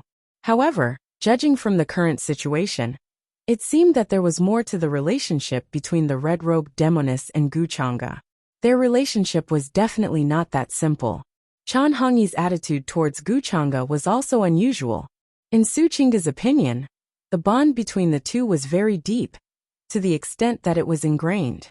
She was very smart and had never asked about this. However, Chan Hongyi suddenly mentioned it to her today. It was obvious that there was a deeper meaning. The dark heavenly court in the present realm was also related to Gu Changge? What else was he hiding? The more she knew about him, the more Su Qingge felt that Gu Changge was unfathomable, like an unfathomable fog. Patriarch, what do you want me to do by telling me all this? Su Qingge asked after a moment of silence. She knew that after Chan Hongyi was born in the fiend burial abyss, there was a period of time when she was delirious and filled with malice.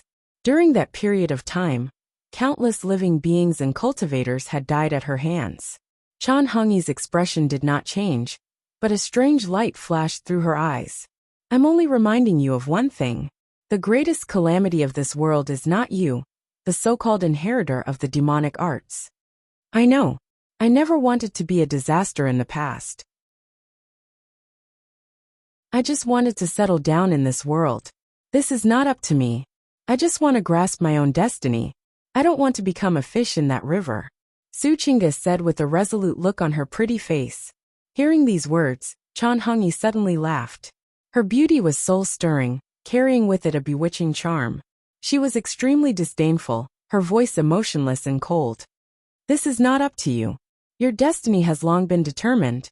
The person you think you love the most, the person you trust the most, has always been looking down at you coldly from a high place. You think you're moved, but he's only showing it to you. Do you really think he can't see that you have two souls in your body, that you have the inheritance of the demonic arts? Even my abilities were personally taught by him, not to mention your incomplete demonic arts. Ridiculous. She was laughing. Her voice was like the sound of nature, but it carried a deep hatred. What? That's impossible. Hearing these words, Su Qingge was stunned, as if she was struck by lightning. Her face turned pale, and she could not help but take a few steps back in disbelief. If it was someone else who said this, she would definitely be suspicious. But the person who said this was the red-robed demoness who intimidated the upper realm. How could she lie to her? There was such a deep relationship between Chan Hongyi and Gu Changge. Her patriarch was taught by Gu Changge himself? Where did he come from? Gu Changge had been lying to her all this time, and even helped her hide her identity as the inheritor of the demonic arts. Was he the same? Su Qingge's reaction was within Chan Hongyi's expectations. Her lips curled into a smile, as if she really wanted to see such a scene. Gu Changge wanted to maintain his gentle and aloof image in Su Qingge's heart, but she would not let him do as he wished. I'll destroy everything you have with my own hands. Chan Hongyi looked at the end of the sky, and terrifying evil and demonic chi appeared in the depths of her eyes again. But soon, she returned to her aloof and indifferent appearance. These days, the upper realm was getting more and more chaotic. In the eyes of many cultivators, perhaps a terrible disaster would sweep over soon. Many orthodoxies in the various heavens were ordering their disciples to return to their sects and wait for the disaster to end. The appearance of the Yin dynasty and the Yin dynasty swept over the world. Now there was the even more mysterious dark heavenly court, hiding in the dark like a shadow, which made people feel uneasy. A few days later, the chaos in the Great Yu Celestial Dynasty that shook the various forces in the upper realm gradually came to an end. Emperor Yu fought with his former brother, Yu Tianzhong, at the peak of the Great Yu Celestial Dynasty. He was defeated and died.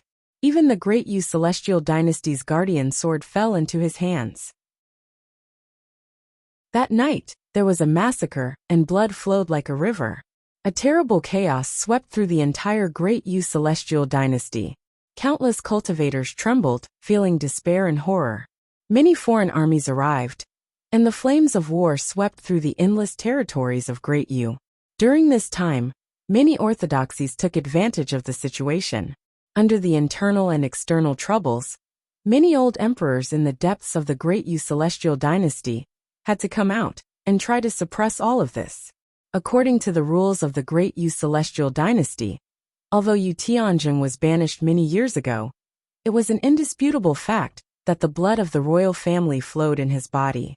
In addition, in the battle, he killed the previous Emperor Yu, so he naturally had the strength to be the next Emperor Yu. Therefore, the old emperors discussed for a while and decided to let Yu Tianzhong take the throne according to the rules of the Great Yu Celestial Dynasty. With the support of many ministers, if Yu Tianzhong was not worthy and could not bear the heavy responsibility, he would abdicate. Since then, the chaos gradually calmed down. In terms of ability, Yu Tianzhong was not inferior to the previous Emperor Yu. The last time he was defeated, it was because he fell into a trap. Under his iron fist, a war to quell the chaos broke out, and many of the restless elements in the Great Yu Celestial Dynasty were eliminated. This was the first time he had shown his power since he became the new emperor, and it had indeed deterred many people. Many of the ministers who were critical of him also gradually shut up. They were not willing to provoke Yu Tianzhong, who was at the peak of his power at this time. Some people even guessed that Yu Tianzhong might have something to do with the Dark Heavenly Court. However, there were not many such guesses. After all, there was no evidence to prove that the group of black-clothed cultivators who had killed Gu Chang'e that day had anything to do with Yu Tianzhong. While the situation in the outside world was changing, in the depths of the Great Yu Celestial Dynasty, in a grand and ancient palace, the new Emperor Yu Tianzhong stood there and reported something in a low voice. He wore a purple gold crown on his head and a wide dragon robe on his body. His sleeves were decorated with many star patterns that flowed with a misty light, making him look like an unparalleled son of heaven. However, his expression was extremely humble and respectful, and he did not dare to show any disrespect. Today, 60% of the Great Yu Celestial Dynasty is in my hands. Apart from the country guarding general and the former grand tutor, the other ministers have all submitted. In front of Yu Tianzhong, Gu Chang'e was wearing a white shirt. He held a white jade wine cup in his hand and gently shook the thick wine within. His expression was really casual and natural. "It seems like you did not disappoint me." He smiled and passed the white jade wine cup to Yin Mei, who was beside him. As the new emperor of the Great Yu Celestial Dynasty, Yu Tianzhong's methods could be said to be iron-blooded. Any courtier who had a rebellious heart was imprisoned in the heavenly prison. Hence, compared to the previous Emperor Yu, he admired Yu Tianzhong more. Such a person was easier to control and more obedient. He would not choose to provoke him or do anything stupid without any benefits. Of course, Gu Chang'e did not have such worries. After all, Yu Tianzhong's life was always in his hands. Now he was the true ruler of the vast territory of the Great Yu Celestial Dynasty. "I dare not disappoint you." Yu Tianzhong's expression turned cold when he heard this. He could not forget how Gu Chang'e killed Emperor Yu with just a lift of his hand. His methods were really cold and cruel. Today, the various heavens in the upper world were extremely wary of the dark celestial court.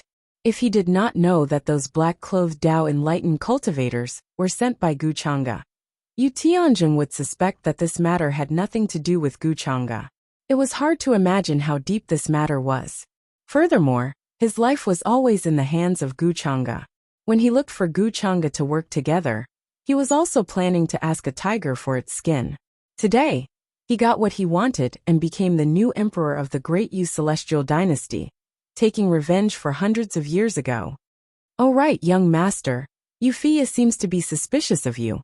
She thinks that there are many strange things about Yu Tianyong's death, and even a conspiracy. These days, she has been stationed outside the sovereign's tomb. She wants to see the old emperors and tell them about this matter. Do you think we should find a chance to make a move on her? Then, Yu Tianjing thought of another important matter and said in a low voice. Wuxia was the eldest princess. Even though the previous emperor Yu was dead, she still had a respected status in the palace. Even he did not dare to make a move on her. Many of the imperial family disciples knew that on the day of Wuxia's birth, they had activated the Great Yu Celestial Scripture and gave her a secret technique. Golden lotuses fell from the sky, and clear springs gushed from the ground. Divine light shone brightly, illuminating the sky. There were auspicious signs within 10,000 miles. And there were even strange phenomena, such as dragons and phoenixes leaping, and immortal cranes holding Ganoderma. A few old emperors who had reached the Tao attainment realm were also alarmed and personally gave cultivation techniques to Wuxia. In terms of cultivation talent, eldest princess, Wuxia surpassed the younger generation of the Great Yu Celestial Dynasty, without a doubt. Therefore, many of the Great Yu Celestial Dynasty's elders saw Wuxia as their future successor. On the contrary, they did not think highly of Yu Lai. If something happened to Wuxia, many of the elders would be alarmed, and it would cause a lot of trouble. Hearing this, Guchang's eyes flashed with a strange light. He then shook his head and said, "It's fine. You just need to tell Wuxia that you're working for me. She's very smart and will know what to do." What? Yu Tianjing was shocked. When did Wuxia become Guchang's person? If Wuxia knew that her father was killed by Guchanga, what would she think? He suddenly felt a chill run down his spine. In the next few days, Guchanga stayed in the palace. He claimed that he was recuperating, but he was actually building the prototype of the heavenly court in the Innerverse. In fact, he had this plan a long time ago.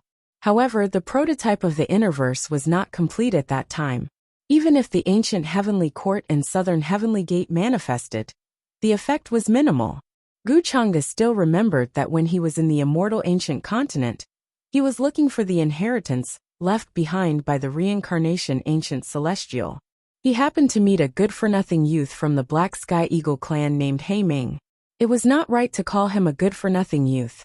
After all, in terms of talent, he was much stronger than ordinary cultivators. However, he was a little mediocre in his clan. Through that youth, he spread the wedding dress immortal art, and used it to control the entire clan in the immortal ancient continent. The way he manifested that time was through the prototype of the heavenly court in the Innerverse that was not yet mature. Later on, he instructed He Ming to gather believers from all over the universe, so that he could contact the Supreme Existence. However, after such a long time, there was no sign of it. It was obvious that this was not going well. After all, Guchanga was just trying, and did not expect to succeed. Now that the dark heavenly court had appeared, it was like a shadow shrouding the upper realm. To him, it was an excellent opportunity to gather believers. Boom! In the next moment, there was an explosion of bright light in front of Guchanga. A silver door appeared. It was shockingly bright, as if it was connected to another ancient world. Behind the door was a completely different world. The three ancient words Southern Heavenly Gate were reflected in the long river of time and space. It had a brilliant and indelible power. The majestic and solemn immortal palace stood on top of the clouds. Just one of the pillars seemed to be able to support the heavens and earth. The surrounding clouds rolled, and the chaotic aura surged. It was like the peak of the ancient universe. This was a scene that was enough to make all living things tremble. Just a trace of zero. Two of the aura here seemed to be able to crush all space-time and destroy all eternity. As Guchanga stepped in, the energy here was even more dazzling. It surged like a vast ocean. At the peak of the immortal palace, a blurry figure slowly condensed and sat there. It was extremely hazy, and could not be seen clearly. There were 3,000 ancient worlds surrounding it. Countless true dragons, celestial phoenixes, white tigers, and black tortoises were lying on the ground. They seemed to be overlooking all eternity. The long river of time surged under its feet. It was as if it had gathered and flowed through all the realms in the universe. The Taoist body in the dark heavenly court was far from impressive. It's far from enough to awe the world. Guchanga frowned as he looked at this scene. However, it was still in its embryonic form. It was still waiting to be perfected. Then, in the inner universe, ancient planets with life gathered together according to Guchanga's thoughts. They turned into a majestic universe and surrounded him. In these ancient planets, buildings, pavilions, palaces, and pagodas began to rise. They were grand and ancient, and they were filled with the aura of the great Tao. The various cultivation resources that Guchanga had collected before, such as the seven-colored altar, the immortal ancient sacred tablet, the emperor's scriptures, and the Supreme Being's insights, all flew out and turned into a rain of light. They fell into those buildings and filled the foundation. Those who recite the true name can lead a trace of the true soul to this world and enter the dark heavenly court to attain eternal life. I am the Supreme Emperor of the great freedom of the beyond heavens. Guchanga burned the sacrificial runes to strengthen the rules of heaven and earth in the inner universe. At the same time, he summoned the vast power of faith from the human ancestors' palace to resonate with the cultivators in the outside world. Although he was like the master of heaven and earth here, and could control everything, it was inevitable that he would cause accidents. Now that the immortal path was about to appear, all kinds of old monsters began to appear. Who knew when the aura of the immortal domain would descend and touch this world, and bring some trouble? Chapter 667. As Guchanga ignited the sacrificial rites, the vast power of faith gathered in the ancestral hall was activated. In the boundlessly vast upper realm, there were all sorts of shocking phenomena appearing. Many cultivators vaguely saw a group of ancient and majestic palaces floating at the end of the sky. They were richly ornamented, dazzling with immortal light. It was like a celestial capital that never fell. What was more, they heard the sound of hundreds of millions of deities chanting sutras. It was incomparably loud. Such a scene lasted for a long time. It was reflected in the sky of every heaven, causing countless cultivators to discuss in shock.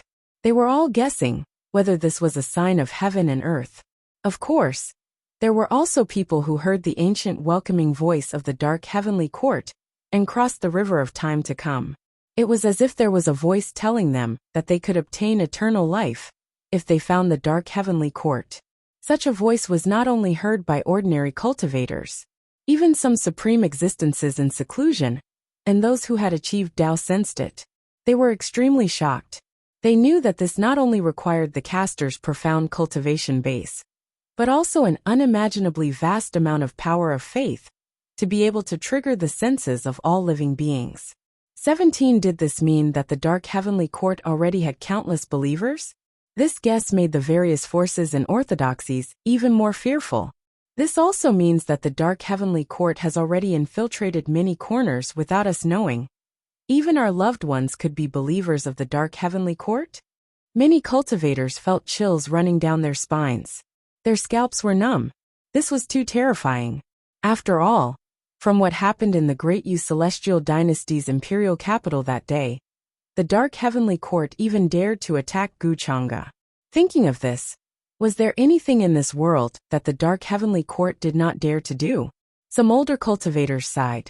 I already have a premonition that the upper realm will face great changes in the near future. Perhaps the dark turmoil of ancient times will be brought by the dark heavenly court. When that time comes, even those who have achieved Tao might not be able to protect themselves. The upper realm will become even more chaotic. No one will be spared. Endless darkness will envelop the land. While the undercurrents were surging in the upper worlds, Guchanga had already left the Great Yu Celestial Dynasty and returned to the Longevity Gu family.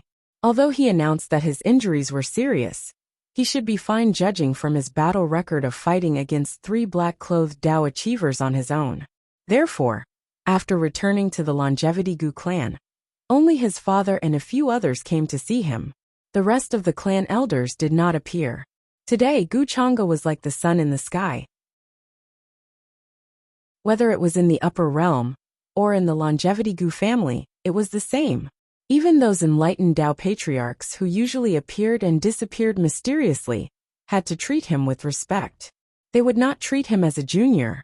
He left many matters regarding the great Yu Celestial dynasty to Yin Mei and Yu Tianzheng.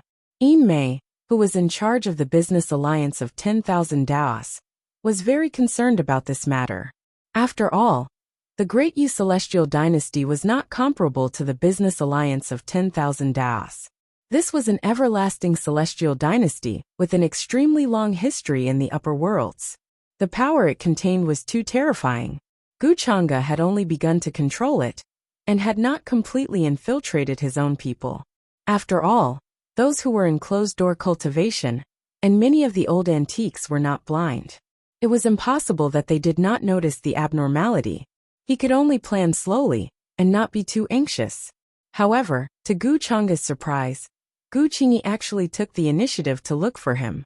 Although it was only a few simple words, it was extremely rare for her. The celestial gate is about to open. The former celestial realm will appear again. The earth isolation barrier will disappear, and everything will return to the celestial ancient realm. It seems that the upper worlds will be in chaos soon. This era is definitely not ordinary. Not only is there an opportunity to become an immortal, but there are also many strange things in the future. Gu Qingyi stood on a bluestone. Her appearance was exceptional, and she was as cold as the moon fairy. Her long sleeves fluttered in the wind, and her hair danced as she spoke softly. She seemed to be saying this intentionally, and it was rare for her to say so many words. What kind of chaos is this? Could it be that you're going to enter the celestial realm? Guchanga's expression was somewhat inexplicable, and then he asked. Even now, he could not see through Gu Qingyi's cultivation at all.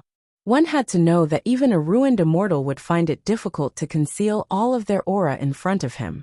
Moreover, Gu Qingyi had never concealed her aura from beginning to end. Her existence was like a cool breeze and bright moon, incomparably natural, but also like an impenetrable nothingness. She was one with everything in the world to begin with. However, Guchanga had long guessed that Gu Qingyi had a great relationship with him. Her origins were naturally extraordinary.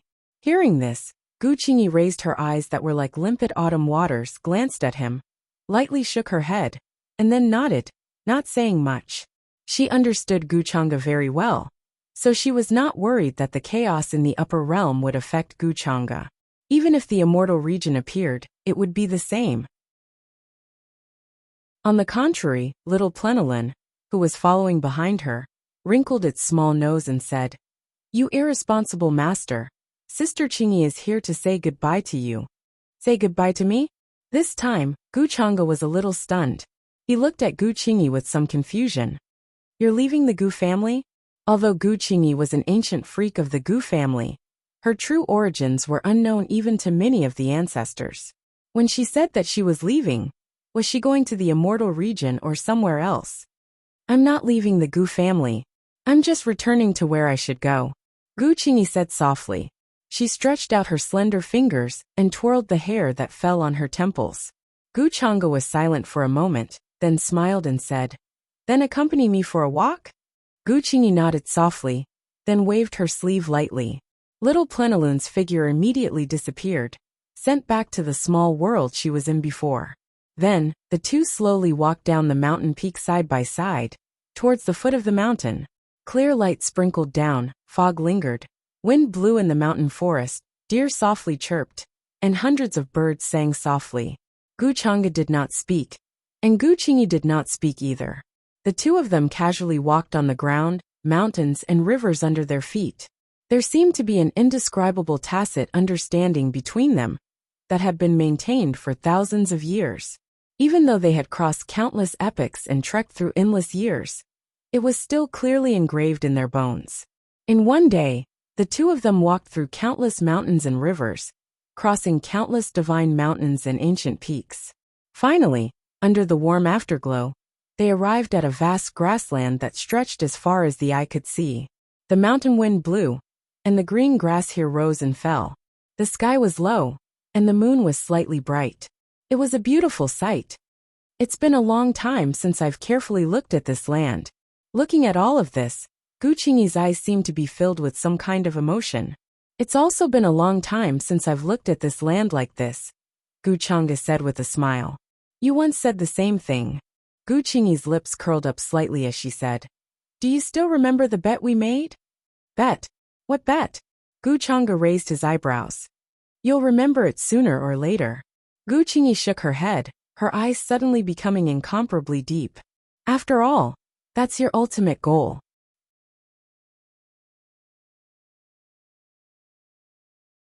Chapter 668. Gu Qingyi left just like that, taking little Plenilun with her. Other than Gu Chang'e and a few people in the Gu family, no one knew where she went. Of course, not many people in the Gu family knew of Gu Qingyi's existence, let alone care about her. What exactly is this bet? Why can't I remember? On the way back to the Gu family, Gu Chang'e kept thinking about this matter, his brows furrowed. He had a very deep premonition that this matter involved a lot of things. It could even be said that it involved a huge secret. However, Gu Qingyi did not go into detail. She only mentioned it and then left. Her figure turned into a rain of light and dissipated on the spot, taken away by the wind, as if she had never appeared. Even the traces of her existence in this world were personally erased by her at that moment. She said those words to Gu Chang'e more like a spur of the moment, not a deep meaning. I'll remember it sooner or later. Are you referring to the memory of the Devil Lord? Gu Chang'e shook his head gently and quickly put this matter aside, not continuing to think about it. As the saying goes, things will be straightened out when the time comes. It was useless for him to think too much now. On the contrary, Gu Qingyi reminded him that the upper realm was about to be in chaos, and the immortal territory had appeared, which interested Gu Chang'e. On the one hand, the epic Tao fruit he obtained was about to mature, and he could set up a shocking situation, attracting the foundations of various orthodoxies in the upper realm to help him enter the immortal territory. On the other hand, the chaos in the upper realm was a rare opportunity for the dark heavenly court to appear. The opportunity to become an immortal in the upper realm is actually the epic Tao fruit. Without my permission, who can become an immortal? Many thoughts flashed through Gu Chang'e's mind, but he was not worried about this. After all, the epic tree that various orthodoxies in the upper realm went on a large-scale campaign to find. Now it was standing in his inner universe, pouring down boundless chaos chi, condensing the essence of heaven and earth, majestic and immortal. The epic Tao fruit contained the precepts of heaven and earth that the upper realm lacked. Gu Chang'e didn't doubt in the slightest that so long as he spread the news related to the era tree, it would definitely cause a stir in the upper dimensions, and it would give rise to a boundless rain of blood. Therefore, before that, he needed to be fully prepared to deal with anything. Although the immortal Tao has yet to appear, the imperishable sects and supreme orthodoxies definitely have their own immortal Tao forces. Even more so for those forces that are inextricably linked to the immortal region. They definitely don't lack immortal Tao artifacts. According to the ancient records, the upper realm is actually also known as the ancestral land. Even after the Forbidden Era, the immortal domain and the upper realm were cut off from each other. However, after countless eras, there must have been many existences who used various methods to enter the lower realm or enter the immortal domain. There is never a lack of connection between the two. Thinking of this, Gu Chang'e frowned slightly. The longevity Gu family's foundation was unimaginably deep, and they had many connections with the immortal region, making them the most difficult force in the upper realms to pry into. However, this didn't mean that the longevity Gu family had the power to go against the entire upper dimensions. This was simply unrealistic. After returning to the longevity Gu family, Gu Chang'e went to the scripture pavilion to flip through many ancient records, hoping to find some scattered records about the immortal region. In the end, he found a secret that interested him very much. 80 million years ago, a force had appeared in the immortal region, wanting to guide the Gu family of this world. However, this matter had failed because the laws of heaven and earth were extremely incomplete at that time, and the immortal path was broken. This matter was clearly recorded in the ancient records. At that time, there was even a guiding immortal gate that appeared, wanting to guide the many elites and fresh blood of the Gu family. It seems that something unexpected has happened in the immortal region. Gu Chang'e raised his eyebrows slightly. If he wanted to confirm the immortal path's tracks in this life, he would probably have to rely on others in the end. It would be very difficult to find its location with just his own strength. Thinking of this immortal path was probably not easy to find, and the clues in this life were basically broken. Even those remnant immortals were barely hanging on, unable to determine the location of the immortal path. Some ancient existences who were proficient in the Tao of divination didn't dare to take the risk of life backlash to divine matters related to the immortal path. Since ancient times, because of divulging the secrets of heaven, there had been countless cultivators who had been struck to death by one lightning. Bai Lianer's father, Bai Kuan, and her junior brother, Bai Hua, are good at divination. Maybe I can let them try. Gu Chang'e thought of the method he used to threaten Bai Lian, before going to the demon realm. If he remembered correctly, Bai Lianer's father was the demon master Bai Kuan, who had the talent to pry into the secrets of heaven. Back in the chaotic star region, he had ordered the 13 bandits to intercept his primordial purple mirror. As for his disciple, she was the extremely mysterious celestial body, who had inherited his legacy and had the ability to see through mysteries. He didn't kill either of them, using them as hostages to threaten Bai Lian. Although Bai Lian didn't have any intention of rebelling, Gu Chang'e had always been cautious and had always left a backup plan on the two of them. I wonder if the mystic mirror and space-time steel can be used to return to the immortal ancient through the space-time coordinates. Otherwise, it's also a method. The matter of the immortal path made Gu Chang'e think of the two divine objects he obtained after killing the Child of Fate. However, if he wanted to use these two divine objects and traverse the long river of time, not only did he need to be extremely strong, he also needed the exact space-time coordinates. Otherwise, it was extremely easy to get lost in the long river of time, and it would be difficult to return to the real world. Moreover, even if he could return to the immortal ancient, he couldn't do anything to change the past. He could only be a passerby and witness the traces of the past. Otherwise, the slightest movement could cause a landslide or tsunami-like reaction, causing the Tao to backfire. The matter of the immortal path isn't urgent. My current strength hasn't reached the late stage of the Nirvana Tao realm. When I step onto the immortal path, I need to at least have the strength of the immortal realm. Gu Chang'e shook his head and temporarily put this matter aside. After arranging the matters at hand, he began to think about another matter. When he stepped into the immortal realm, he would definitely head to the immortal domain. The huge forces and energy left behind by the upper realm would definitely be handed over to others. The human ancestors' palace would undoubtedly be handed over to Jiang Chuchu. As for the Myriad Tao Business Alliance and the immortal ancient continent, they would be handed over to Yin Mei. It seemed like the remaining forces would be handed over to Yu Mingkong. It wouldn't be long before she would truly take over the Wushuang Immortal Dynasty. A while ago, the Moon Queen of the Wushuang Immortal Dynasty had already sent someone to inquire about the wedding date of the two. Gu Chang'e had also promised Yu Mingkong that after the matters at the Great Yu Immortal Dynasty were settled, he would discuss this matter with her. However, it seemed like he still had many things to deal with. He was afraid that he would have to delay it for a while. After all, he would have to make a trip to the Yin royal court sooner or later. No matter what, the Yin origin was a substance that was comparable to the origin of the world. It was extremely rare, and could help Gu Chang'e refine the Great Tao treasure bottle. This was something that Gu Chang'e would definitely want.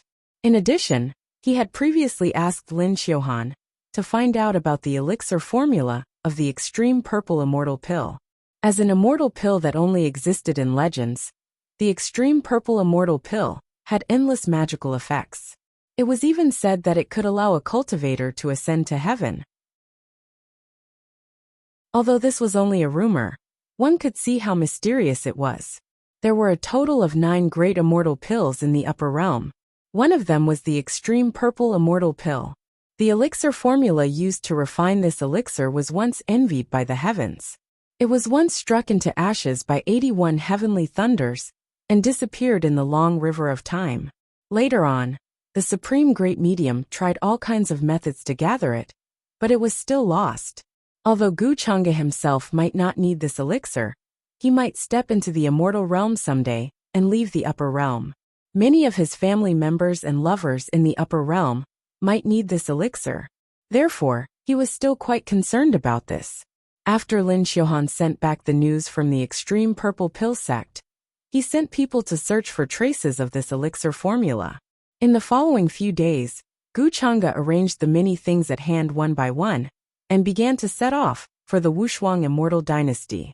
Previously, when he was still in the Sword Profound Great World, he had sent the 7 heaven-wielding artifacts to Yu Mingkong, asking her to help condense the key. Now, he was not sure how far Yu Mingkong had gone.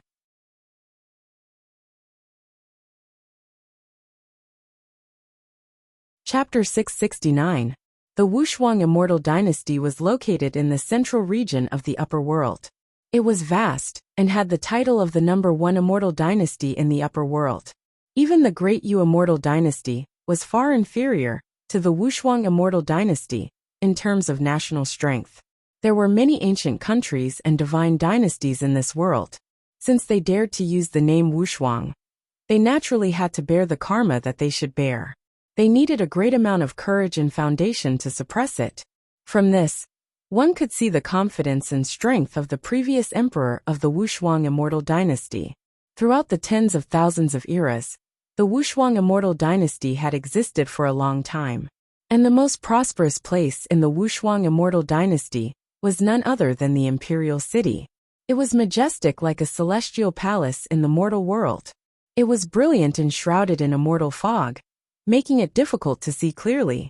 Too many divine mountains and ancient peaks rose and fell, silver waterfalls fell, and cornices hung, shrouded in chaotic fog. It was incomparably grand. During these years, Chu Di Yu Mingkong established the Immortal Department, the Immortal Department, and the Starnet Department. She assigned 365 commanders to be in charge of punishment, patrolling, and defense. It could be said that they each had their own duties. The entire imperial city was under her management. It was orderly and orderly. She combined many of the previous emperor's methods, and concluded a new method of governing the common people, which made many of the older generation exclaim in admiration. Now in the Wushuang Immortal Dynasty, there was no cultivator who didn't have a look of reverence when they mentioned Yu Mingkong. In the future, she would be the Empress Wushuang. This was basically the consensus of everyone. Yu Mingkong's father, who was the current Moon Emperor, had already retired behind the scenes. Therefore, many of the affairs of the Wushuang Immortal Dynasty were handed over to Yu Mingkong. In the eyes of many ministers, Yu Mingkong's prestige was even greater than that of her father, the Moon Queen. At such a young age, she already had the peerless charm of an empress. At this moment, in the depths of the Wushuang Immortal Dynasty's imperial city, there was an extremely majestic and ancient palace. Yu Mingkong wore a loose robe and sat on a phoenix couch. Her face was like a painting. Her black hair was tied up, revealing a delicate snow-white neck. Her eyebrows were like jade, and her eyes were deep and calm. She was flipping through many memorials. Below her were a few female officials who had been selected through layers of selection and were highly regarded by her. Currently, he was reporting in a low voice about the unparalleled immortal dynasty, the various orthodoxies in the upper realm, and Gu Chang'e. News about the Dark Heavenly Court is spreading among the orthodoxies, causing great panic. Your Majesty, should we make preparations to prevent the Dark Heavens from infiltrating our unparalleled immortal dynasty? A female official softly asked as she looked up at Yu Mingkong. Her tone was filled with respect. Dark Heavenly Court? 520. When Yu Mingkong heard this, she did not raise her head. She only opened her mouth slightly and said, "Don't worry about it." During this period of time, she had never left the royal capital of the Wushuang Immortal Dynasty. However, nothing that happened in the upper realm could be hidden from her eyes. In Yu Mingkong's opinion, the appearance of the Dark Heavenly Court was definitely related to Gu Chang'e. There was even a high possibility that Gu Chang'e was the one behind all this. He was actually the master behind the scenes of the Dark Heavenly Court. Yes, Your Majesty. Hearing this, although the female official was puzzled, she did not dare to ask more. Although the appearance of the dark heavenly court had the tendency of causing chaos in the upper realm, it was still far from enough to shake the foundation of a supreme immortal dynasty. In her opinion, Yu Mingkong was so confident that they did not need to worry about the dark heavenly court at all. Oh right, Your Majesty. I heard news from the Gu clan that young Master Chang'e's injuries are almost healed. A few days ago he left the Gu clan. Looking at the direction, it seems that he is coming to see you. The female official seemed to have suddenly thought of something else, and reported softly. I know. Yu Mingkong nodded. The corners of her mouth curled up slightly, but she quickly recovered. In fact, as early as a few months ago, when she received the 7 heaven-wielding artifacts sent by Gu Chang'e from the Sword Mystery Great World, she understood that Gu Chang'e was already planning to make a move on the Immortal Palace's secret treasure. In her previous life, it was also right before the two's wedding date that Gu Chang'e started to send people to search for all the clues of the 7 heaven-wielding artifacts. Therefore, it seemed that the timeline had been pushed forward by a full 3,000 years. Although Yu Mingkong was reborn, many things had changed in her previous life. However, the development of many things in this life had deviated from the original track, making it impossible for her to determine if it would still be the same as what she had experienced in the future. Moreover, during this period of time, especially when she closed her eyes to rest, inexplicable scenes would always appear in Yu Mingkong's mind. She saw herself, but it was not her. Instead, it was in a distant and unknown place, deep and sacred, vast and ancient. Eternal sky, one day of wind and moon. At that time, she seemed to have changed into a different person. She was cold and aloof like a god, standing above the 9 heavens, overlooking the vast expanse of life. Those scenes were not very clear, so much so that at times, they were only a few blurry fragments. She also guessed that these scenes were memories left behind from her previous life. But after thinking about it, the possibility was not high. After all, from when she was killed by Gu Chang'e to when she was reborn half a year before Gu Chang'e returned from the lower realm, she clearly remembered everything that happened during this period of time. It was as if it was engraved in the deepest part of her soul. Therefore, how those blurry scenes came about was obviously unrelated to her previous life. A dream of thousands of autumns. What year is it today? The dream of reincarnation immortal technique. Yu Mingkong thought of this and suddenly felt a little tired. She waved her hand and dismissed all the female officials and maids in the palace. This was an extremely mysterious technique, which appeared together with the scenes that appeared in her mind during this period of time. She did not know the origin of this technique at all. This made Yu Mingkong very puzzled, and even worried about this. She was guessing what was going on with her rebirth. Where did this mysterious technique come from? Why did it appear? From the various things that happened today. If she really was reborn thousands of years ago, then why did so many things evolve and develop, always deviating from the trajectory of her previous life? Just by looking at Gu Chang'e's various actions, she could see a lot of things. Not to mention that sometimes, some things that she thought were already destined would always have unexpected changes. Although the Battle of the 8 Desolates 10 regions in the upper realm did not change the outcome much, it was brought forward by nearly 1,000 years. The birth of the Immortal Academy and the Imperial Court of Ju-in was the same. Therefore, sometimes, Yu Mingkong could not help but wonder if the scenes she experienced in her previous life were real. Was it a dream of golden millet? Or was it the moon in the mirror?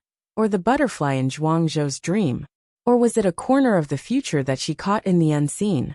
Even if she did not take the initiative to think about these questions, during this period of time, they would involuntarily appear. If I confess to Chang'e about my rebirth, how will he think of me? Will he think that I approached him with the intention of revenge from the beginning? It was not easy for him to trust me. I don't want to destroy our current relationship. Yu Mingkong actually had her own thoughts in her heart.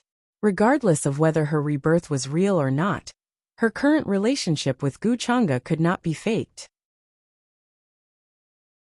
Gu Chang'e also promised her that after the matters in the Great Yu Celestial Dynasty were settled, he would come to the Wushuang Celestial Dynasty to discuss the wedding date with her. This was the thing that she looked forward to the most after waiting for 3,000 years in her previous life.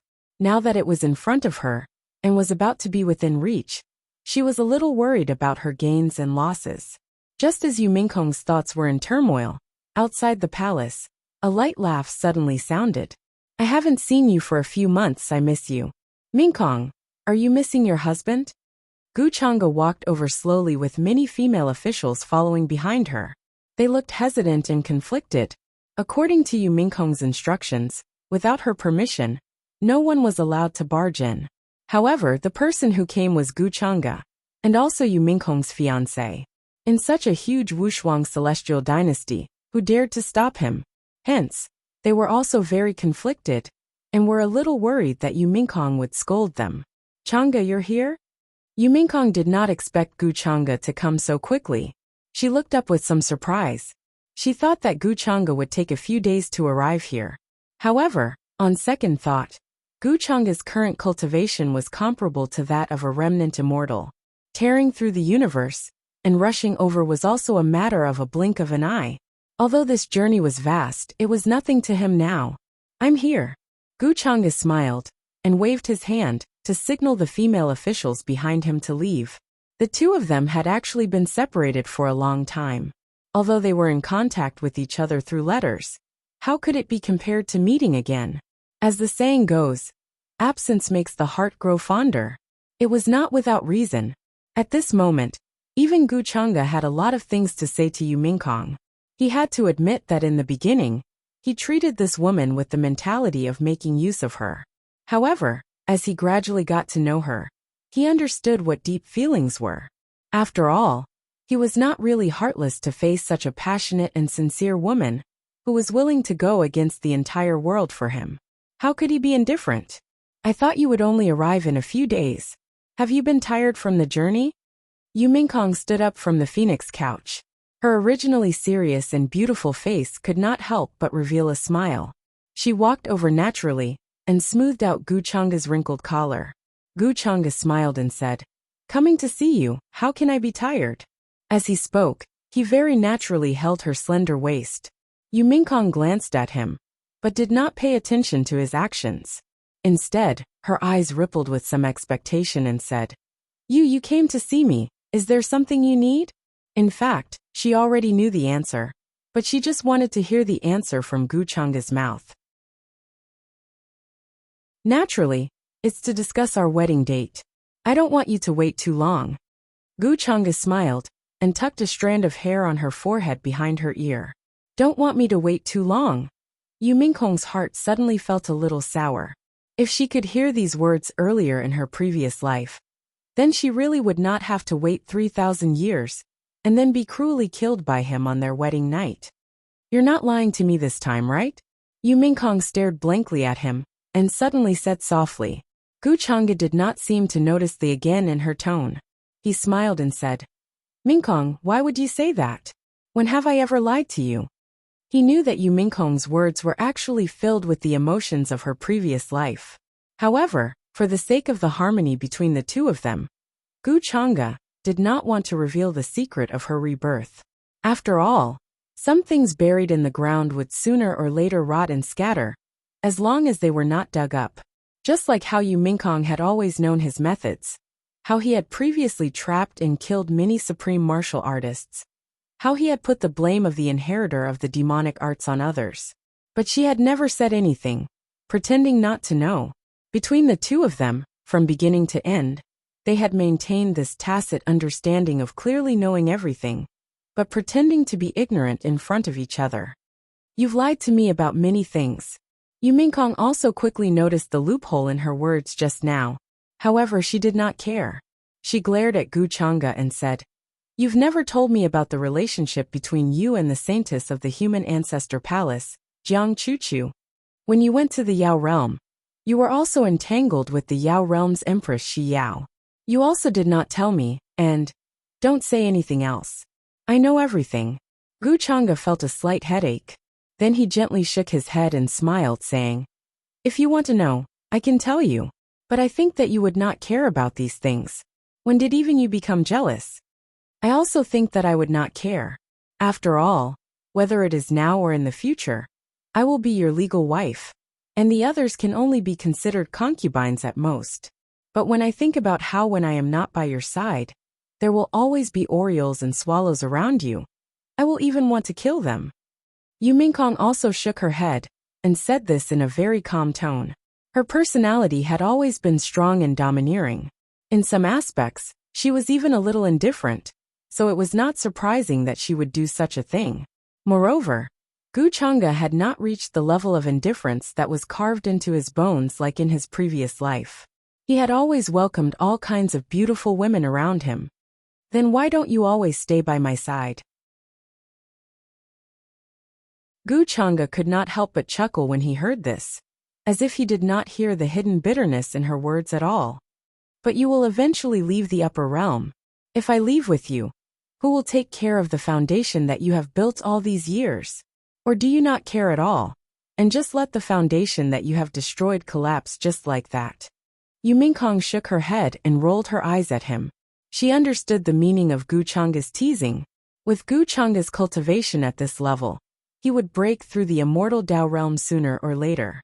And now that the immortal path was about to appear, the ancient existences of various forces and orthodoxies were eager to find that path. In the near future, the upper realm would be in chaos.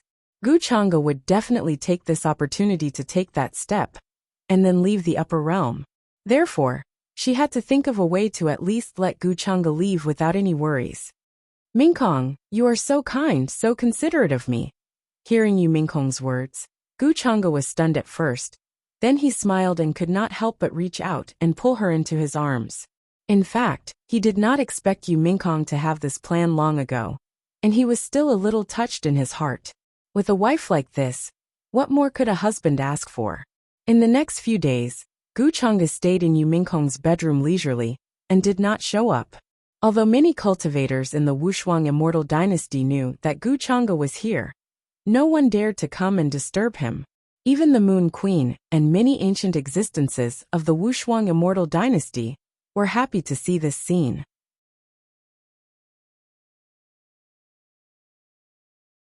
Chapter 670. The marriage alliance between the Longevity Gu clan and the Peerless Immortal Dynasty had already caused dissatisfaction among many orthodoxies more than 10 years ago. However, they were intimidated by the ancient power of the two clans and their unfathomable foundation. The various orthodoxies did not dare to say much, for fear of being retaliated by the two clans. Now, Gu Chang'e and Yu Mingkong had also reached the marriageable age. Both clans wanted to let the two of them get married. Gu Chang'e came all the way from the Longevity Gu clan to the Peerless Immortal Dynasty. He did not deliberately hide his tracks, so the orthodoxies all noticed him and guessed his purpose for coming here. Some people felt that the reason why Gu Chang'e went to the Wushuang Immortal Dynasty was because she wanted to discuss the wedding date with Yu Mingkong. The two of them were a match made in heaven, a match made in heaven. In terms of reputation and status, it was difficult to find someone comparable to Gu Chang'e in the entire upper realm. Even the patriarchs of the various clans and forces had to be polite in front of Gu Chang'e, not daring to overstep their boundaries. To the younger generation, Gu Chang'e had already become a terrifying demonic mountain that was difficult to surpass. There was a huge gap between the two of them, and it was difficult to see their backs. Although Yu Mingkong was also part of the younger generation, in terms of power, she had already surpassed almost all of her peers. They were on equal footing with many sacred masters and sect masters of the great sections. Other than her, there were probably not many in the younger generation who were worthy of Gu Chang'e. The orthodoxies in the outside world were discussing this matter and paying close attention to the Peerless Immortal Dynasty. However, in the next few days, even the ministers and female officials in the court could not see Yu Mingkong. The Moon Empress was personally handling the several court meetings. She did not retreat behind the scenes like she did in the past. Regarding this, various guesses appeared. Some said that the Crown Prince Yu Mingkong was cultivating a divine skill and needed to go into seclusion for a period of time. There were also people who said that she and Gu Chang'e were together and were discussing cultivation methods. They discussed with each other so that they could go further on this path. However, during this period of time, Gu Chang'e and Yu Mingkong did not do anything. Naturally, they did not cultivate. He accompanied Yu Mingkong as they left the royal capital of the Wushuang immortal dynasty, traveling to many corners of the upper world. The two of them were like a celestial couple. The mountains and rivers were magnificent, and the world was beautiful. Their footprints were left behind. All over the place, there were creatures and cultivators who discovered the traces left behind by Gu Chang'e and Yu Mingkong. Many young cultivators were even more excited and worshipped those places, leaving them for future generations to worship. Regardless of whether it was Gu Chang'e or Yu Mingkong, they would definitely be the main characters of this world in the future. They could reach an inconceivable realm. The tracks they left behind were naturally no small matter. Yu Mingkong was very satisfied and very happy. The smile on her face almost never stopped. Gu Chang'e made up for many of her regrets. Whether it was in her previous life or now, she never thought that there would be a day like this where she could be together with her beloved, and their traces spread all over the world. Walking in the mortal world, living in seclusion by the lake, living in seclusion in the mountain village, like an old couple. They worked at sunrise and rested at sunset. The man plowed and the woman weaved, peaceful and peaceful. This kind of life also made up for the many years that Gu Chang'e owed Yu Mingkong in his heart. Compared to the mutual deception between cultivators, he actually liked this kind of life, but he understood that this kind of life would not last for long. The two of them traveled all over the upper world, and also went to some forbidden areas. They stopped outside and had the intention to continue, but in the end they gave up. Gu Chang'e only wanted to quietly accompany Yu Mingkong through this world, and did not want to cause any more trouble. At his current level, even if there were many forbidden areas in the upper world, he could safely enter them as if they were flat ground, unless there was a hidden power that surpassed the immortal realm. Just like this, half a year later, Yu Mingkong and Gu Chang'e returned to the peerless immortal dynasty. On the day she returned to the imperial capital, the Moon Empress appeared and personally passed down the throne to her daughter, Yu Mingkong, in front of all the civil and military officials of the immortal dynasty. This decision shocked the entire peerless immortal dynasty, including all the orthodoxies who were paying close attention to this matter. They were also shocked and felt that it was unbelievable. In their opinion, although Yu Mingkong was the crown princess, she was still young, only in her 20s. Even her cultivation was not enough, so how could she completely control the entire immortal dynasty? After all, not everyone in the younger generation could be like Gu Chang'e. At such a young age, he had the strength to dominate the older generation. Although Yu Mingkong had managed the Wushuang immortal dynasty well during this period of time, she was still lacking something. Compared to the leaders of the imperishable sects and supreme Taoism orthodoxies, she was too young, inexperienced, and weak. However, on the day the Moon Queen gave the order to abdicate the throne, begging for fresh flowers, Gu Chang'e, who had disappeared for a period of time in the upper world, appeared once again. He accompanied Yu Mingkong to the unparalleled immortal dynasty's imperial palace. After he appeared, he did not do anything. He simply told the officials about the matter and announced the date of his marriage with Yu Mingkong. The two of them decided to hold their wedding in half a year's time. When the time came, they would invite almost all of the orthodoxies in the upper realm. The moment this matter was announced, it instantly caused a huge commotion. The officials of the unparalleled immortal dynasty were all shaken. The news spread quickly as if it had grown wings, causing a huge earthquake everywhere. In almost every ancient city, there were cultivators discussing this matter. They were looking forward to the wedding of Gu Chang'e and Yu Mingkong in half a year's time. Many orthodoxies that were extremely far away from the territories of the unparalleled immortal dynasty and the longevity Gu clan began to send their disciples and elders over on that day with heavy gifts. They planned to make it in time for the wedding in half a year's time. The marriage alliance between the unparalleled immortal dynasty and the longevity Gu clan was an unimaginable matter. Especially when Gu Chang'e was among the two of them who were getting married. He was fully deserving of being the leader of the upper realm. This news swept through like a hurricane. All the cultivators who heard about it were shocked. After Gu Chang'e appeared in the unparalleled immortal dynasty, many of the officials who had objections to the Moon Queen's abdication of the throne also shut up. After all, with Gu Chang'e supporting Yu Mingkong, who would dare to say a word? From then on, Yu Mingkong became the new empress, and was respectfully called Mingkong Empress by the entire unparalleled immortal dynasty. She became one of the few people in the history of the upper realm who ruled an unparalleled immortal dynasty in her 20s. The orthodoxies of the various orthodoxies also sent congratulatory gifts at the first moment to express their goodwill. Half a year later, Yu Mingkong would be Gu Chang'e's wife. The power behind her was simply beyond imagination. Hence, the various powers did not dare to offend her easily, and tried their best to curry favor with her. And just as a huge commotion was caused in the upper realm because of this matter, in a palace in the unparalleled immortal dynasty's imperial capital, Yu Mingkong was frowning slightly. She shook out several brilliant divine lights from her jade-like hands and floated in the air. She spoke to Gu Chang'e, who was behind her. Of the 7 heaven-wielding artifacts you sent, I have only condensed 4 of them so far. There are still 3 that are very difficult to condense. They are the heaven-wielding pagoda, heaven-wielding sword, and heaven-wielding bottle. Chapter 671. Inside the palace, divine light shone brilliantly, illuminating the surroundings like a ball of flowing starlight, interweaving and gathering in the void. There was an indescribable rule of law condensing. Heaven-wielding artifacts appeared one after another, emitting different halos and Tao laws. They floated up and down, containing unimaginable power, as if they could collapse the void and obliterate everything.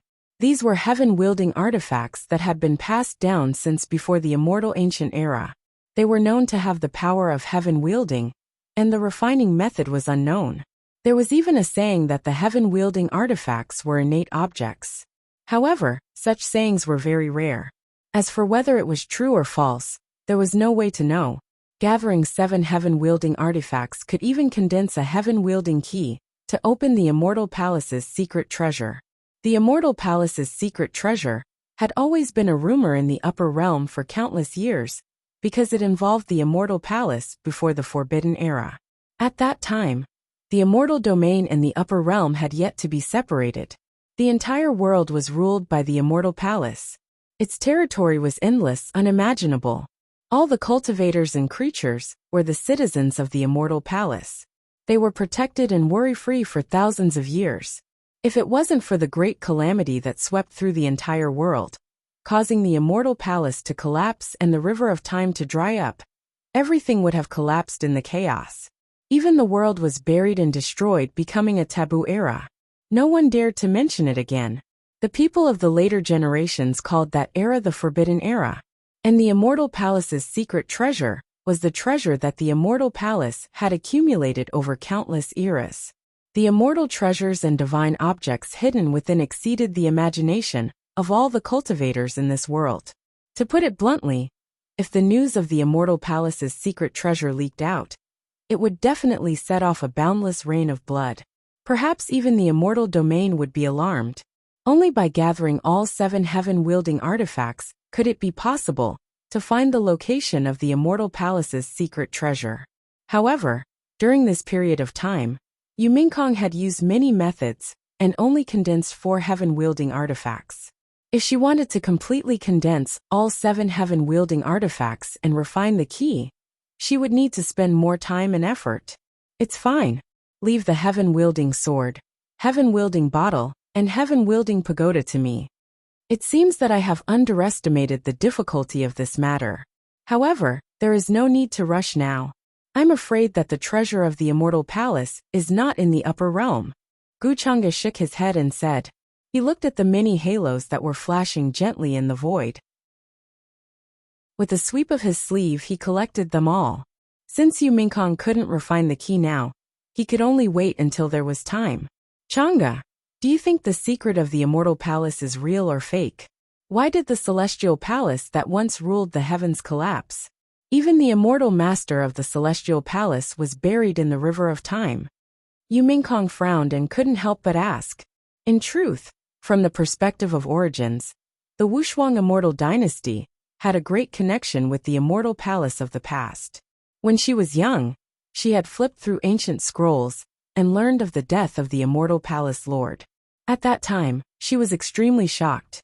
She didn't expect that the master of the immortal palace, who once ruled the heavens, didn't die at the end of his life. Instead, he suffered an unimaginable Dao injury. In the end, he was buried in the coffin of the 9 heavens, buried in the river of time. At that time, the palace of the immortal palace lord was buried in the depths of the ancestral grounds of the Wushuang immortal dynasty. That palace was extremely mysterious. Usually, one wouldn't be able to see it. Even the master of the Wushuang immortal dynasty didn't have the qualifications to enter. It was said that the palace was connected to a mysterious river. Following that river, one could send one to the depths of the universe. Maybe the immortal palace lord encountered a great enemy. Hasn't this been a guess all along? Gu Chang'e laughed when he heard this. He actually knew a lot about the Forbidden Era. After all, the Devil Lord was his previous incarnation. But why would the Demon Lord cut off that era and destroy the world? Until now, he didn't have any memory of it. He also didn't know the reason. Naturally, in Gu Chang'e's opinion, it was just that the time wasn't right yet. Even the master of the immortal palace lord encountered an unimaginable great enemy? There are truly too many things in this world that we don't understand. Yu Mingkong's gaze was a little absent-minded. She thought of the scenes from a while ago. If that was really the case, then was there really an invisible existence in this world that was controlling everything, including her rebirth? Otherwise, how could she explain the great dream reversal immortal art that suddenly appeared in her mind during this period of time? Instead of thinking about this now, why don't you think about how to hold our wedding in half a year? Gu Chang'e smiled. He held her jade-like hand and gently squeezed it to make her come back to her senses. Yu Mingkong glanced at him, but the corners of her mouth couldn't help but curl up. Half a year later, she had been looking forward to it. After leaving the imperial capital, Gu Chang'e took Ada and tore through the universe, heading directly to the heavenly region where the human ancestors' hall was located. Whether it was the dark heavenly court's divine manifestation, or going to see Jiang Chuchu, he couldn't avoid returning to the human ancestors' hall. News of his wedding with Yu Mingkong had already spread throughout the upper world. Jiang Chuchu, who was cultivating in the human ancestors' hall, definitely knew about it as well. With his personality, if Gu Chang'e didn't tell him about it, he might even hate her out of love. Unlike Yu Mingkong, who dared to love and hate, Jiang Chuchu hid his thoughts in his heart most of the time and didn't express them. So sometimes, he would do impulsive things without caring about the consequences. Moreover, the golden cauldron of fortune that had been placed in the human ancestors' hall back then should have absorbed all the fortune by now. Gu Chang'e planned to conduct the second dark heavenly court's divine manifestation. During this period of time, he could already sense strands of telekinesis gathering in this world. They came from the living beings and cultivators who had heard the sacrificial rites a while ago. Although these telekinesis were still very weak, and not enough to touch the dark heavenly court hidden in the inner universe, it was more like a strand of true soul entering. However, to Gu Chang'e, these telekinesis represented great potential in the future. They were all his future devout believers. Time passed in the blink of an eye.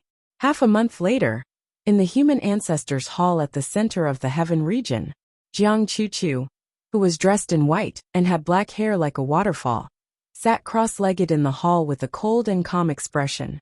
However, he seemed a little thin and haggard. A hazy female immortal figure appeared around him, and a terrifying aura filled the air. In the hall, strands of silver power of faith gathered from various heavens in the upper world. It was incomparably vast, and it turned into a silver Wang Yang that floated here.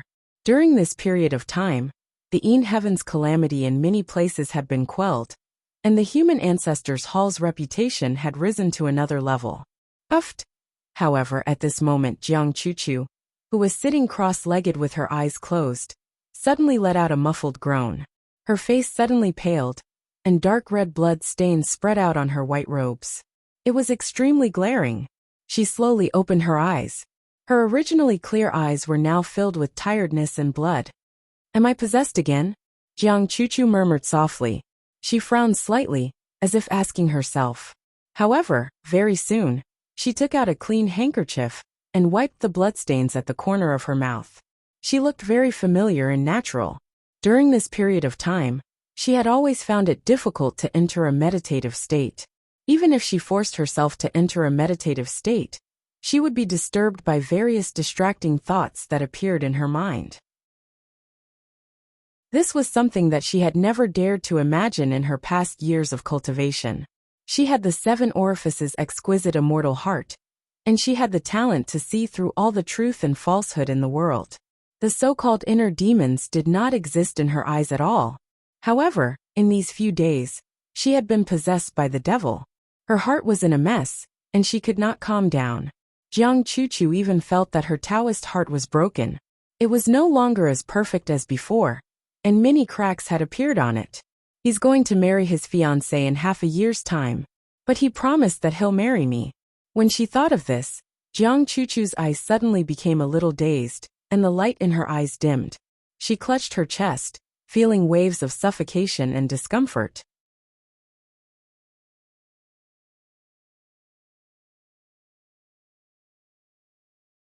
Chapter 672. In the human ancestors' hall, Jiang Chuchu's hair was like a waterfall. Her small face was thin, and she looked extremely haggard. She muttered softly, but her mind was elsewhere.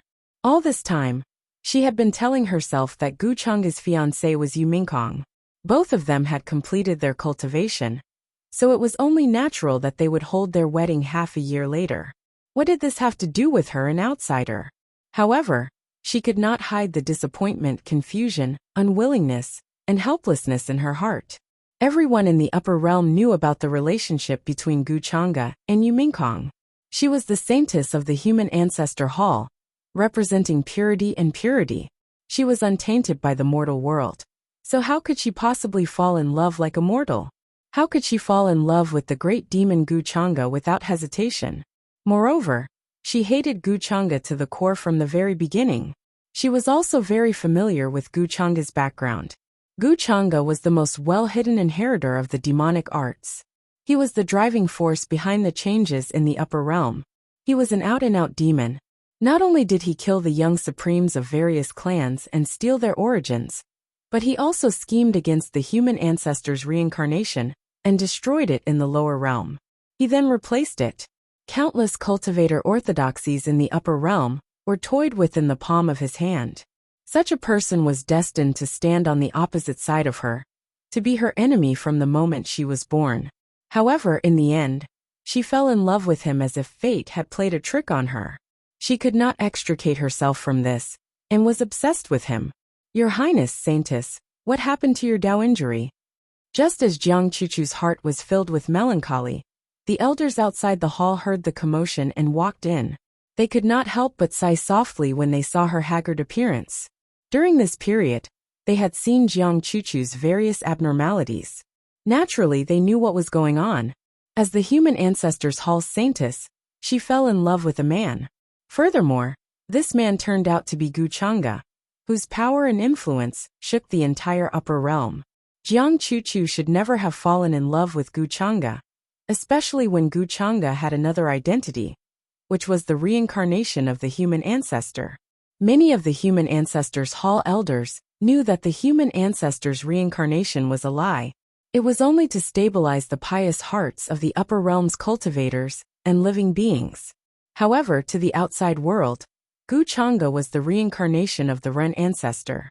If news of this were to spread, it would definitely shake the hearts of the people. It might even cause the mortal ancestral hall to be mocked by the various races and factions, becoming a laughingstock. Furthermore, according to the rules of the human ancestor palace, as the saintess, Jiang Chuchu had to maintain her purity. She had already violated the rules. In fact, she would be punished and stripped of her position as the saintess of the Human Ancestor Hall. But within a short period of time, the Human Ancestor Palace was unable to find a second suitable candidate for saintess. There had been no news of the other saintess, Wang Zijin, ever since she returned to the Longevity Wang family. Now even the Human Ancestor Palace did not know her whereabouts. Everything was handled by Jiang Chuchu alone. In this regard, the various elders could only turn a blind eye and pretend that they did not know anything. My injury is not serious. Jiang Chuchu waved her hand. Her expression had returned to normal. It was cold and calm, as if she did not eat the food of mortals. The elder sighed in his heart and shook his head. Of all the things in the world, only love is the most hurtful. I hope your saintess has already thought it through and will not continue to be so stubborn. With that, she turned and walked out of the hall. However, she had only taken a few steps when her eyes suddenly widened. She was extremely shocked, as if she had seen something unbelievable. The Human Ancestor Palace elder's mouth was half open. He looked at the tall figure walking in from outside the hall and was speechless for a long time. Didn't Gu Chang'e just set a wedding date with the Mingkong Empress of the peerless immortal dynasty? Why did he come to the Human Ancestor Palace? Was he not afraid of arousing suspicion by doing this? However, she was also a shrewd person. After living for so long, her eyelashes were empty. She did not dare to think too much and hurriedly cupped her hands and bowed. This old one greets young Master Chang'e. Hearing this voice, Jiang Chuchu, who was thinking about something with her eyes lowered, was suddenly stunned. She wondered if she had heard wrongly. She quickly reacted and hurriedly turned around to look at the entrance of the hall. Her originally calm and cold eyes seemed to be wrinkled by the wind, and ripples appeared. A man in black walked in slowly with a smile on his face. He had a gentle feeling that made people feel as if they were bathed in the spring breeze. His every move seemed to carry the charm of Tao and immortality. Gu Chang'e, Jiang Chuchu muttered, as if she could not believe the scene before her eyes. Just as the wedding date was approaching, Gu Chang'e actually traveled hundreds of millions of miles to come here to see her? All of this seemed like a dream to her. She found it hard to believe that it was real. Was Gu Chang'e not afraid of arousing Yu Mingkong's dissatisfaction or arousing suspicion by doing this? However, such thoughts only flashed through her mind for a moment before they were quickly filled with surprise and joy. Chuchu, I'm here to see you. Gu Chang'e did not seem to notice the elder beside him. He smiled and spoke. The elder of the Human Ancestor Palace was a little stunned and felt a little awkward. However, he still pretended not to hear and hurriedly left quietly. He did not dare to stay for long and disturb the two of them. Although the Human Ancestor Palace had a rule that the Holy Maiden had to maintain her purity in the face of absolute strength, any rule could be broken. Obviously, Gu Chang'e now had such strength. Even though the other elders knew about this, they did not dare to say anything. Soon the palace fell silent. Only the vast sea of silver power of faith surged and churned. Jiang Chuchu stared blankly at Gu Chang'e, who was right in front of her. At this moment, she seemed to have thousands of words to say. Why are you here? However, in the end, all the words were gathered into one sentence. She lowered her eyes and her black hair fell, making her face seem even thinner. How did you get a Dao injury? During this time, did anyone hurt you? Gu Chang'e did not directly answer. He glanced at her and frowned. He did not answer the question directly. Naturally, he could see that 523 Jiang Chuchu's injury was caused by qi deviation. If he did not ask, he definitely could not ask so directly. No, how could anyone hurt me? My injury is fine. It won't affect me. Jiang Chuchu was a little stunned. She could sense the worry and concern in Gu Chang'e's words. Originally, she still had some resentment towards him, but her tone could not help but lower, and she seemed a little soft. After all, Gu Chang'e had rushed over at this time, and was so concerned about her. How could he not care about her, and casually leave her behind? Is there a problem with your cultivation? I have the million-year-old heavenly spirit Xuanji that I brought from the 8 Desolation 10 regions. Even if it is a Dao injury, it can heal. Gu Chang'e heard this and sighed softly. Then, without waiting for Jiang Chuchu's permission, he took out a crystal-clear jade box and handed it to her. I know. During this period of time, I was a little confused, but I should be fine now. Jiang Chuchu nodded and raised a pair of sparkling eyes. With the unconcealable joy of a deer, she carefully put away the jade box. Then, seeing that Gu Chang'e seemed to be slightly relieved, she could not help but ask with some expectation and caution. You promised me, you won't leave me behind, right? Although in front of outsiders, she was the cold and proud holy maiden of the human ancestor hall, in front of Gu Chang'e, she was as pure as a blank sheet of paper.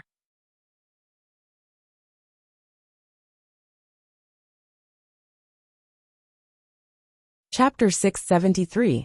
You won't leave me behind, right? Jiang Chuchu's expression was a little hopeful. Her eyes sparkled as she looked at Gu Chang'e, as if she was afraid to hear any rejection from him. She grew up in the human ancestors' hall, and was instilled with the ideals of benevolence, righteousness, and morality. She lived to protect the righteous path and the human ancestors' hall. Before she met Gu Chang'e, she had always thought so. However, some things like light would always shine through the broken barrier, bringing her novelty and joy. Since then, she understood that good and evil were not the only things in this world. If one simply judged a person based on good and evil, it would be too arbitrary and too casual. To the heavens of the upper realm, Gu Chang'e was a heinous devil. However, every time she encountered a crisis, trouble, or life-threatening danger, Gu Chang'e would always appear to solve everything for her and take care of all problems for her. For her, could she say that Gu Chang'e was evil in this way? Therefore, even though she knew that she would violate the rules of the human ancestors' hall by being partial to Gu Chang'e, she would betray her master. However, she still did it without hesitation. I came to see you to tell you about this, so that you won't think too much. When Gu Chang'e heard this, he seemed to sigh softly. He reached out and tucked the strands of hair on both sides of her face behind her ears. You've lost so much weight. What do you want to tell me? Jiang Chuchu stood rooted to the ground in a daze. She lowered her eyes and allowed Gu Chang'e to tuck her hair behind her ears. She was inexplicably looking forward to it, even though she knew that their relationship was difficult to make public. However, Gu Chang'e rushed over from hundreds of millions of miles away, just to prevent her from thinking too much. This showed how much she meant to Gu Chang'e. You should have heard about my marriage with Mingkong, but there are some details that I want to tell you. Gu Chang'e gently shook his head. If this matter was not handled properly, Jiang Chuchu would inevitably have a conflict with Yu Mingkong in the future. Even though the mortal ancestor palace was located in a transcendent place, in terms of strength, it was far inferior to the peerless immortal dynasty and the other orthodoxies. If there was a conflict because of such a small matter, it would not be worth it for Gu Chang'e. He didn't want to see such a situation. Furthermore, no one knew if he was still in the upper realm at that time. Details? Jiang Chuchu blinked, as if he was listening to Gu Chang'e. Although Mingkong's methods are shocking, wanting to control the unparalleled immortal dynasty at such a young age, there are many criticisms. She lacks a strong backing, and if I didn't help her, those officials wouldn't have kept their mouths shut. Gu Chang'e sighed as he explained. So, your marriage with her is actually just to stabilize her current position and help her sit on the throne of the peerless immortal dynasty faster. After hearing Gu Chang'e's explanation, Jiang Chuchu suddenly understood and said in a daze. After all, Gu Chang'e and Yu Mingkong were only a fiancé and fiancée. Even if there was such a relationship, it couldn't change anything. But once Gu Chang'e and Yu Mingkong got married, their relationship would naturally be different from before. Many of the ministers who had been critical of Yu Mingkong before could only shut their mouths and remain silent, not daring to say anything more. Thinking about it this way, her mood suddenly became much better. With such a relationship, the upper realm is about to change. Maybe in the near future, I will leave the upper realm. So there are some things that I need to tell you. Of course, I also don't want you to worry. Gu Chang'e nodded. Then, you promised me that you would marry me. When is that? Although Jiang Chuchu was as pure as a blank piece of paper when it came to relationships, it didn't mean that she was stupid. At this time, she really wanted to get a definite answer from Guchanga. When there are no more obstacles in the upper realm, Guchanga said softly. Jiang Chuchu softly nodded. A blush appeared on her face. She was a little absent-minded, but more than that, she was happy. She knew that Guchanga had another hidden identity. Once that identity was exposed, he would definitely become the enemy of the entire world. Even if the human ancestors' palace, longevity Gu family, and many other orthodoxies stood behind him, it would be difficult for them to go against the entire upper realm. Then I'll wait for you. Jiang Chuchu looked at Guchanga and said. She knew that with her current strength, it would be very difficult for her to help Guchanga. However, one day in the future, she would definitely be able to help him, just like what Yu Mingkong could do now. Trust me, that day won't be too far away. Guchanga smiled and reached out to pull her into his arms. No words were spoken, but everything was said in silence. In the next few days, Guchanga stayed in the human ancestors' palace and had a very leisurely time with Jiang Chuchu. Although many of the human ancestors' palace elders knew about Guchanga's arrival, they didn't dare to ask too much. They could only pretend that they didn't know. Jiang Chuchu was the saintess and had a close relationship with Guchanga, who in the huge human ancestors' palace dared to say that she wasn't.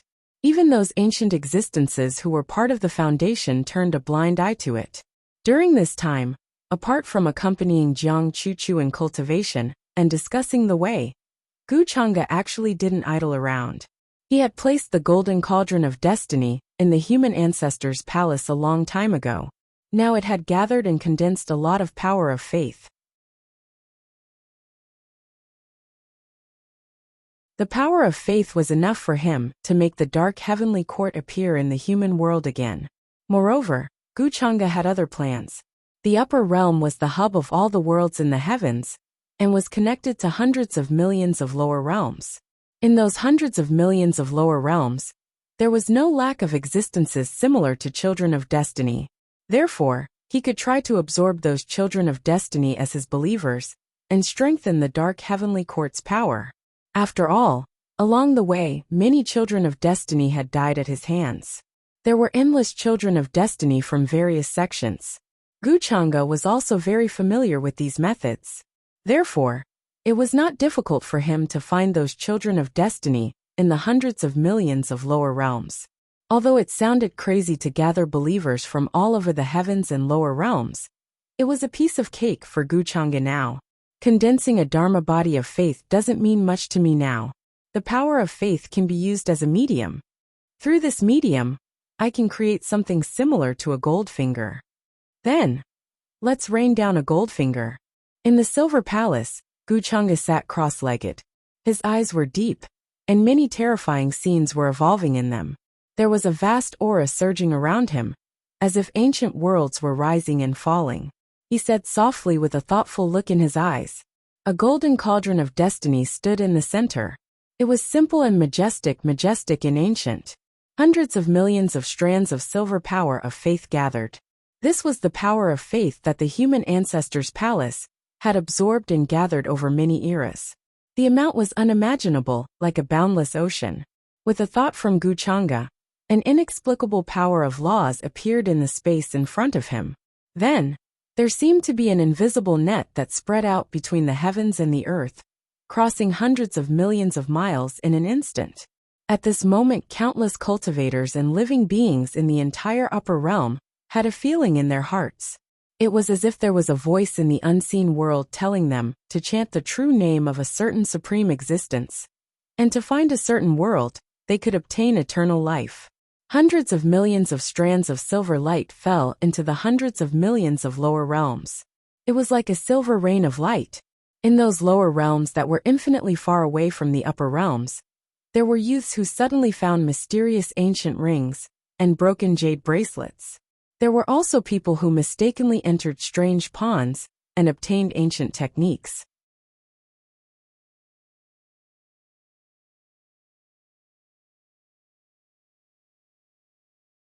Chapter 674. The silver rain of light sprinkled down from the skies of the upper realm, along the space barrier, all the way to the vast lower realm. On this day, countless cultivators and living beings saw this vast and dazzling silver meteor shower.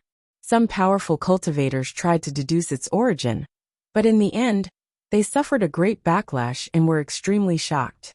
Many aristocratic families who were good at divination and deduction recorded this astronomical phenomenon. They felt that in a few years, the upper realm would once again experience a dazzling golden age. This dazzling silver meteor shower was the young seeds that were about to blossom in that golden age. It was different from the shock and horror of the various orthodoxies in the upper realm. In the many lower realms that were infinitely far away, because of this silver rain of light, there was an upheaval. Gu Chang'e sat cross-legged in the human ancestors' hall. His Dharma body was grand and simple, and his eyes were bright. Images of the evolution of the heavens appeared in his eyes. Buzz! Following his thoughts, many blurry images appeared in the void in front of him. These images were densely packed and uncountable.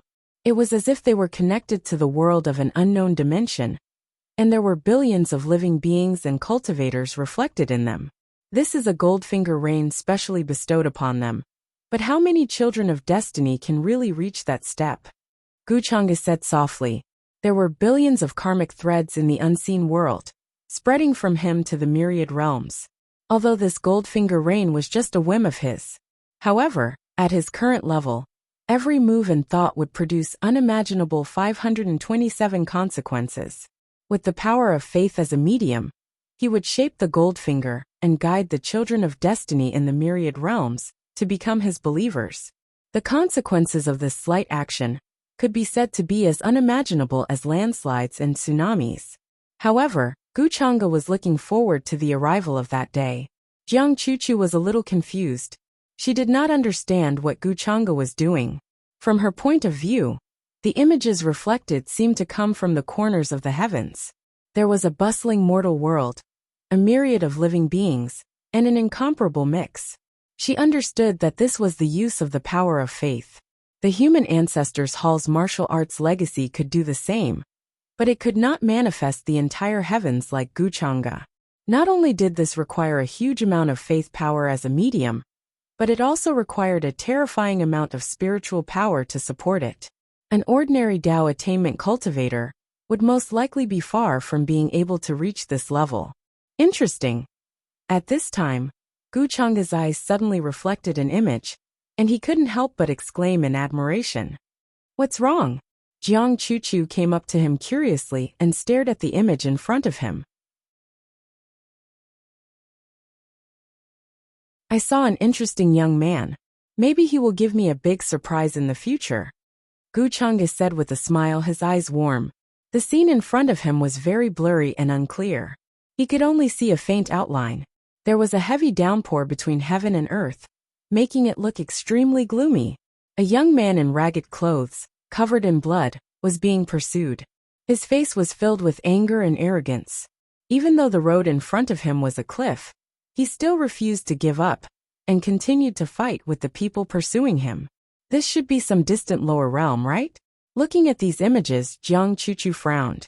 She also noticed the young man that Gu Chang'e was talking about. But just by looking at him, she couldn't see anything special about him. In fact, she even felt that he was a piece of trash. But since he was valued by Gu Chang'e, there must be something extraordinary about him. Even an ant has the ambition to devour a dragon, let alone a mortal. Gu Chang'e smiled. His gaze was fixed on the image, as if he could see through the boundless space and land on the young man. Ah! Chushue, I see you as my true love. Why are you treating me like this? Why don't you dare to come out and see me? At the top of the cliff, the young man was covered in blood. He let out a desperate and unwilling roar, like a desperate beast. The pursuers behind him surrounded him and blocked him at the edge of the cliff. A bone-chilling wind blew, bringing with it the smell of blood. It made people shiver in fear. Wang Qi, you really are a piece of trash. At this moment, you can't even tell the difference. I will gladly accept your Xian breakthrough pill. When I reach the Divine Sea realm, I will be able to join the Xianling sect and live with Senior Brother Song. I will always remember your kindness to me." Hearing these words, a slender girl with delicate features shook her head and slowly walked out from behind the pursuers. Beside her, there was a tall and elegant young man. He was looking at the young man with a cold and mocking expression. The two of them were wearing clean and luxurious clothes, but their expressions were extremely cold.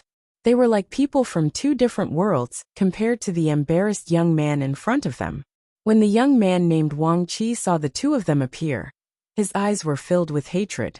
He clenched his teeth, and his entire body was shaking. He was tricked by the girl named Chu Shui in front of him. He went to the mayor's palace in the middle of the night and risked his life to steal the Xian breakthrough pill. He wanted to help the girl reach the Divine Sea realm. He thought that after doing this, he would win the girl's heart. However, when the girl saw the Xian breakthrough pill, she changed her mind. Not only did she want to steal the pill, she also wanted to kill him to prevent any future troubles. Because the Xian breakthrough pill was no small matter, the moment Wang Qi stole it, he was already noticed by the powerful cultivators of the mayor's palace. The girl only wanted him to be a scapegoat, while she enjoyed the fruits of his labor alone. Her heart was extremely vicious. However, it was too late for Wang Qi to think it through. The powerful cultivators of the mayor's palace had already gone to the Wang family to ask for the pill. "If I can survive this calamity, I will definitely kill you." Wang Qi stared at Chu Shui with hatred and murderous intent. He said word by word, "You'll have to survive first. Tonight, no one will be able to save you. The Wang family behind you will also be buried with you because of your actions." Chu Shui seemed to be infuriated by Wang Qi's gaze. Her originally cold and indifferent face also showed anger. She shouted with a sharp voice, "A piece of trash like you dares to like me? You are courting death. I can't let you die so easily. Men destroy his dantian first, then kill him and throw him off the cliff." Following Chu Shui's order, many men of sacrifice stepped forward and grabbed the heavily injured Wang Qi. Under his resentful and furious gaze, he destroyed his dantian. Under the cliff there was a vast fog. After being washed by the heavy rain, it appeared even darker and colder. Then, the young Wang Qi was directly thrown down. Without a sound, he was quickly swallowed by the vast darkness. After the young man Chu Shui and the others left, no one saw that a silver bolt of lightning suddenly shot down from the heavens and earth. It was incomparably dazzling, and like a silver dragon bearing its fangs and brandishing its claws, it directly smashed into this precipice. Could this be that young man's fortuitous encounter? In the human ancestor's palace, Jiang Chuchu had been watching what was happening in the image. After seeing the silver lightning strike, she couldn't help but ask softly. She knew that Gu Chang'e wouldn't pay attention to such a person for no reason. Moreover, in her opinion, the young man who was supposed to be dead seemed to have a new life at this moment. Fortuitous encounter? Actually, that's right. But in my opinion, this should be called a cheat. Gu Chang'e smiled casually and looked away from the image. In fact, he had already predicted what was going to happen next. The young Wang Qi was at the bottom of the cliff, and mysterious lightning entered his body. His broken dantian was repaired, and he obtained a mysterious heavenly skill. Then he killed the young Chu Shui and took revenge. This was the script of a son of destiny. However, in order not to affect his plan, Gu Chang'e injected a lot of information about the dark heavenly court into the silver lightning. Once the young Wang Qi woke up, he would understand everything. In this vast heavens, all the sons of destiny would become his chess pieces.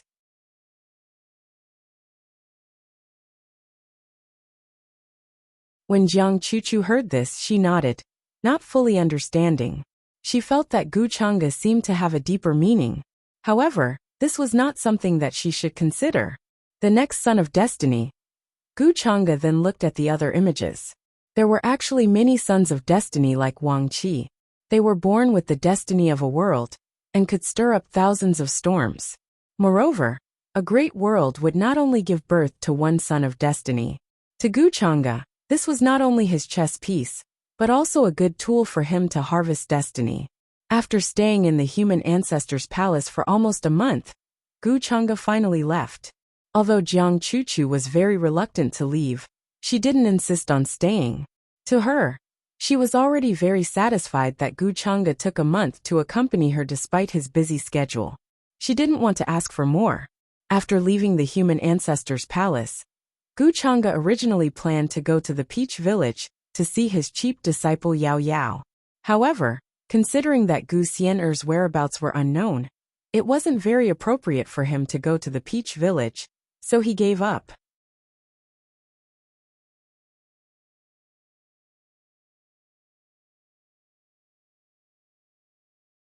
Chapter 675. After Gu Chang'e left the human ancestor palace, he did not go to the Peach Village, nor did he return to the Gu family. Instead, he went to the headquarters of the Spring Breeze Jasper Tower to find Bai Lian, who had broken through the Supreme Realm, and gave her some instructions. Until now, the Spring Breeze Jasper Tower had not completely eliminated the two veteran assassin organizations, Hell and Futu, in terms of assassination missions. Therefore, he had to do something about it. However, Hell and Futu were very well hidden, and the contact between their assassins was also very strange. If he did not find their contact address, it would be very difficult to find them. Besides, the headquarters of these two forces were said to be hidden in a certain lower realm, and they had avoided the pursuit of many enemies for countless years. Even the immortal forces and the everlasting families were very wary of them. When Hell and Futu were at their peak, the number of people who had died in their hands was not small. Gu Chang'e felt that there was no lack of immortals in these two forces. With the current strength of the Spring Breeze Jasper Tower, if they really went head-to-head with them, only death would await them. The rapid rise of the Spring Breeze Jasper Tower had made it a thorn in the side of Hell and Futu. During this period of time, they had been thinking of all kinds of ways to find their headquarters and destroy them. Although the Business Alliance of 10,000 Daos has been providing information to the Spring Breeze Jasper Tower, which greatly increased the success rate of the assassination, Hell and Futu are very deep and cannot be underestimated. Many of our people have been assassinated and died in the mission. Because of them, I have lost many young seeds. Bai Lian was wearing a long black dress, and her face was enchanting. Her skin was white and delicate, and her skin was lustrous. She stood in front of Gu Chang'e, and there was a bit of anger in her words. As long as we find where Hell and Futu are, it is not difficult to destroy them, but the difficult part is to find their headquarters. Gu Chang'e put down his cup, and there was a look of contemplation in his eyes. After all, he was the real master behind the Spring Breeze Jasper Tower. Hell and Futu were in his way, so he naturally had to destroy them. I have already sent people to investigate the location of their headquarters, but there is still no clue. Bai Lian was also having a headache about this. Her strength was still a far cry from the true Lord of Hell and Buddha Lord. Therefore, even if they found traces of him, it would be difficult to do anything. They could only report these matters to Gu Chang'e and let Gu Chang'e think of a solution. It's not unreasonable for Hell and Buddha to be able to hide for so many years, but I don't believe they can hide for an entire lifetime. Gu Chang'e shook his head and planned to ask Yin Mei to pay more attention. In addition, Ada and many Dao attainment puppets were sent out by him to investigate the contact points of the two forces together, with Bai Lian's subordinates. Then, he sent people to find Bai Lian's junior brother and father, Bai Kuan, to have them divine the location of the Immortal Path. Gu Chang'e did not have the slightest clue about the Immortal Path, so he could only try his luck. The territory of the Upper Realm was extremely vast and boundless. It was as if countless ancient worlds and star regions overlapped with each other. Even the most powerful cultivators would not be able to reach the other side of the Upper Realm. They would not be able to cross this vast territory, even if they spent their entire lives. Therefore, no one knew what was in the depths of the Upper Realm and the outermost regions. For ordinary cultivators, it would be difficult for them to leave the star region they were born in. If it weren't for the teleportation arrays built in ancient times between the major star regions, the time it took to cross the star regions would be the lifetime of many cultivators. At the same time, in the territory of the Dao Immortals Alliance, Songshan Star Region. An incomparably majestic ancient warship with dazzling brilliance and flowing divine talismans was like a terrifying demonic mountain crushing the sky. It carried many goods and crossed the starry sky. This was the cargo ship of the Tao Immortals Alliance. During this time, many of the cultivation resources that the Tao Immortals Alliance had enshrined and worshipped. The Tao Immortals Alliance was the absolute ruler of the Songshan Star Region and the surrounding star regions. Its history spanned many eras. In ancient times, there was even an ancient existence called the Songshan, who established the Tao Immortals Alliance here and ruled over all areas. This was a powerful force that had once produced a perfected immortal. Its foundation was unfathomable. Even ordinary imperishable Tao Immortals were not willing to provoke it. Moreover, the Tao Immortals Alliance was deeply rooted and intertwined. They were dependent on many ancient families and sections. A slight move in one part would affect the whole situation. At this moment, in the northwest direction of this ancient warship was a cluster of pavilions, palaces, and pagodas. Divine light shone brightly and dazzlingly. It was incomparably grand and majestic. A tall young man in a blue robe was walking over, surrounded by a group of young cultivators. His face was elegant and clean, and his eyes were clear. From time to time, there would be wisps of golden light flashing in them. Even his hair had a hazy radiance falling down.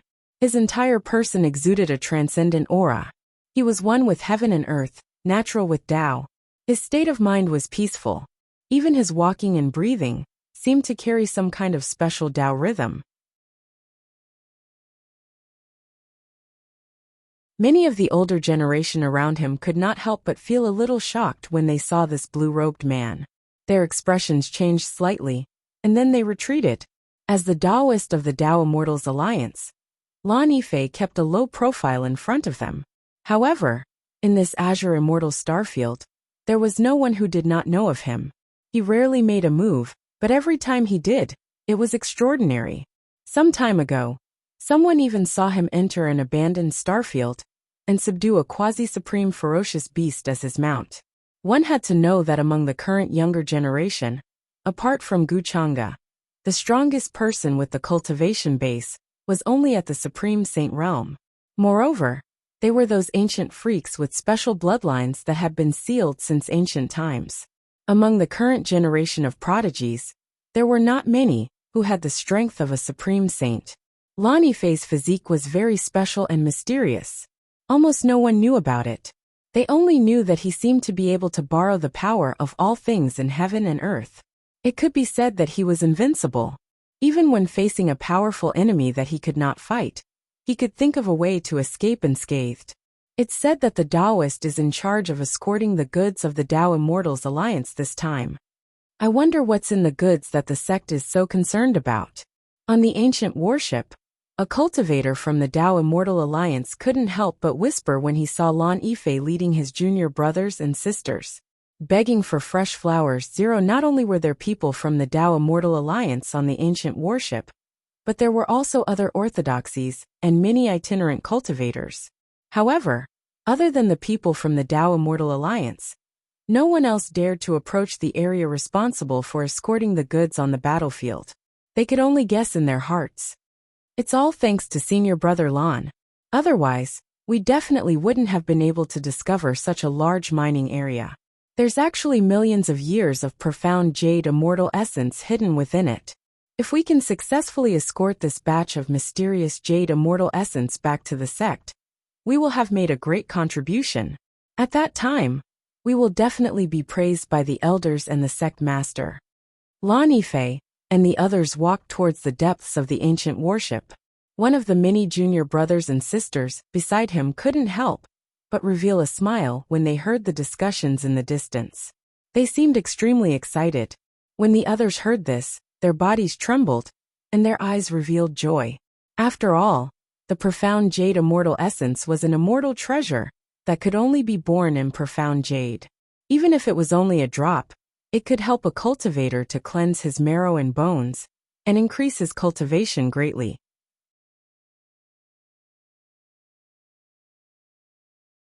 Even many of the older generation existences would fight for a drop of profound jade immortal essence. This great contribution doesn't belong to me alone. If it wasn't for the help of my junior brothers and sisters, I wouldn't have found the location of the profound jade immortal essence. Lan Yifei shook his head lightly and smiled in an extremely humble manner. He looked extremely aloof. Even when he walked, there was an indescribable Tao rhyme that made it difficult for others to ignore his existence. Senior brother Lan is really too humble. If it wasn't for you holding back the ferocious beast guarding that mining area, how could we have gone in deep? If it wasn't for you, I'm afraid we would have been buried in the mouth of that ferocious beast. However, everyone didn't agree with Lan Yifei's words. Their words were full of admiration and some fear. Lan Yifei still shook his head lightly when he heard this, and he seemed to be rather indifferent and didn't take this matter to heart. After that, he bid farewell to everyone and walked towards the courtyard he usually cultivated in. This area was filled with pavilions and halls, and it was similar to a small city. Even if he was a Tao disciple of the Tao Immortal Alliance, his residence seemed to be extremely simple, and it was only decorated with a few bamboos. Who is it? However, right at the instant Lan Yifei returned to his courtyard, his brows suddenly knit together slightly, and then he asked this question without batting an eyelid.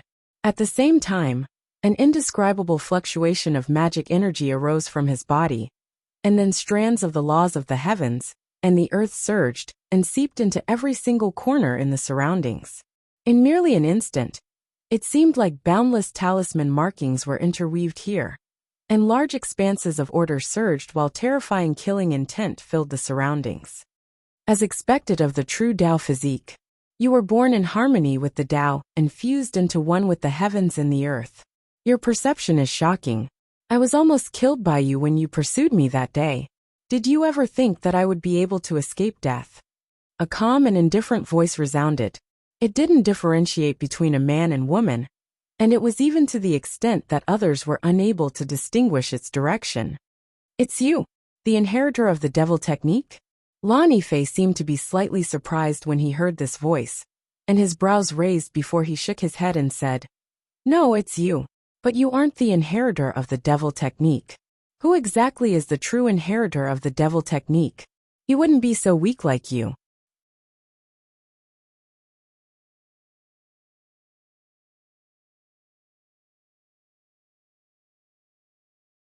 Chapter 676. Tell me, who are you?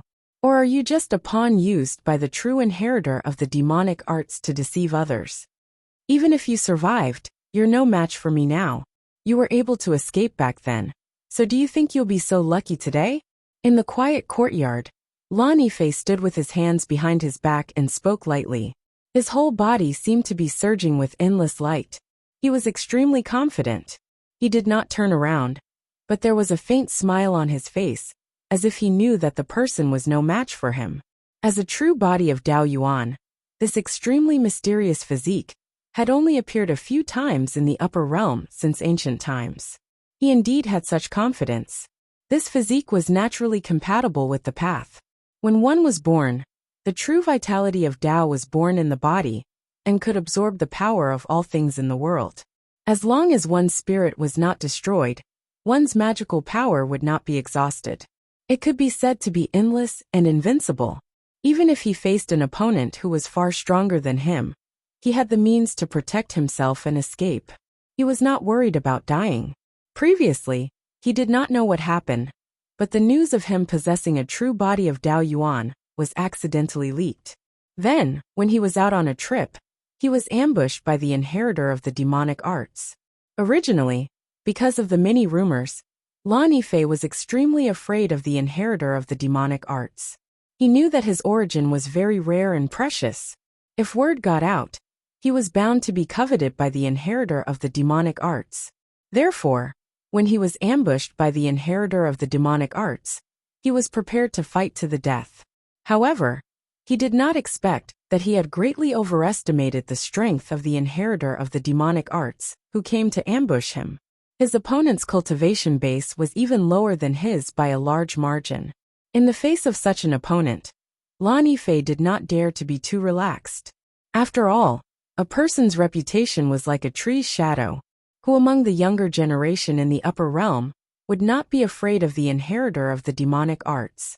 However, in the battle that followed, he realized that this so-called inheritor of the demonic arts was not as scary as the rumors said. Although the opponent's methods were tricky and unpredictable, it was not to the point where he could easily defeat the younger generation. After all, in Lan Yifei's opinion, the inheritor of the demonic arts was the only one who had escaped with his life from Guchanga many times. How could such a person be simple, in the vast upper realm, who had the confidence to escape unscathed from Guchanga and leave their lives behind? But the inheritors of the demonic arts had done it. Just thinking about it made his scalp go numb and his hair stand on end. However, he soon realized that he was wrong again. This inheritor of demonic arts who dared to attack him seemed to realize that the situation was not right, and began to retreat, intending to escape. Lan Yifei understood that it was because he had been too low-key, and had never displayed his strength in the outside world, that the inheritor of the demonic arts had underestimated him. Therefore, he chased after him without hesitation. What happened next was no surprise.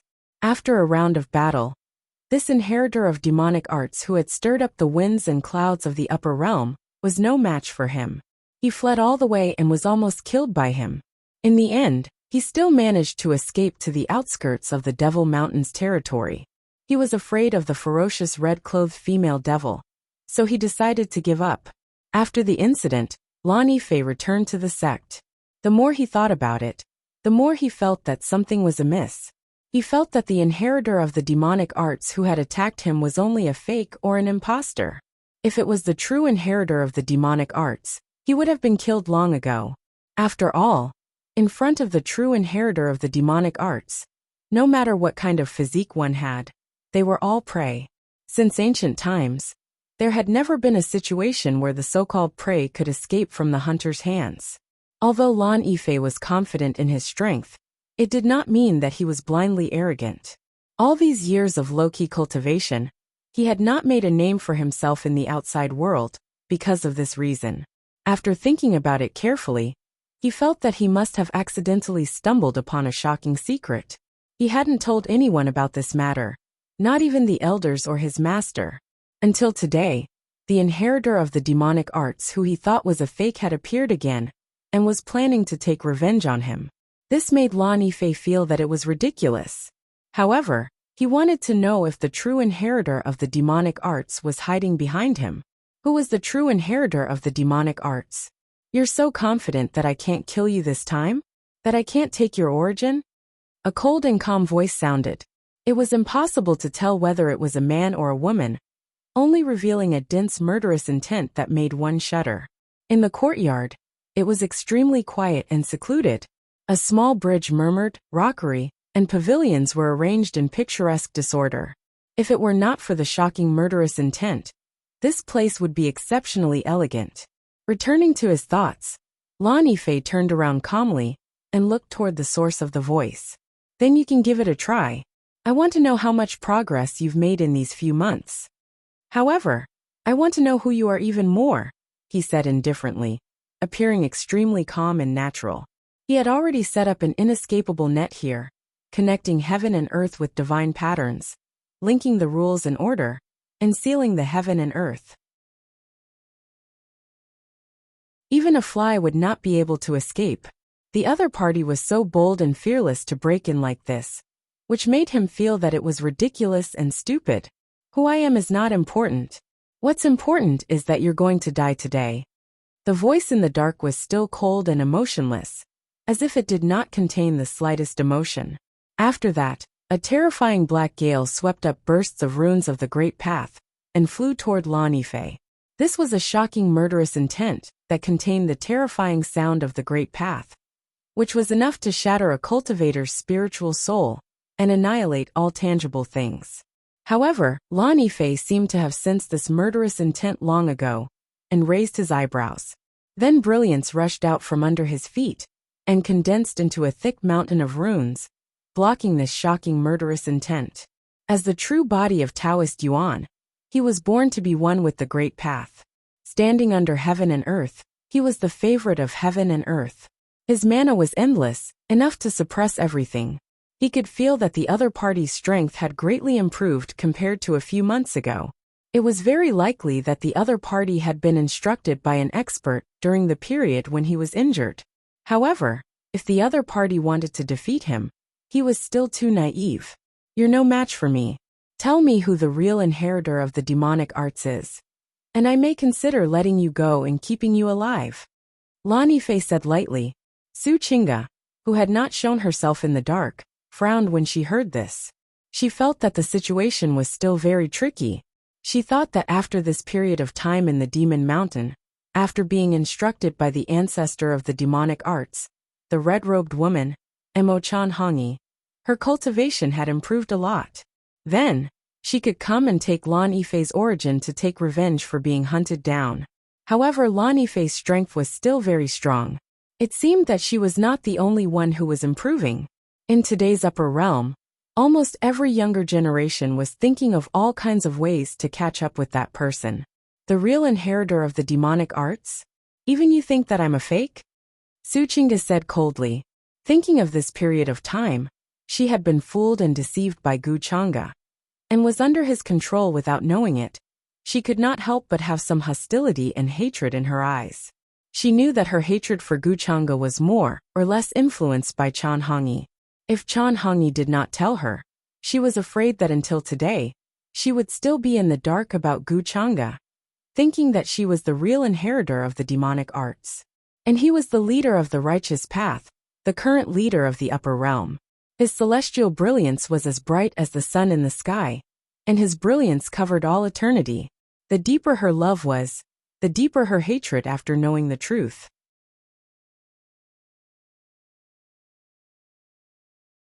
After she left the Demon Mountain, she once thought of looking for Gu Chang'e and asking him all these.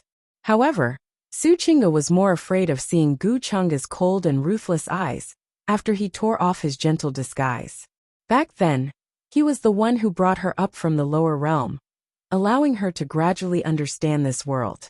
To put it bluntly, if it was not for Gu Chang'e, she would not be who she was today. Gu Chang'e had single-handedly created her today. The person who once gave her infinite hope and warmth, after taking off his mask of hypocrisy, left behind only endless indifference and cruelty. Oh, it seems that until now, you've also realized that you're a fake inheritor of the demonic arts? If that's the case, you've been taking the blame for me all this time? Lan Fei seemed to find this extremely funny. His eyes were full of undisguised mockery and ridicule. Su Qingge's eyes turned cold. There's no point in saying more. Today, I'll definitely take your origin. Seeing that Su Qingge, who was hiding in the dark, was about to continue her attack, Lan Fei's expression turned cold as well. He said, You don't know what's good for you. Do you really think that your little strength is comparable to the true inheritor of the demonic arts? You want to kill me? Just you? Su Qingge's face turned colder as his words poked at her sore spot. She clenched her fists, and a terrifying aura of hostility lingered around her. She knew that after she merged with another soul, her state of mind was no longer as calm and peaceful as before. Usually, many things would trigger an unimaginable murderous aura in her heart. It seems that you're just a pitiful chess piece. You don't know who the true inheritor of the demonic arts is. Lan Fei shook his head, and then sneered. Su Qingge suddenly fell silent. She could not refute this. Although it was too late for her to understand now, what Lan Fei said was an indisputable fact. In Gu Chang'e's eyes, she might be such a chess piece. I know who he is. Su Qingge's expression returned to calmness and indifference. She was still hiding in the dark as she spoke. You know, Lan Fei was stunned. Then he seemed to be in disbelief. He asked in a low voice, How can I believe you? Not only him, perhaps everyone in the upper realm now wanted to know who the true inheritor of the demonic arts was. For a moment, there was a kind of unconcealable excitement in his heart. Perhaps after seeing Su Qingge's means, he had a clearer understanding of his own strength. I've been unknown for 20 years. Once I appear, the world will know. If the true inheritor of the demonic arts is exposed by my hands, then all my years of keeping a low profile and forbearance will be useless. Lan Yifei's eyes lit up. He was quite excited, and thought of many things at once. Of course I know. To me he's my enemy.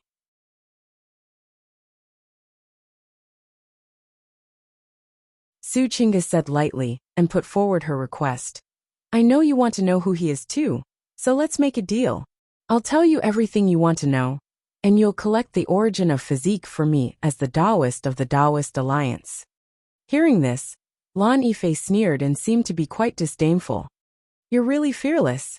If I want to know these things, I can just search your soul after killing you. Why do I need to make a deal with you? He was not stupid. Once the fact that he collected the origin was exposed, the Taoist Alliance would not be able to protect him. 2. Since I dare to show myself here, I'm not worried that you can kill me. If you don't agree, then I'll add another condition. I'll tell you everything I know about the immortal devouring demonic technique. Su Qingge did not seem to be surprised by Lan Yifei's reaction. Her lips curled into a sneer as she continued speaking lightly. Since Gu Changge used her as a chess piece, why couldn't she learn from Gu Changge and use others as chess pieces? Hearing this, even with Lan Yifei's state of mind, he suddenly fell silent at this moment. He frowned and seemed to be struggling. Although the orthodoxies of various forces in the upper realm hated the inheritors of demonic techniques and could not wait to completely obliterate them. However, if the inheritance of demonic techniques fell into his hands, who would not be tempted? Su Qingge looked at his expression. She was not surprised and did not speak. The courtyard fell into a dead silence for a moment. It seemed that the silence lasted for a full incense's time, before Lan Yifei's expression returned to normal. Okay, I promise you, he agreed. Something like a wildfire was burning and spreading in the depths of his eyes, but it soon calmed down. He was calm and confident. Looking at him like this, Su Qingge sneered in her heart and called him an idiot, but her expression did not change. Even if Lan Yifei knew that Gu Changge was the true inheritor of demonic techniques, what use would it be? Would he dare to question or investigate further? The outcome would be nothing more than cultivating demonic techniques and attracting Gu Changge's attention. Then he would become the new scapegoat.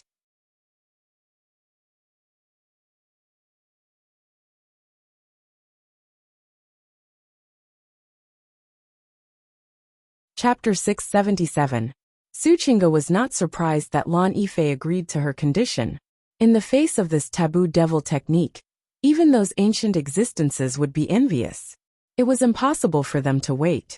After all, Lan Yifei was only a young man. Even if he appeared indifferent and confident, it was impossible to hide his ambition. The taboo devil technique was terrifying enough to make the entire upper realm afraid. How could he hold back? This is the first half of the taboo devil technique. I can pass it to you first. When the time is right, I will naturally pass the second half to you. You can rest assured. Su Qingge said faintly. She waved her hand, and a drizzling black light flew towards Lan Yifei like a seed. Seeing this, Lan Yifei's eyes flashed. He did not completely believe it. After carefully looking at the seed, he nodded. He was worried that Su Qingge had done something to the black seed. But it seemed that Su Qingge was quite sincere and did not want to harm him. So he was slightly relieved. After closing his eyes and absorbing the black seed, Lan Yifei's whole body shook. He suddenly had a feeling of enlightenment, as if he had opened the door to 17 new worlds, which made his mood quite excited. Then who is the real inheritor of the taboo devil technique? But he did not forget this matter and asked again. The real inheritor of the taboo devil technique was his goal. Lan Yifei even had a feeling that perhaps Su Qingge herself did not have the complete taboo devil technique. Hearing his words, Su Qingge glanced at Lan Yifei with disdain. She said lightly, "You are too greedy. Today, I have given you this scripture, which is enough. I will tell you the identity of the inheritor of the taboo devil technique sooner or later." Hearing this, Lan Yifei did not ask any more questions. After all, he had to show his sincerity. Okay, since you want the source, I know a place where you can devour it. East of the Azure Immortal Sky Domain is the 100-realm battlefield. Almost every day, heaven's prides from various worlds come here to fight. Maybe you can enter it. Lan Yifei's eyes moved slightly. He took out an ancient token with the words Tao Immortal on it and handed it to Su Qingge. The 100 Realms battlefield was a general term. In fact, it involved countless realms, not just the 100 realms. Some of those worlds were affiliated to the various orthodoxies of the upper worlds. Their territories were equally vast, and many geniuses were born there. There were even some who were extremely powerful. And the 100 Realms battlefield was a place where the geniuses of various realms could fight for the qualifications to enter the upper realms orthodoxy. If one could stand out in the 100 Realms battlefield, not only would they be valued by the upper realms orthodoxies, they would also be accepted into the sect. They could even bring glory to the sects and families behind them, like carps leaping over the dragon gate, rising to the heavens in one fell swoop. Therefore, even if the 100 Realms battlefield was incomparably cruel, there were countless geniuses who died in it. But every day, there would be cultivators from the lower realms passing through the trans-realm teleportation array and going there to fight and temper themselves. Moreover, there were many opportunities in the 100 Realms battlefield. There were stone steels left behind by ancient experts, as well as lost scriptures, emperor's runes, immortal techniques. Even the successors of immortal orthodoxies from the upper realms have fallen in the 100 Realms battlefield. They were no match for the terrifying geniuses there. After all, every once in a while, unimaginable geniuses would be born from the lower realms. These geniuses would carry the destiny of the entire realm with irresistible force. If the rest of you want to enter the 100 Realms battlefield, you'll have to go through the 4 directions suppressing city's investigation. But this is my identity token. You can enter with this token. Nobody will investigate your origin.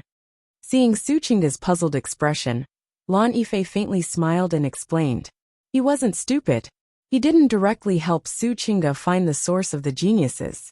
After all, that would leave traces behind, which would be disadvantageous to him. All right. Su Qingge thought for a moment and then agreed. She accepted the token, and then quickly disappeared. She knew that this token had Lan Yifei's spiritual sense imprint. It could track her whereabouts. Therefore, after leaving the courtyard, she wrapped the token with her magic power and sealed it in her storage ring. The 100 Realms battlefield was very far from here. Even if she traversed the major transmission formations, it would still take her nearly a month. She wanted to enter the threshold of the Great Sage Realm the next time she saw Guchanga. At least then she would be qualified to stand in front of Guchanga and ask him about the things that happened in the past few years. Half a year later, he will marry his fiancée Yu Mingkong. Su Qingge took a deep breath and calmed her mind. She actually heard some rumors. The ancestor of the devil arts, red-clothed witch Emo-chan Hongi, might take action at the wedding. As for whether she would destroy the wedding or participate in the ceremony, she didn't know. In the courtyard, Lan Yifei was aware of Su Qingge's actions. He wasn't surprised, but he didn't have time to think about it. Right now, he just wanted to study the second half of the taboo devil art. Everything else would be put aside for the time being. The black seed contained a very mysterious cultivation method. It involved so much that it subverted his imagination and cognition. But Lan Yifei felt that as long as he studied it thoroughly, his strength would increase greatly.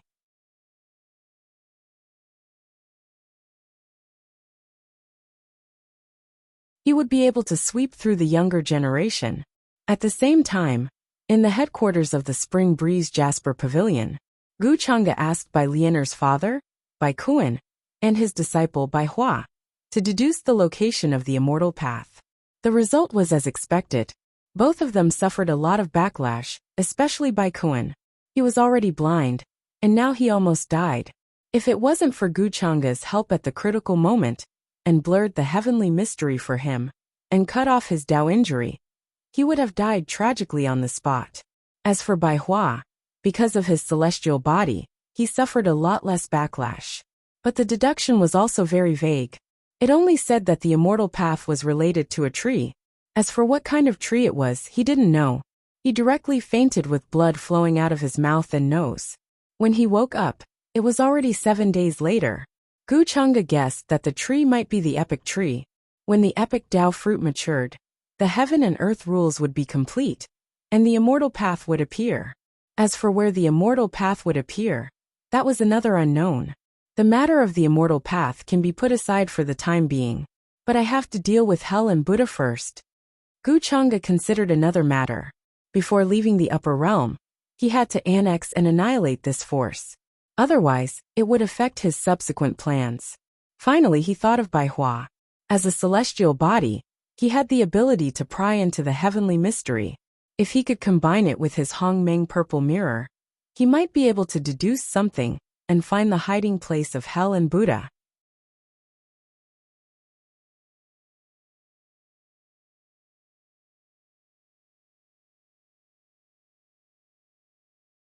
Chapter 678. After all, the primordial purple mirror was an immortal treasure with the ability to deduce. Even Bai Kuan had been killed because he coveted this treasure. Gu Chang'e felt that with this treasure, the celestial body could have an unexpected effect. Buddha, hell, I don't believe that you can continue to hide. Gu Chang'e shook his head and asked someone to call Bai Hua over. Soon Bai Hua, who had just recovered from his serious injuries, was led by Bai Lianer to Gu Chang'e. Compared to before, Bai Hua was still very afraid of Gu Chang'e. His face was delicate, his figure was medium, and his skin was abnormally pale. Because he had deduced the location of the immortal path, he and Bai Kuan had been seriously injured. However, compared to Bai Kuan, his injuries could be said to be negligible. Young Master Chang'e, you're looking for me? Bai Hua stood in front of Gu Chang'e. His voice was slightly trembling. He still could not forget that he had been imprisoned by Gu Chang'e some time ago. Moreover, just 7 days ago, Gu Chang'e had asked his master to help him deduce the location of the immortal path. One had to know that the most taboo thing in the line of divination was to deduce things related to the heavenly Tao and the word immortal. This was because it would lead to misfortune and backlash. The reason why his master, Bai Kuan, was blind was because he had seen things that he should not have seen. There were 50 great Taos, 49 heavenly divinations, and one escaped. And the one that they often peeked at was the one that escaped. This one often contained unimaginable mysteries and great dangers. Therefore, when Bai Kuan was deducing the immortal path, he was almost killed by the one lightning because of this reason. I want you to help me deduce something. Gu Chang'e looked at Bai Hua and said casually. He could see that Bai Hua had completely recovered. The reason why he looked so pale and weak was nothing more than an act for him to see. Hearing this, Bai Hua's expression changed. He was a little scared, but more than that he was uneasy. After all, even Gu Chang'e didn't know what it was that required him to deduce. One could only imagine what it was. If he was slightly careless, he would definitely be smashed into pieces. Life and death would be extinguished, and his body and soul would be destroyed. You don't have to worry. This matter isn't as dangerous as deducing the immortal path. Moreover, I will take out a supreme treasure to help you. Gu Chang'e saw through Bai Hua's worries and smiled faintly. At the side, Bai Lianer crossed her arms and looked at them coldly. She wanted to know why Gu Chang'e had found Bai Hua. The moment Gu Chang'e finished speaking, a hazy radiance filled his sleeves, followed by an astonishing purple light that intertwined.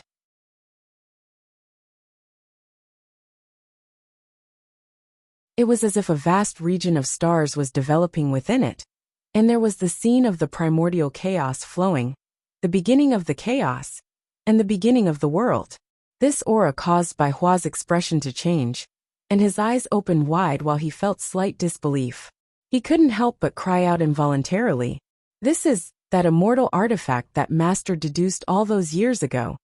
He couldn't forget the time when his master, Bai Kuan, was the military advisor behind the 13 bandits of the chaotic astral region. If it wasn't because he deduced this item and became greedy, how could the 13 bandits be eliminated by Gu Chang'e? Buzz! A dazzling purple light filled the air.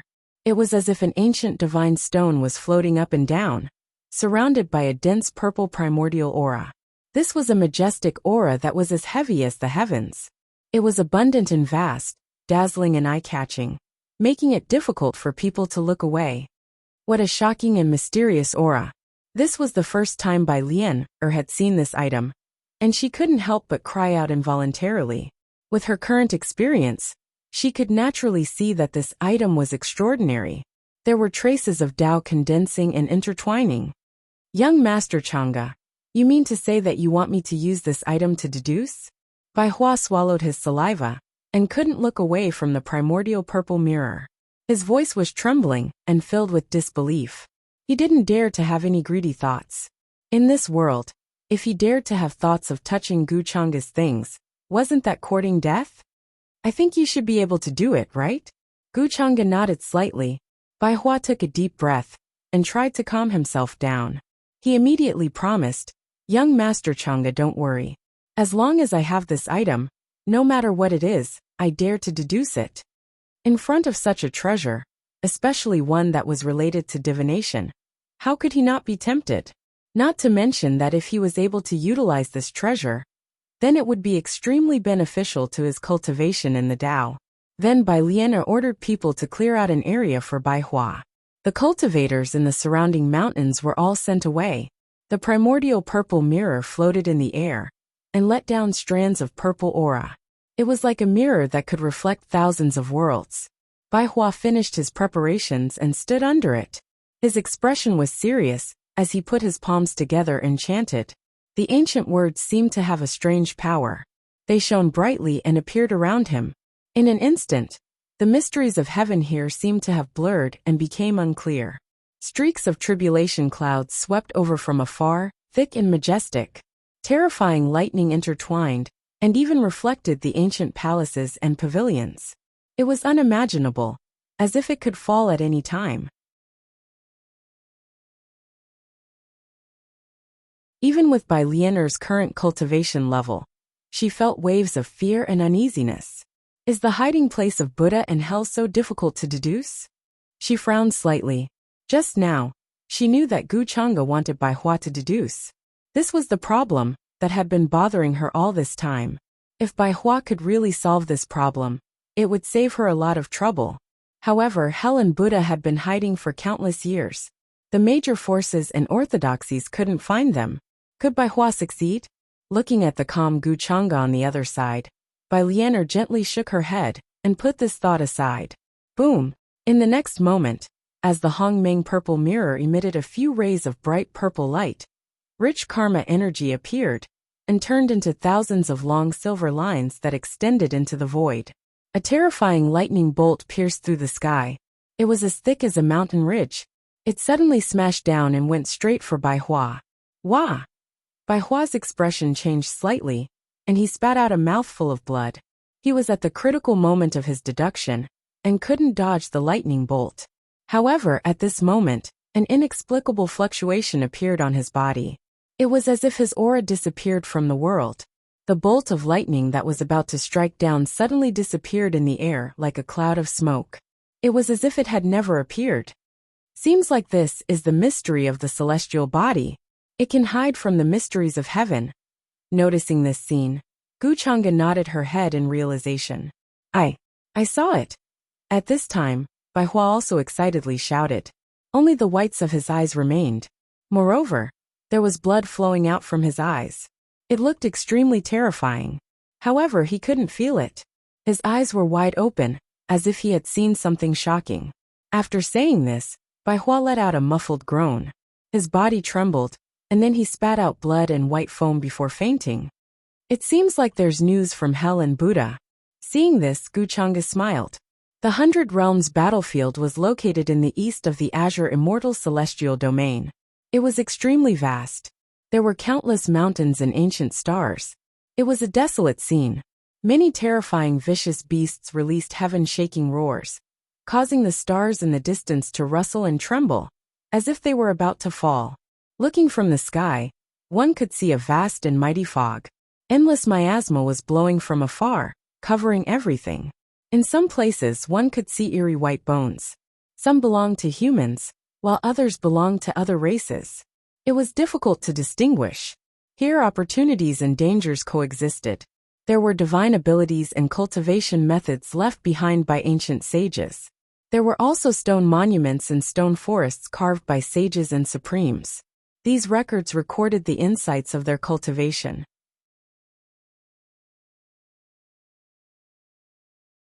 There were even cultivators who found Tao arts and imperial scriptures left behind by Emperor realm existences. However, if one wanted to enter the 100 Realms battlefield, they would need to pass through the 4 directions suppressing Realm City and obtain permission from the patrolling guards. The 100 Realms battlefield gathered the elites of the lower realms. It can be said that it was the best place for the various orthodoxies to absorb new blood. Some successors of great powers would also come here to look for followers or servants. However, chaos and slaughter were always the main colors of the 100 Realms battlefield. Rather than calling it a battlefield, it was more like a place used by the upper realms to raise poisonous insects. The 100 Realms battlefield was divided into 6 regions. Each region had many cities, but they hated each other and were always enemies. There were rumors that the rulers of the 6 regions ordered them to be enemies with each other. They couldn't coexist peacefully. Therefore, cultivators from the outside world, who didn't have a strong background, must join one of the 6 regions and be prepared to be enemies with the other 5 regions. This was even more so for cultivators who came from the lower realms. They had no choice. If they didn't join one of the regions, then they could only wander in the outside world or be killed by the cultivators of the 6 regions. Every 100 years, the 100 Realms battlefield would hold a great competition to select the young blood from the lower realms. The geniuses and forces that were ranked at the top would receive extremely generous rewards. Therefore, even if they knew that the 100 Realms battlefield was a place of no return, the lower realms would still nurture their young seeds and fight here. In the east of the 100 Realms battlefield, in front of the 4 directions suppressing Realm City, a lot of cultivators were gathered. They were waiting for the patrolling guards to check them and let them in. The auras of these cultivators were clearly different from the native cultivators of the upper realms. Their faces were filled with shock and disbelief. They stood there uneasily, unable to maintain their calm. Around them were some elders and teachers, but their expressions weren't much better. It was as if this was their first time seeing such a scene. In this boundless universe, there was a magnificent city in front of them. It was unimaginable. The roars of dragons and cries of phoenixes could be heard. Under the stars and the moon, it seemed to be immortal. Everyone was looking at this ancient city. It had a boundless atmosphere, flowing with immortal power. It seemed to be able to exist forever. Is this the first city to enter the 100 Realms battlefield? A lot of young cultivators were shocked as they muttered. It was majestic and mysterious.